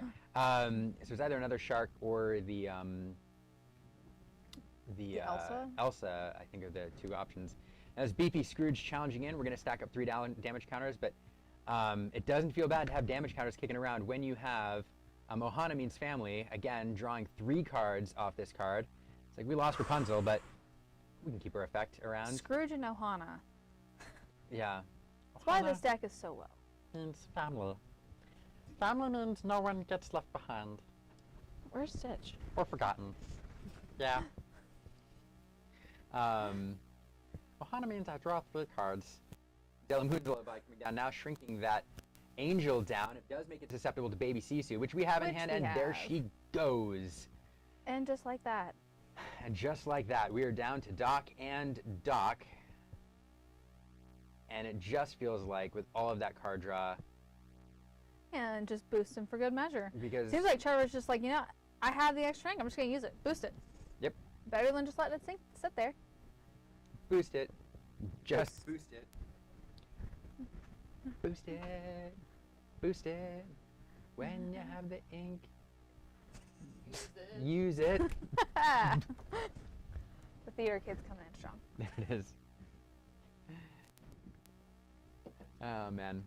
And yeah, again, it just feels like Ruby Amber at this point is kind of running away with us. And even just thinking about the, it's really the card advantage. That Ariel has procced a couple times now. He's managed to dig with cards like Be Our Guest, but 7 cards off Ohana's. Yeah. That's 5 net, and it's really good. And it's hard to overcome a card draw advantage like that. Zeus. We're gonna try here. Zeus coming down now, blasting Ariel off the board. It is the most versatile character, or the most important character, because of the card draw she enables. Now establishing a Troubadour, sliding the docks over. Now the question is, do we quest? May as well. They're not doing much else out there. JDC Quest rated with 100 people. Oh! Woo! If Hi, you're JDZ. joining us, thank you, JDZ, and thank you everybody who's been watching the Glimmer Games out there in beautiful California. We are here at the Diet Coke Invitational, the DCI as it's called, in the Dallas-Fort Worth area, where 83 players joined us earlier in the day to duke it out. We are now in the quarterfinals, the top 8. And if you all are joining us, those colors on the top are not a lie. We have some spice here. It's Ruby Amber, ketchup, Ruby Amber, Ruby ketchup Amber, mustard. we're right. Or what did we call it earlier? We had another fun name for it. I forget what it was. I forgot. It was funny. We named it, and then we forgot the name. Anything you can do, I can do better? Boost and build. It's boost and build deck. Yeah. Yeah. But yeah, so I'm here with Bree of Enchanted Chatter, and we are watching the top 8. This is game 1 in the first round of the top 8, and it's kind of one-sided at the moment because this Ruby Amber deck has been going off, but it's still anybody's match.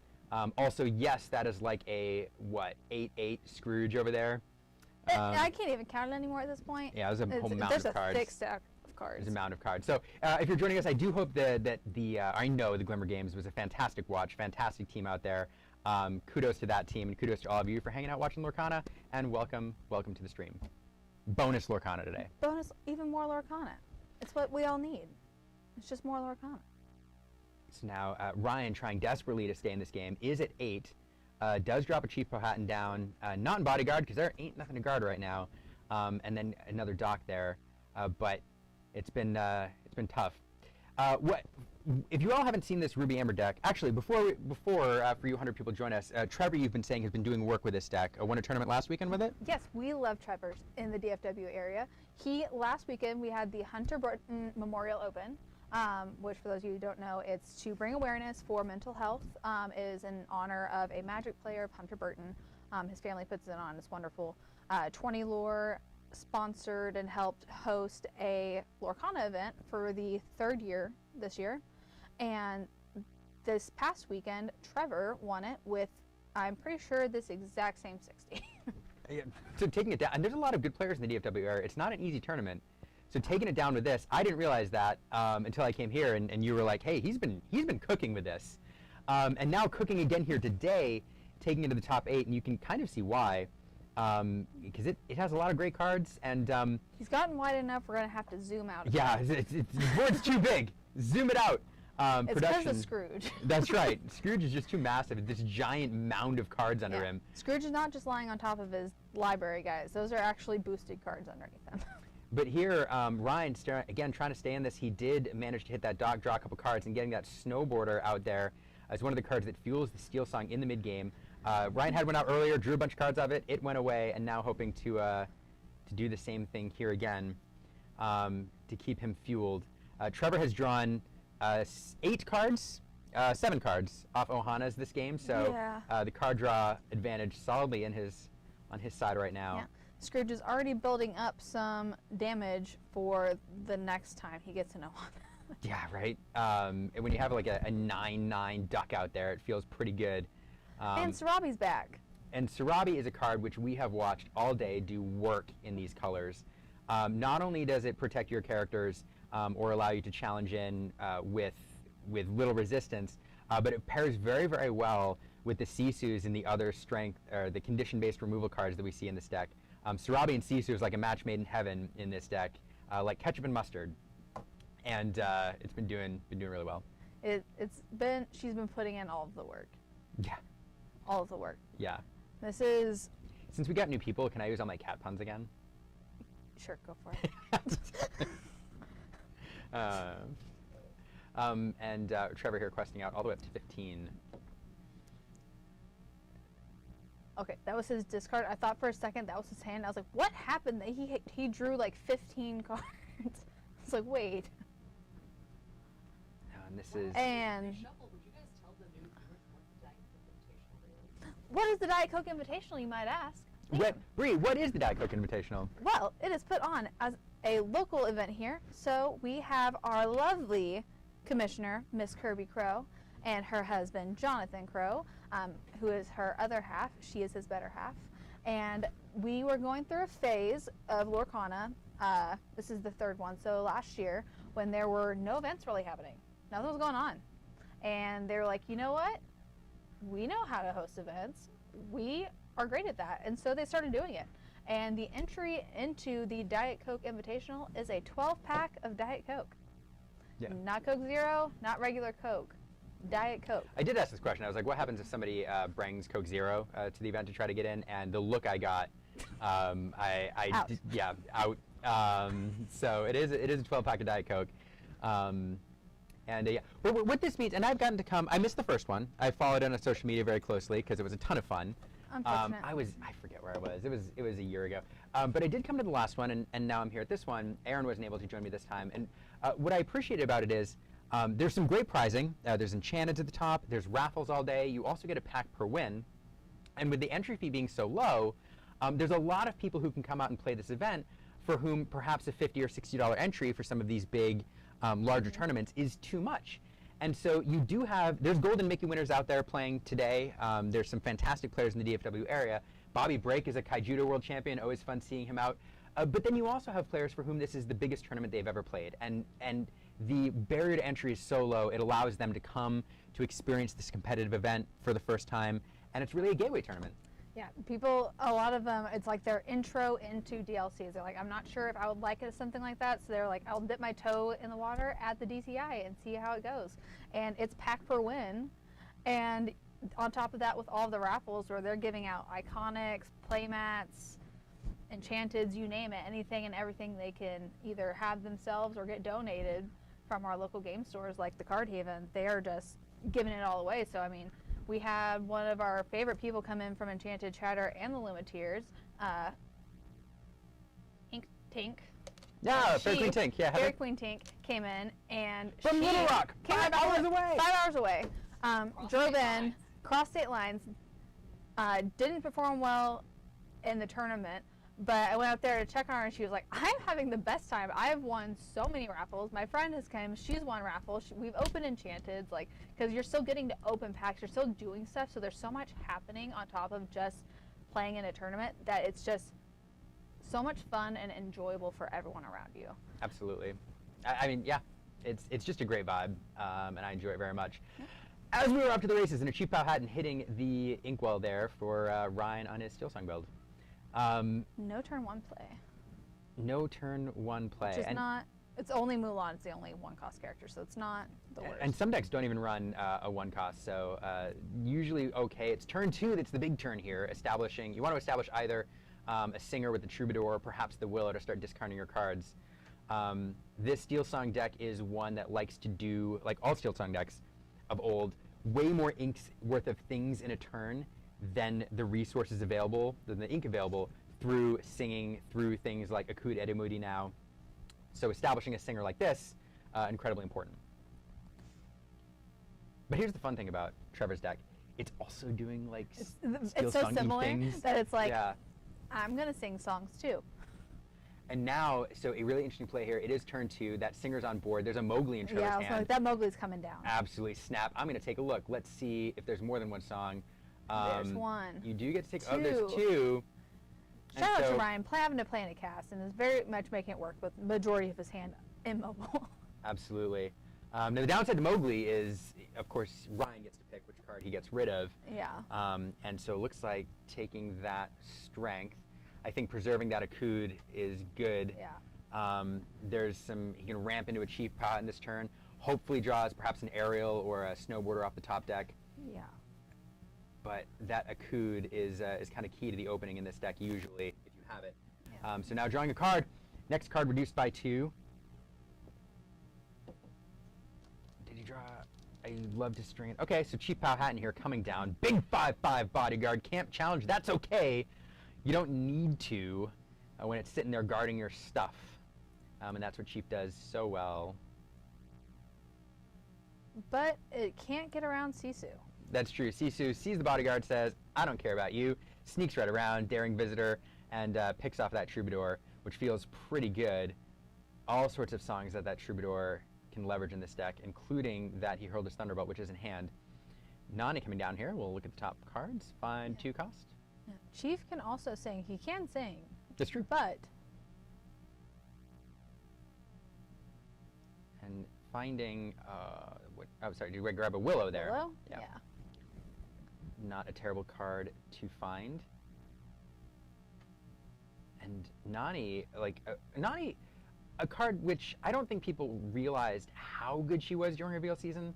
A lot of people looked at her and said, okay, this smooths out a few things for dogs, but become a really key component of pretty much every Amber deck, except for Amber Sapphire, but of a couple of the Amber decks in the meta right now. The majority of them. The majority of them, yeah, more than half. But you know, you have to find card draw, especially in the Steel Song deck, because it can burn through its resources rather quickly. So Nani, Snowboard Surfers, yeah. Yeah. Snow Surfer. Carefree Snowboarder. Carefree Snowboarder. There we go. Carefree Snowboarder. Or Aerial Ethereal Voice. Like, you have to find them at some point here, at this point in the game. Speaking of Pocahontas. Trevor. A Nakoma. Nakoma. Coming down. Just a 4/6. Just a 4/6 for 4. Just a 4/6. Incredibly well statted. And one of the things that makes her so good, not only can she challenge, but she's got that 6 on the back end, which pairs really well with the Ohanas that we know Trevor's running. Yeah. But we do know at least one of them has hit the inkwell. That's true. So. That's true. One less that Ryan has to You know what's really great is when you have a 4/6 Nakoma and there's a 5/5 bodyguard over there and you've got an Ohana. Oh, and another bodyguard coming down. So Chief Powhatan and Chief Powhatan, 2 bodyguards there guarding that. Nani is protected. She is well protected. She's flanked by chiefs. Ryan said, you're not going to touch them. No more crashing your Scrooges into and drawing a million cards. Yeah. So now, though, I mean, oh my goodness, what Trevor would give for an Ohana right now. Or World's Greatest. Her World's Greatest Criminal Mind. So we're going to start with a Della's Moon Lullaby. No. Yeah. Yep. Yeah. I was like, what is it? Yep. Nope. Yep. But he did get a World's Greatest. I saw it. So interesting. Aha. Manifesting. Oh goodness, I would love to see a 5-draw Ohana. Okay. But no, I think Della's again. Della's again on Doubling the cheap. on. Did we? Oh, we doubled on the one. We doubled on the one. Again, probably hoping to find. And then singing World's Greatest on the larger one. Oh, goodness gracious. And then Sisu. some more nonsense and Sisu. Some more nonsense and Sisu. Oh, my goodness. What a Well, I saw the sequence Elsa there. for a brief moment, and she went into the inkwell, There but she we is. did see her. Ice Artisan. Say goodbye, everyone. Say hello. There she is, that legendary front winner. So goodbye. She's in the inkwell now, never to be seen this game again. But she's in the deck. Yeah, so that's unless fun. he draws another one. Unless he draws another one. So 10 stats, 10 willpower worth of characters there. Trevor removing it pretty efficiently with a couple lullabies and a Sisu. And Before you know it, it's just gone. World's Greatest. And now, so a couple sharks in hand. Bit of an awkward Oh, hand here. Hana. Because a couple sharks. Oh. But there we go. Now Maui half shark. I said awkward. I didn't realize we were at 6 ink. So not awkward at all, because we have enough ink to play as shark, and that is a fantastic. It's still good, folks. Yep, it's good. Ruby Great. may be in timeout, kind of, but it's sort of finding its way out of the corner with decks like this, and shark's still good. Trevor's driving this deck. He's like, listen, he was the only one that had it last weekend. This weekend, him and his team showed up, and multiple of them had it, and he's like, listen, I am going to, as he called it, rewrite the meta, which is the name of his deck. So, Rewrite the meta? yeah, that's literally the name of his deck. Rewrite the meta! So, Ruby Amber. Woo! Trevor says, I am the meta. I change it.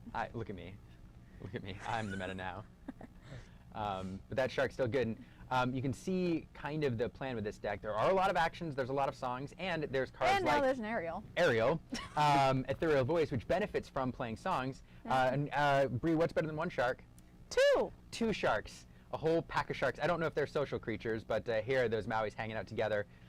This Maui not able to challenge, though, will go on a quest. And this board now looking pretty threatening. One of the weaknesses in Steel Song is there's no, we said last game, no evasive characters. So you have to do it with damage, and you're going to have to find a couple cards to do that, because that 5 stat line.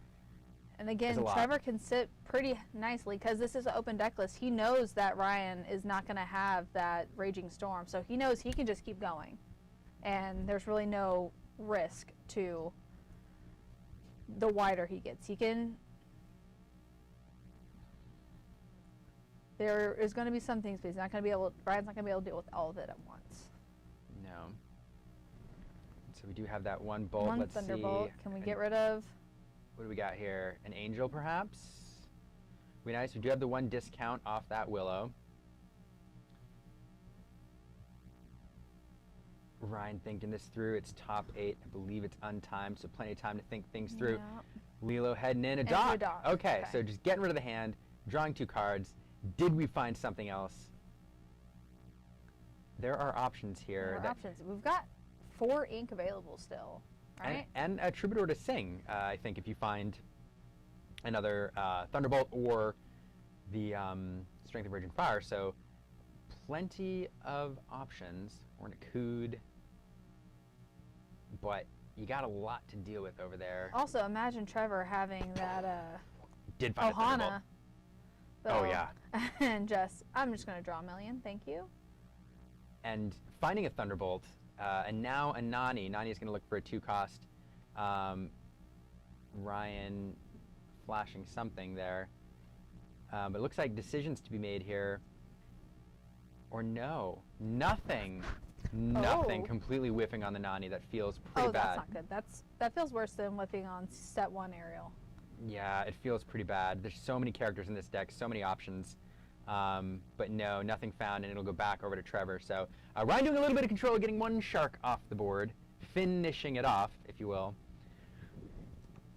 Looks like we have Sorry, Sharabi had and to. Ariel in hand. The Ariel in hand feels really good here because there's plenty of cards exposed to There she challenge goes. into with that shark. So we're going to boost her, put a card under her. Now, Ariel, of course, when she's boosted, will allow Trevor to draw a card whenever a song is played. That Maui, you say I have no songs in hand, that's okay, there's some in the discard pile. So Maui able to challenge something. The Troubadour. Oh, yeah. Eat that Troubadour. And now, Get back Adela's Moon. and not a lot Sing of ink it. to play it, but you can sing it. And look at Trevor. Again, Trevor saying, Anything you can sing, I can sing better. I'm the song deck now. I am the song deck now. Gaining Here. lore from the shark, drawing cards from the aerial. It's almost like his deck is doing what it's designed to do. For sure. Absolutely. And that Ariel and that Shark are a fantastic pair, fantastic match. We've seen them work together before, working together again here. And now this just seems like it is an insurmountable board state for Ryan. He's going to give it a go, but it's going to be really tough. Gonna go ahead and take out the Ursula. And then we're gonna top deck an Ohana and draw 4 cards. That's the way it's been going. Playing the Angel but having no other cards in hand to be able to discard for her does not feel great. It does not. And again, Ryan giving this a go. He's like, you're not gonna draw it. Yeah, right. I He's see where this like, is "Go going. for it." Ohana, no, I'm not gonna deal with that silliness. So getting that Nakoma off the board before Trevor can benefit from those damage counters. But back over to Trevor. Luckily for Ryan, no exerted characters, so that Maui won't be able to recur anything, but it can still quest. Looks like he drew a Horseman Strike, so I didn't manifest the Ohana hard enough. No, and the Horseman Strike's not a great card in this matchup. But it is an action and a song, so we can still gain off of Maui Shark with it. That is true, but now if there's no evasive character to target, and you have an evasive character, do you have to? Is it a? Let's read. Let's pull it. Let's read. Is this one of those like earlier when we did the thing? Is that with the World's Greatest? It was yes, it was the World's Greatest. So the Horseman Strike's being played here, and I think this is the conversation here. You may. Oh, you may. Okay, it says you may. All right. And I think that's the conversation here, because we saw a scenario earlier in the tournament where an individual played a World's Greater Terminal Mind in order to benefit from the Maui effect, or was the Ariel? It was the Ariel. Ariel. But there were no legal targets over on his opponent's side of the board, nothing strong enough for it. But that player did have a 5/5 Scrooge, I believe, and because World's Greatest wasn't a May, he had to banish his own character. It was very, very sad for everyone. Yep, not realizing it when it was played. It wasn't a tactical decision. No. It just happened. So. Yeah. But that is. The other table? We do have bonus Lorcana. Was that? Was that it? Was that 2? That was Trevor 1 and 2. Game's over. Yep. Oh wow. We have bonus Lorcana though. We have Sapphire Steel Oh, people hate and Sapphire Amber Steel. Steel. Nobody likes Sapphire Steel. I'm just kidding. You Sapphire Steel players. Are there Sapphire Steel players in the chat? Because here you go. All right, so Tony is on the left. All right, that looks like, I don't know what game it is or anything else, but I know that much. I saw Tony's mat. Yeah. Yeah, all of our friends watching the Glimmer Games out there joining Slid on us right over. for our top 8. We bring you bonus Lorcana here at the DCI. DCI stands for bonus Lorcana. Yeah, you wanted more Lorcana, so JDZ sent you here. We give you more Lorcana. We give you. Are you not entertained? Are you not? I'm sorry. See in the day. Diet Coke. Diet Out the Coke. nose. And that's how we do it here at the DCI. And here we go. It is a mirror so far. Mulan's being played on both sides of the board. It is Steel, Amber, Amber Steel. It is Sapphire Steel. A really interesting matchup. And it looks like it is 1-1. So this is game 3. This is game 3. And it's going to be non-stop Lorcana night, folks. We have both tables rocking. And after that, we're in the top 4. And once that we've got both tables, and then we've got the finals. So, like... We're here all night. We're here all night for you, bringing you Lorcana with all of the spice. And, yeah. Story of the tournament, a lot of spice here today, actually, and we've seen some of it here. Also, a lot of... that. Very well done, Courtney. Good job. Right below the camera. But Amber Steel is the other story of the tournament for me, coming in at about 10% in the meta, which is a lot higher than we've seen, but really making a run recently, and converting 3 of the top 8. That's huge. Yeah, and so we get to see this one where this one I feel like is a bit more of a fair matchup with Steel. It's pretty equivalent, pretty level. And then versus Trevor on that Ruby Amber just kind of seemed to It's almost like he place tested a lot against it. Yeah. Yeah. Right. Which may or may not confirm that he did, but. So this matchup is interesting here. Now, are those colors correct? I think we're on Sapphire Steel, right? Yeah, Scott should be on Sapphire Steel. So, oh, that's right. I can see it right there.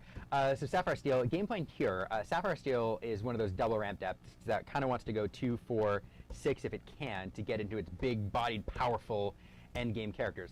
One card that makes a difference in this matchup that kind of wants to go wide is Tinkerbell. If it's being run, I haven't looked at the deck list. It is. It is. So Tinkerbell, fantastic card here because when you're playing against Steel Song, singers are going to be exerted for you to challenge into, and you can blast Grandmother Willows, you can blast Lilo Escape Artist, and those kind of things with Tinkerbell's ability. But one of the things this deck can't struggle with, unless you've got a Tinkerbell on board and things are exerted, is wide removal. And these Steel Song decks can go wide, but one of the ways to do that is it has to find and get to really quickly some of these mid-game cards like the Snowboard, Carefree Snowboarder, or the Aerial, which allow you to draw extra cards every turn. And we're already seeing that go wide ramp-y. Tony says, you ramp, I ramp in my own way. And I blast your Mulan off the board with a Strength of Raging Fire. She's gone. She is no more. Again, flavor foul.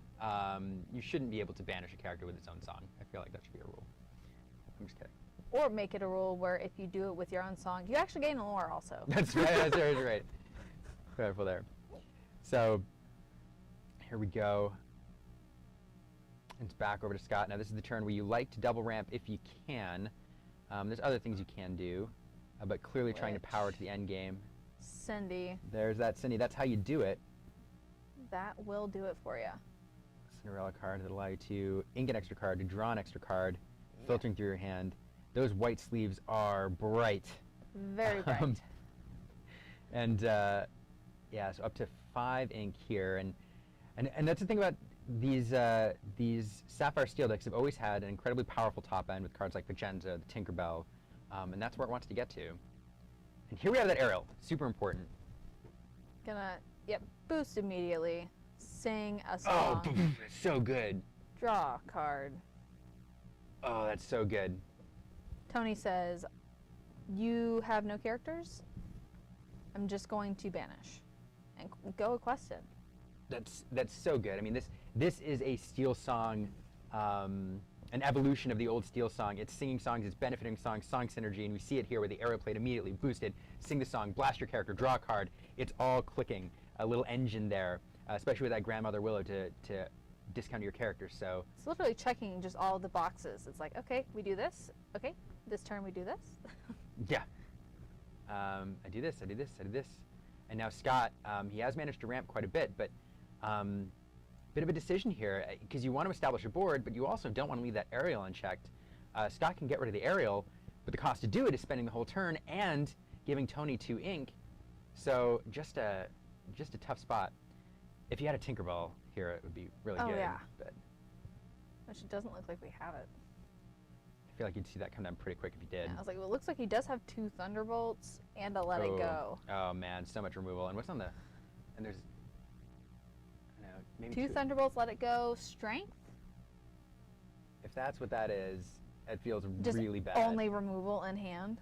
Yeah, that would feel pretty bad. So we're gonna see here if that is Tooth Strengths kicking around on the bottom.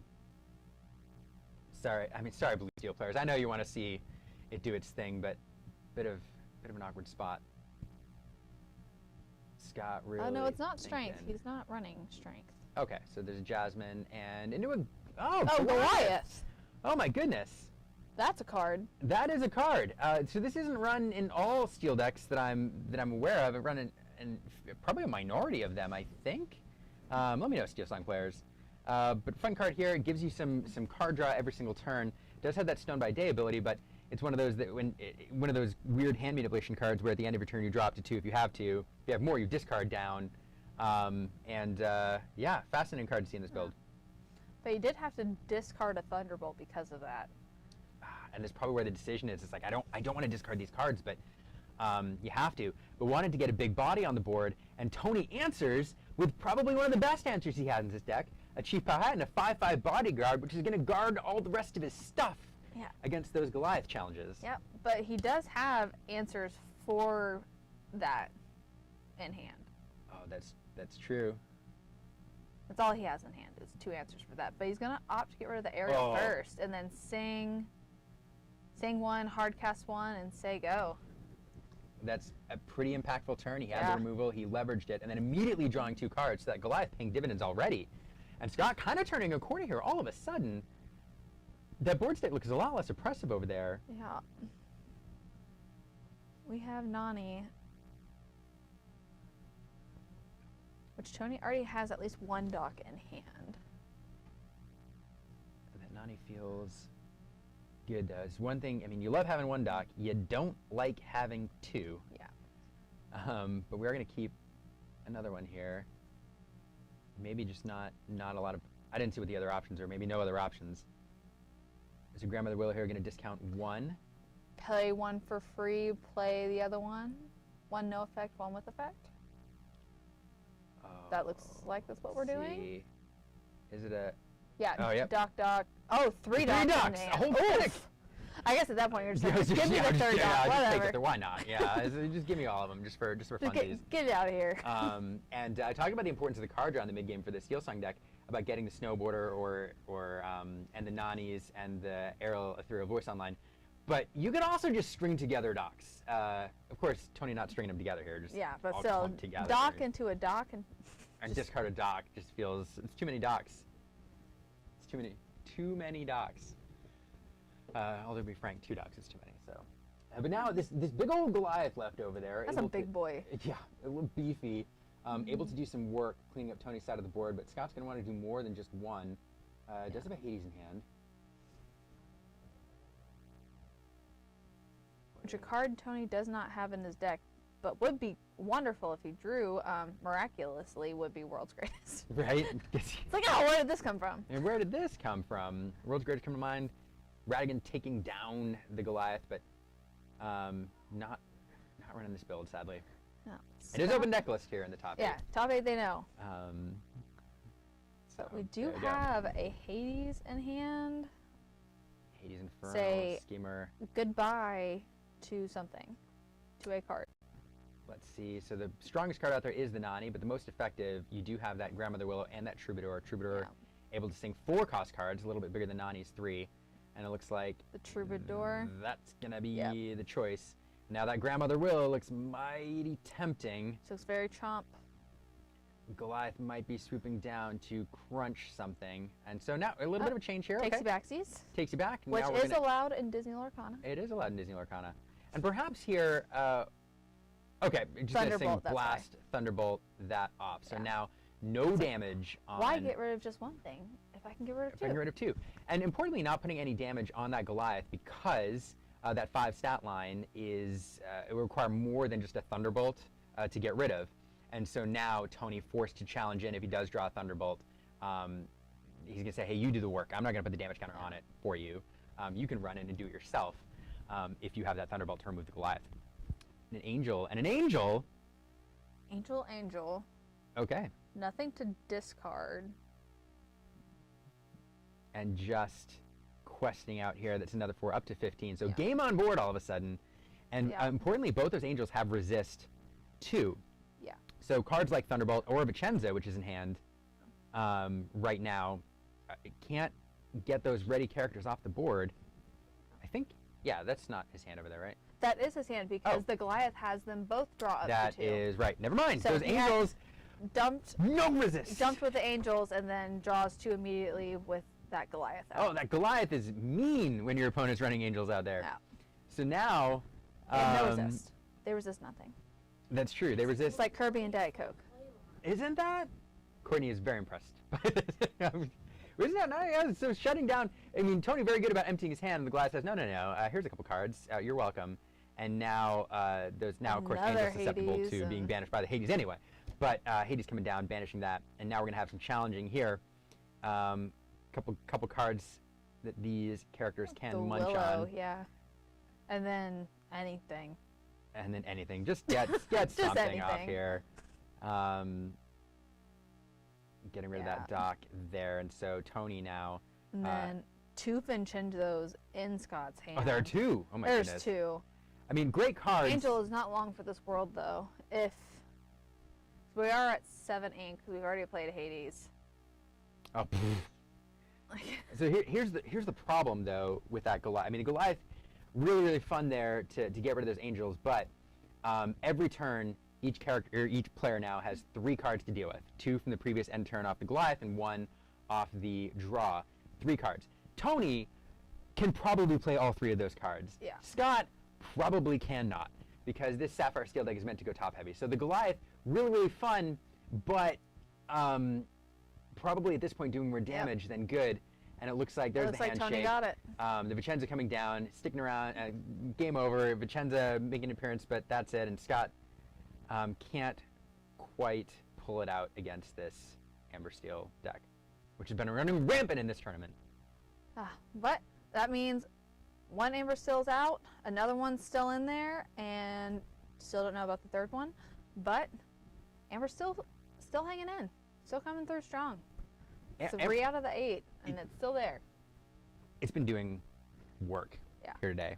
A lot of players bringing it in, a lot of very good players, and just running through this tournament. As we said, 3 converted out of the top 8, and with a 10% showing in the meta during the day, that's a heck of a conversion rate. As you and Courtney like to point out, too, though, the Dallas-Fort Worth area has always been a Steel Song. DFW loves Steel Song. I don't know if anyone that's ever played around DFW for locals, anything, you know, everyone loves Steel Song. It has been a thing here. That's why I don't like it. I wonder if they love the steel or they love the song, what it is about that deck. But, yeah, fun to see. They liked beating me up with my Ruby Amethyst. It was personal. Everyone, even people I didn't know, that's why I told them. I was like, oh, you just knew I was going to be playing this today, and that's why you chose this. it is It's personal. No, it's, well, I always enjoy seeing what the Dallas-Fort Worth area is cooking up. Fantastic region of the country with a very vibrant Disney Lorcana community and a lot of wonderful players. So, speaking of wonderful, we're going to make this booth a little more wonderful by taking a very short break and rotating me out to bring in Courtney, and it's going to be much better. Don't go away. There's some amazing Disney Lorcana coming up. Still, stay for the semis, stay for the finals. And we'll see you for finals. It'll be a 3-person finals. Don't go anywhere. 3-person finals.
We're live. And we We're have back. a We got box of boxes. cards. Here's the thing. That's We okay. have one match still going on. They're gonna be done any minute now. Yeah. So we're back to hang out with you for a minute. Thanks for staying in the chat while we're doing our thing. All right, what am I gonna open in this first How are we pack? doing this?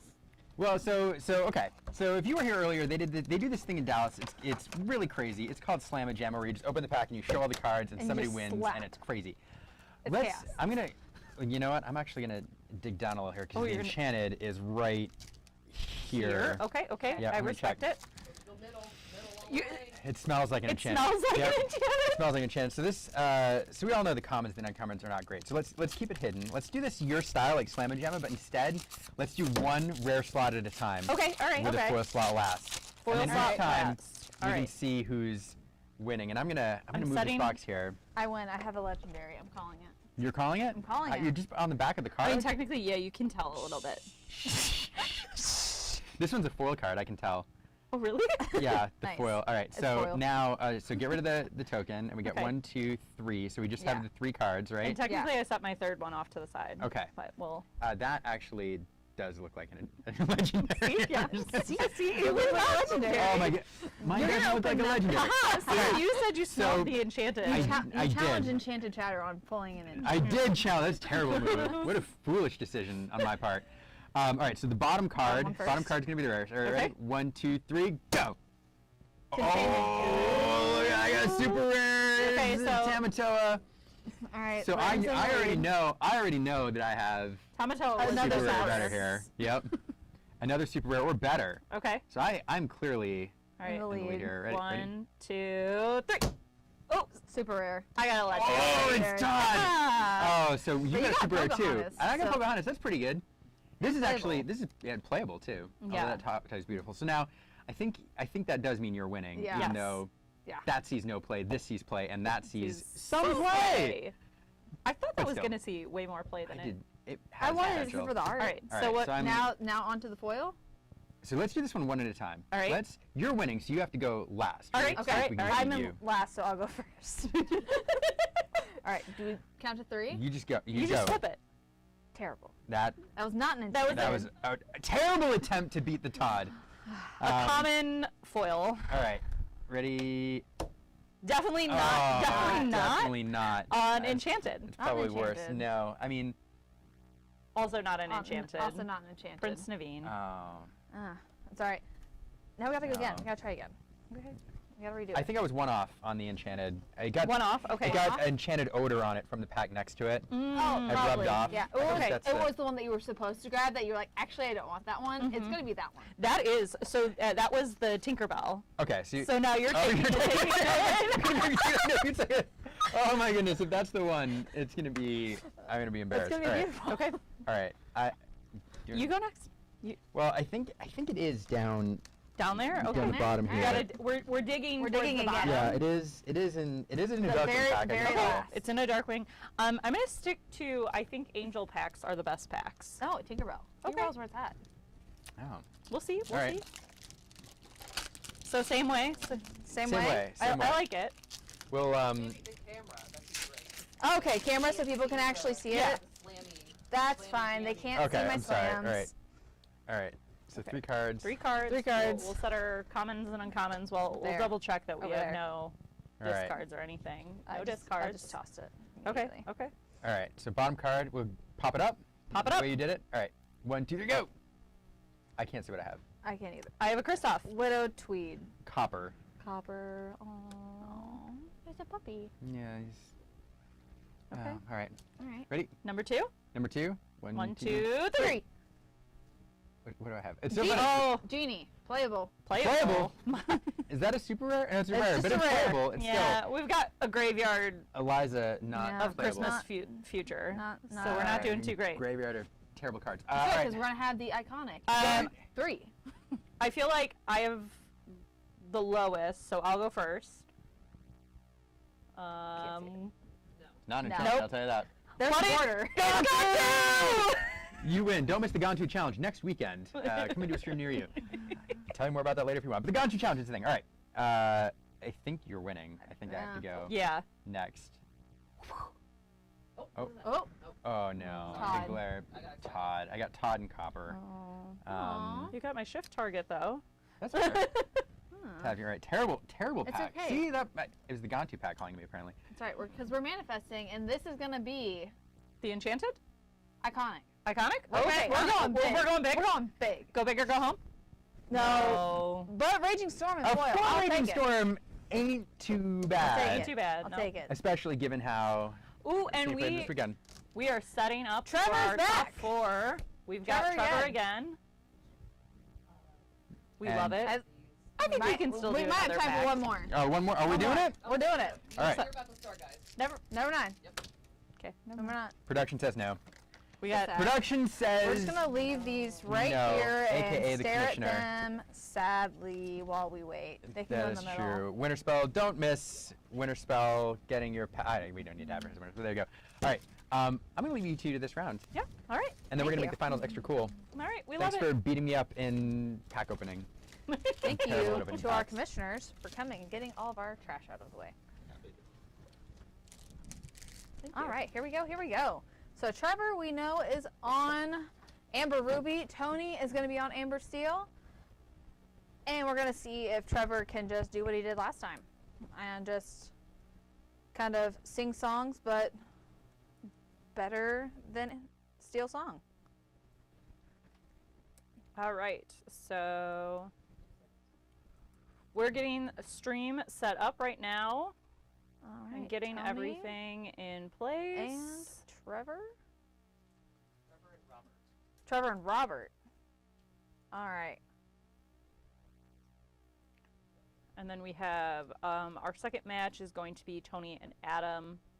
Yeah, so Robert is actually on Amber Amethyst. So, not the same match, but still Trevor.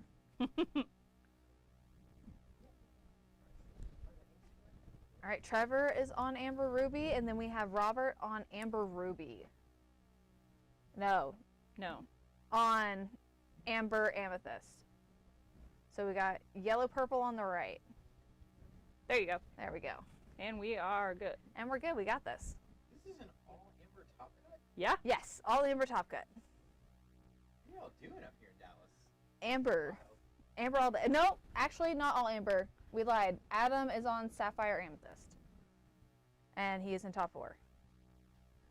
One of the 4 does not have Amber. Yep. We really like Amber in DFW. A lot of And it. it is pulling through right now because But unfortunately, 2 of those Amber Steels did not make it out of top 8. One of them was taken down by Trevor right here. And probably Robert.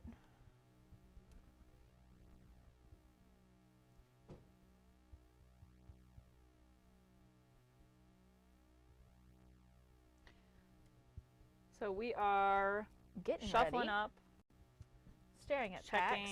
Yeah, I was like, Just a I mean, we're not playing waiting. any games yet, so yeah. Just might as well just open some packs here while we can. Goblins. can't. Alright, 1, 2, 3. Oh, I thought we were doing the. Sorry, I It's just nope. It's see. we didn't pull anything. We good. didn't pull anything good. I was checking first.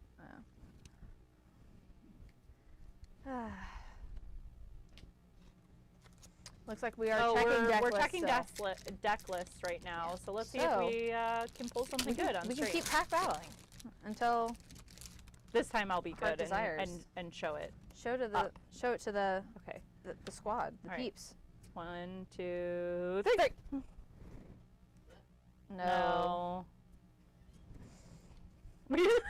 Okay, sorry. For those at home who haven't encountered us before and are just tuning into Enchanted Chatter for the DCI, Bree and I really like shiny cards. That was, in fact, what got us our name Enchanted Chatter. So we may get disappointed even when we pull some good cards. Unless it's an angel, I do need one for my deck. I would not be sad about that. I would not be sad about an angel. Legendary is good, but it's legendary or bust. Yeah. 1, 2, 3. And we've got a legendary Elsa! And a legendary Wreck-It Ralph. All right. We're hanging in there. We're tied. And they're still checking, so we're going to keep going. We're going to keep ribbing. Shout out to the Card Haven. Yeah, Once again, thank you so for much. sponsoring Us being degenerates. the DCI and Enchanted Chatter. 1, 2, 2, 3. We got a Lilo. We got a Stitch. It's playable.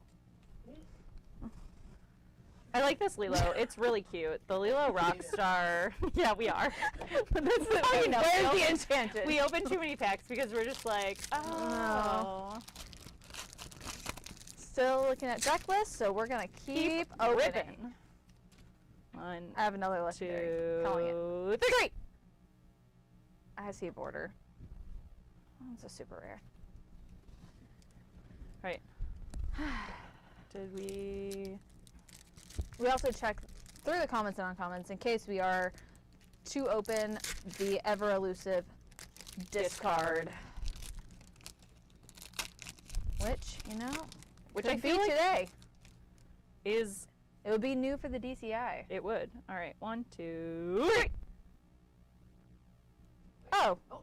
Oh, that's hey! epic. Oh, same. Legendary, epic. Winning. Yay, we did it. And we're still I don't looking at have deck this lists. legend. Or I don't have this epic actually. Which one is it? It's Hercules. Oh, nice. This set I pulled a lot of the same.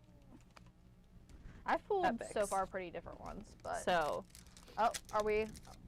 We we're are shuffling up. All right, Woohoo! last pack. All right.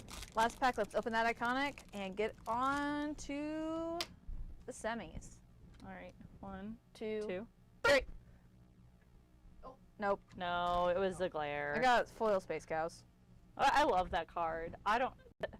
Can someone please dress up as Space Cows at a DLC? Something. I really Maybe want Summer you. Games. Maybe someone did. We've been in the booth most of the day. We haven't really had a chance to check I want our somebody to socials. come in one of those blow up I'll do it. costumes and then a space helmet on top of it. We It'd could be so probably funny. bribe Kirby or Jonathan with enough Diet Coke. Yes. All I got the garbage close to me. I can. Okay, thank you. I was Pop gonna off. throw it on the floor. All right, so we are mulling again and looking for. All right. So Trevor here looks like we are keeping. We got a Della Moon Horseman Lullaby. Strikes. That Elsa is in hand. Are we gonna keep it or are we gonna pitch back? Yeah, it looks like we're going back for 5.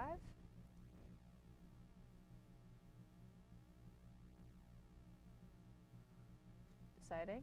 Yeah. Yeah, 1, 2, 3, 4, 5. All right, for those tuning in, this deck, if you haven't been able to see it in action yet, is bonkers, and I love it. So it won at the Hunter Burton Memorial Open last week, still thriving this week as well.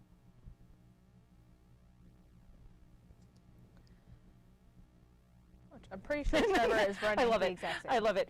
Trevor Googles least played cards, then puts them into his deck. You are not incorrect in chat. And then makes people question why it's not played. Mm-hmm.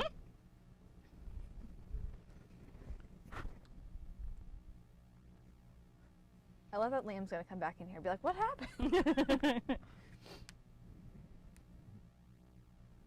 All right, starting out. Elon Way.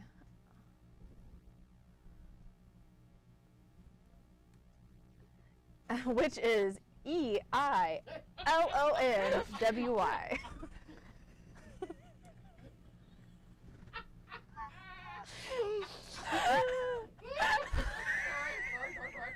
We're having production.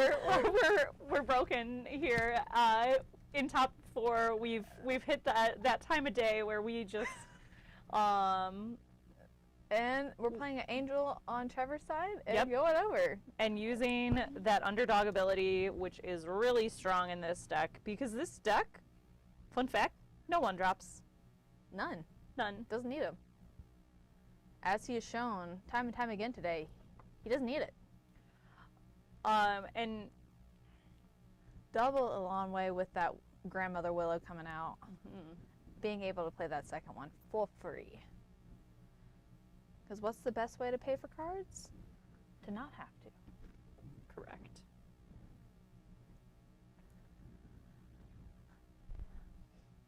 Mowgli coming down. And Robert's saying, I got nothing for I you got to nothing take. for you to take, but you can see my hand. You can see it. It's okay. You can look at it. It's been better.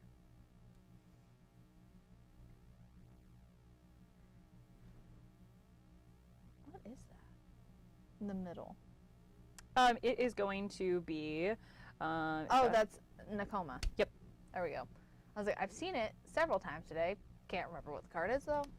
It's funny, we joke that this is the most read card sometimes, and fun fact, it has no text on it. It is merely a vanilla 4/6. And I say merely, but it's a 4/6? pretty beefy card. Yeah. The back end is hefty. And Genie gonna be able to pop off on the draw engine for Robert. But And Robert Horseman really strikes. developing a good board state here, and we'll see what Trevor answers with. I have a feeling that the Sisu is gonna come out to play Fairly soon. fairly soon. But it's gonna take out the Grandmother Willow, most likely. Because it's cost with strength 1 or less.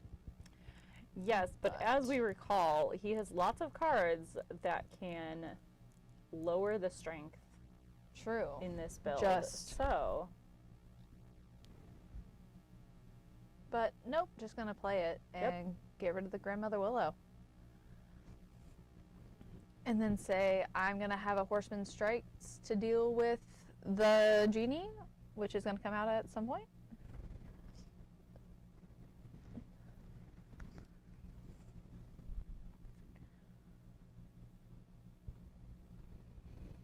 Yeah, and that Horseman Strike is an action, so Yeah. I would expect that's going to come out on a separate turn. Yeah. But we do have a few songs, I think, in hand. Be Our Guest, for think sure, is the one of them. Moon Lullaby is another that's in hand. And Sarabi, which we have seen put in hefty work for Trevor. Hefty work. This Just card Now anything can get hit with Sisu. pretty really much. does a lot of work in Trevor's deck. So this card, if you exert her, chosen opposing character gets -4 strength until the start of your next turn. So this has been a really great way for Trevor to protect his own characters as well as But that Banish. Elan way, having the support, kind of does the opposite of what Trevor's wanting to do, where he's beefing, or Robert is beefing them up so he can hit it with the world's greatest. He's like, listen, I have seen you putting in damage with those Sarabis all day. Keep her away from me. yes. Unfortunately for Robert, what he can't see is that Trevor has 2 more in hand. Yep. But, you know, you got to play for what you can see. And still critical to clear from the board. So Yeah. even if we have more to come, it's still important to get off when he can. Raging Storm, is that the other one? Yes. So sorry. Oh my god. The babiest of sneezes. I'm sure if you heard that, it might have been loud, but like, It was not at all. It was very dainty. yeah, I was like in person, very quiet, very dainty, very ladylike. Very. Been told I sneeze like a mouse. On the flip side, if I sneeze, it's going to be heard by everyone. Hottest coming down.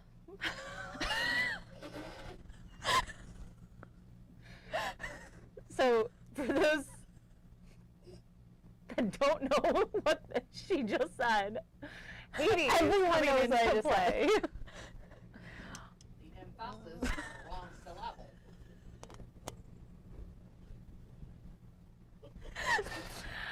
Oh boy. Everyone knows. Everyone knows his true name. Oh, all right. Inking Not to be a confused with the guidebook. Blue Hades. Right. Trevor not having a whole lot of ink over here. We have Ohana. We have a card. We have the Raging Storm. But Oh man, thank you someone in chat for also just playing into this. I love this. All right, chat, you knew exactly what was happening here, and I respect it. what? I don't have chat. They're Chat just pulled playing up. into your crazy pronunciations. It's the correct pronunciation. Okay. Oh, That's how you different. And we have an Elsa She's back. down She's out. here. I've been waiting all day for this to happen. Okay. Every time Trevor or one of these decks has been on, I've been manifesting. Even the deck that didn't run her, I was like, listen, they're gonna play it. Yeah, so this is Elsa Ice Artisan. When you play this character and whenever you play a location, you may exert chosen character with 3 willpower or less. Or 3 strength, not willpower. Sorry. Which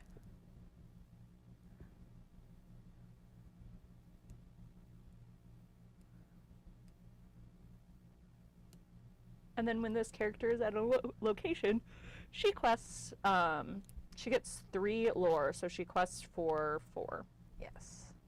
which is nice and beefy. Yeah. A nice way to... And Trevor passes the turn to Robert.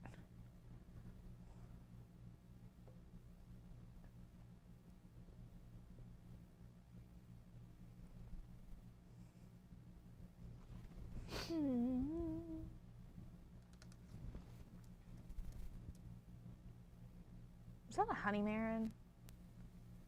What? Okay, I'm looking at Robert's hand right now. I'm seeing honey marin, horseman strikes, Tigger, no, Demona? No Tigger, just Demona. It looked like it was a Tigger and a Demona, but it was just Demona's armor. Another Yeah. Hades! It's how you have to differentiate between the two. I'm sticking with it for the rest of the day.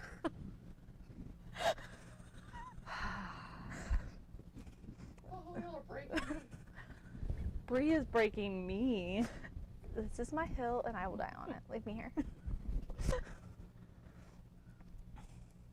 All right. Thank God one went into the inkwell.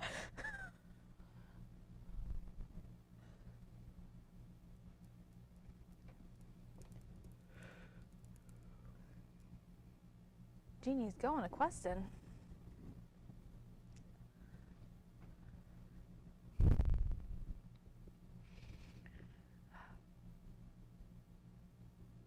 All right. I think Robert here deciding if we just want to quest with the Hades or if we want to do anything else here. Or not Hades, sorry, I'm reading chat. With the genie, and if we want to do anything with Hades here. How dare you call him by his government name? Hades, or whatever.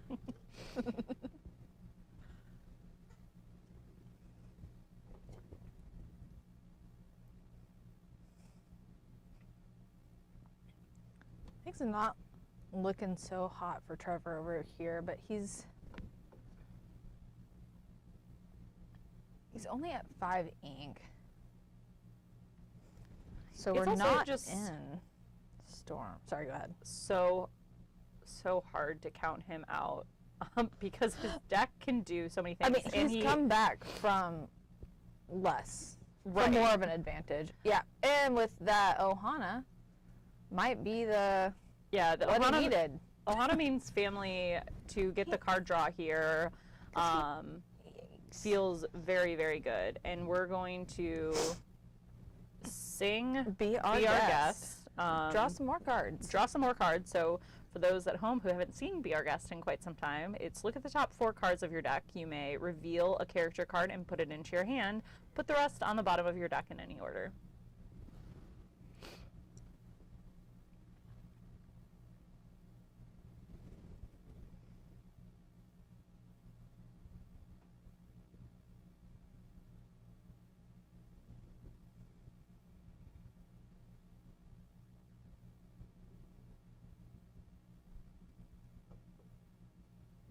And those Ohana Means Family cards in this build really put in a lot of work.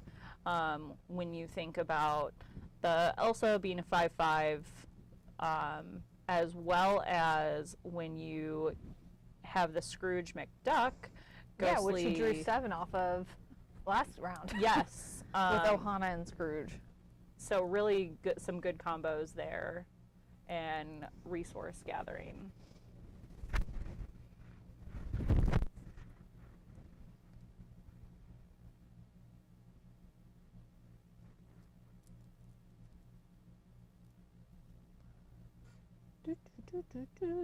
Angel Getting coming an angel in. out there. Having a singer, always a good choice. We have another Ohana in hand.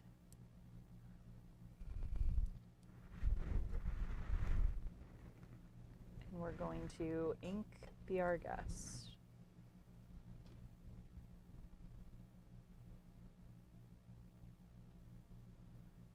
Using the Sarabi to give that Nakoma -4 till the start of until the start of Trevor's next turn.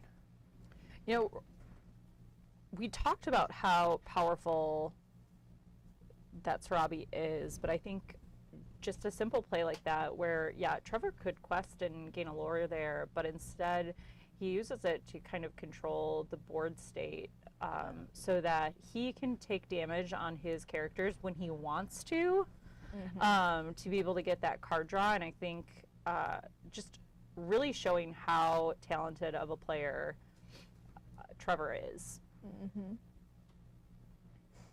Robert dropping down that Demona, though. Yeah, very well played. Trevor had 3 cards in hand, so the Demona value on Robert's side, very, very good, but not as valuable for Trevor. So really well played here. Going to try to take out that Sarabi, say some no more. Yeah, no more. We're done with that. I said good day. Sorry for those of you not in the room with us. Liam is making himself a snack and adding a little commentary in here. He's got a little bagel. He's very happy. He's got a good schmear. Alright. Robert's sitting at 15 lore. Trevor has none. Which is not great. No, and this is going to be a hard spot to come back from. I think we might have crossed the point of no return, but we shall see. Oh, which Trevor is not running the Storm.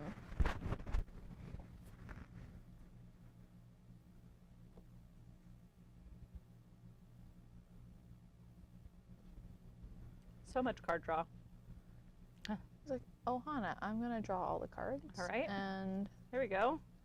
World's Greatest to get rid of? No, that was going to be the Horseman Strikes. I know, but I'm manifesting a World's Greatest to get rid of Demona? Oh, fair.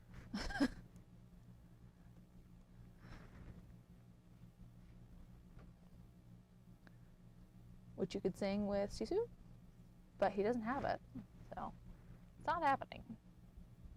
But imagine if it did.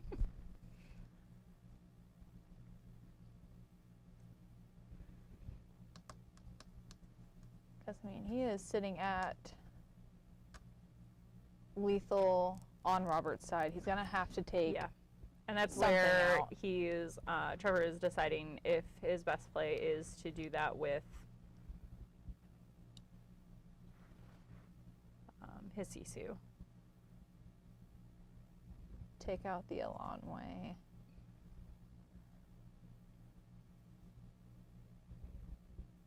And then use Angel.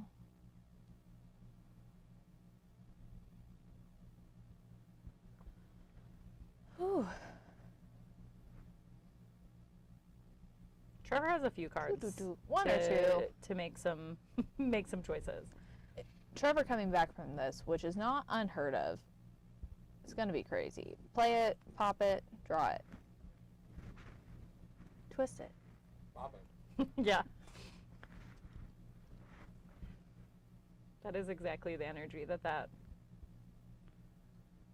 the genie, draw Surfer Stitch. Ink Demona. So Play many the cards in Stitch, draw hand. more cards.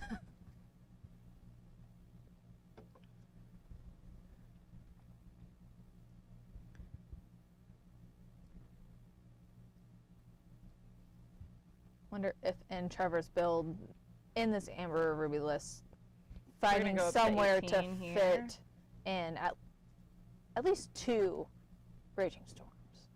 So I think here the That's not issue his of, typical game plan.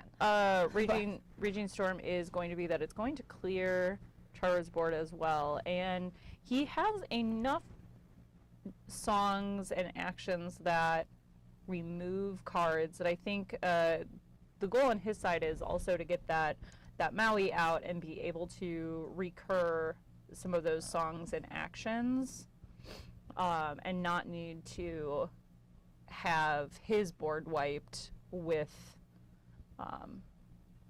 Raging Storm.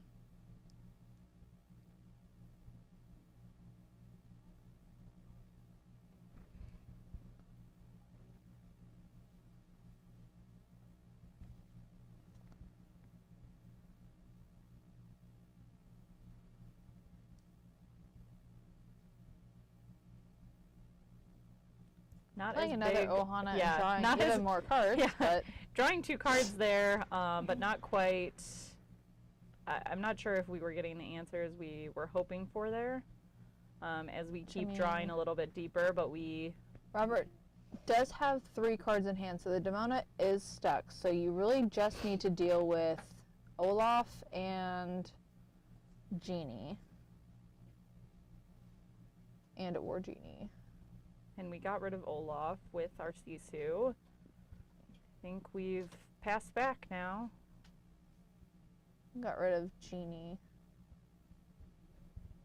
With a Della's Moon and a Sisu. Yes.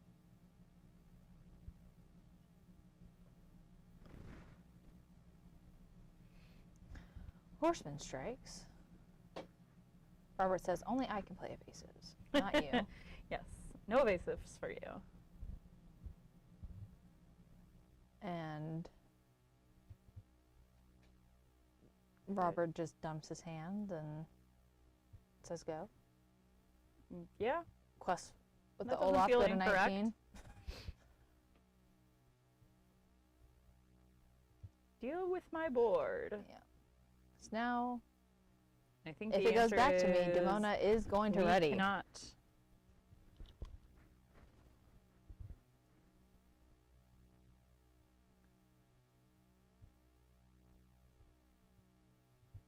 Someone in chat trying to say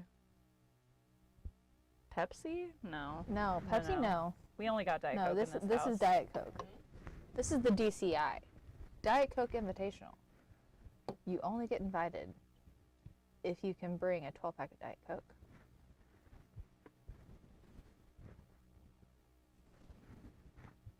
And using that Delamoon Lullaby to decrease Cheshire Cat's strength. Trying to see if we can find an answer to clear the board here.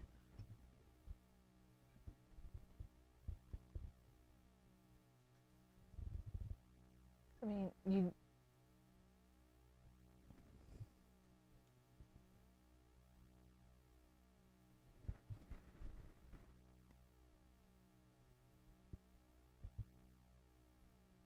And so she has I think Tigger we and are Surfer going in to hand, game yeah. 2. Robert taking this game 1. Do we have an update on the other table and how they are coming along?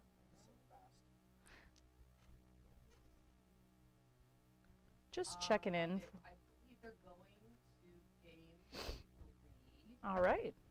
So we're on game 3 on our other table. Which, I mean, that makes sense because we saw we saw Tony's build and his was very aggressive. So makes sense that went a little bit quicker than this one.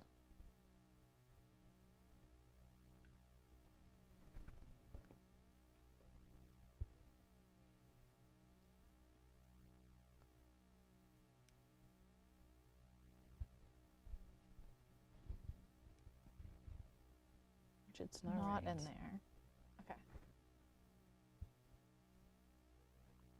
We're gonna mull here and see what we can do for game 2.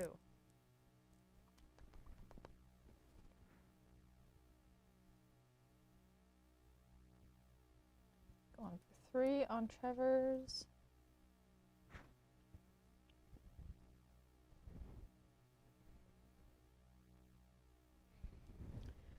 So I think here in this next game, Trevor is looking for a little bit better of a start. I think we missed some of our key components when we were starting out,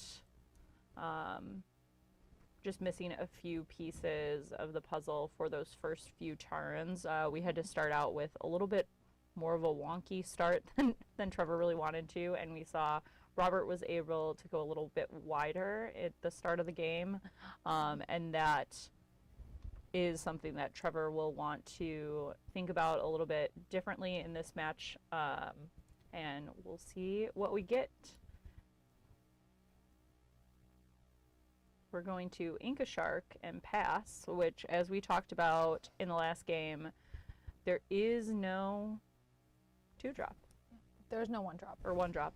There's only a 2-drop and a 1-drop with underdog. Yep.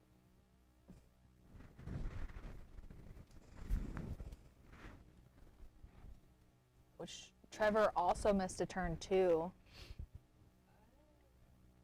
Because he passed already and Yes, I think so.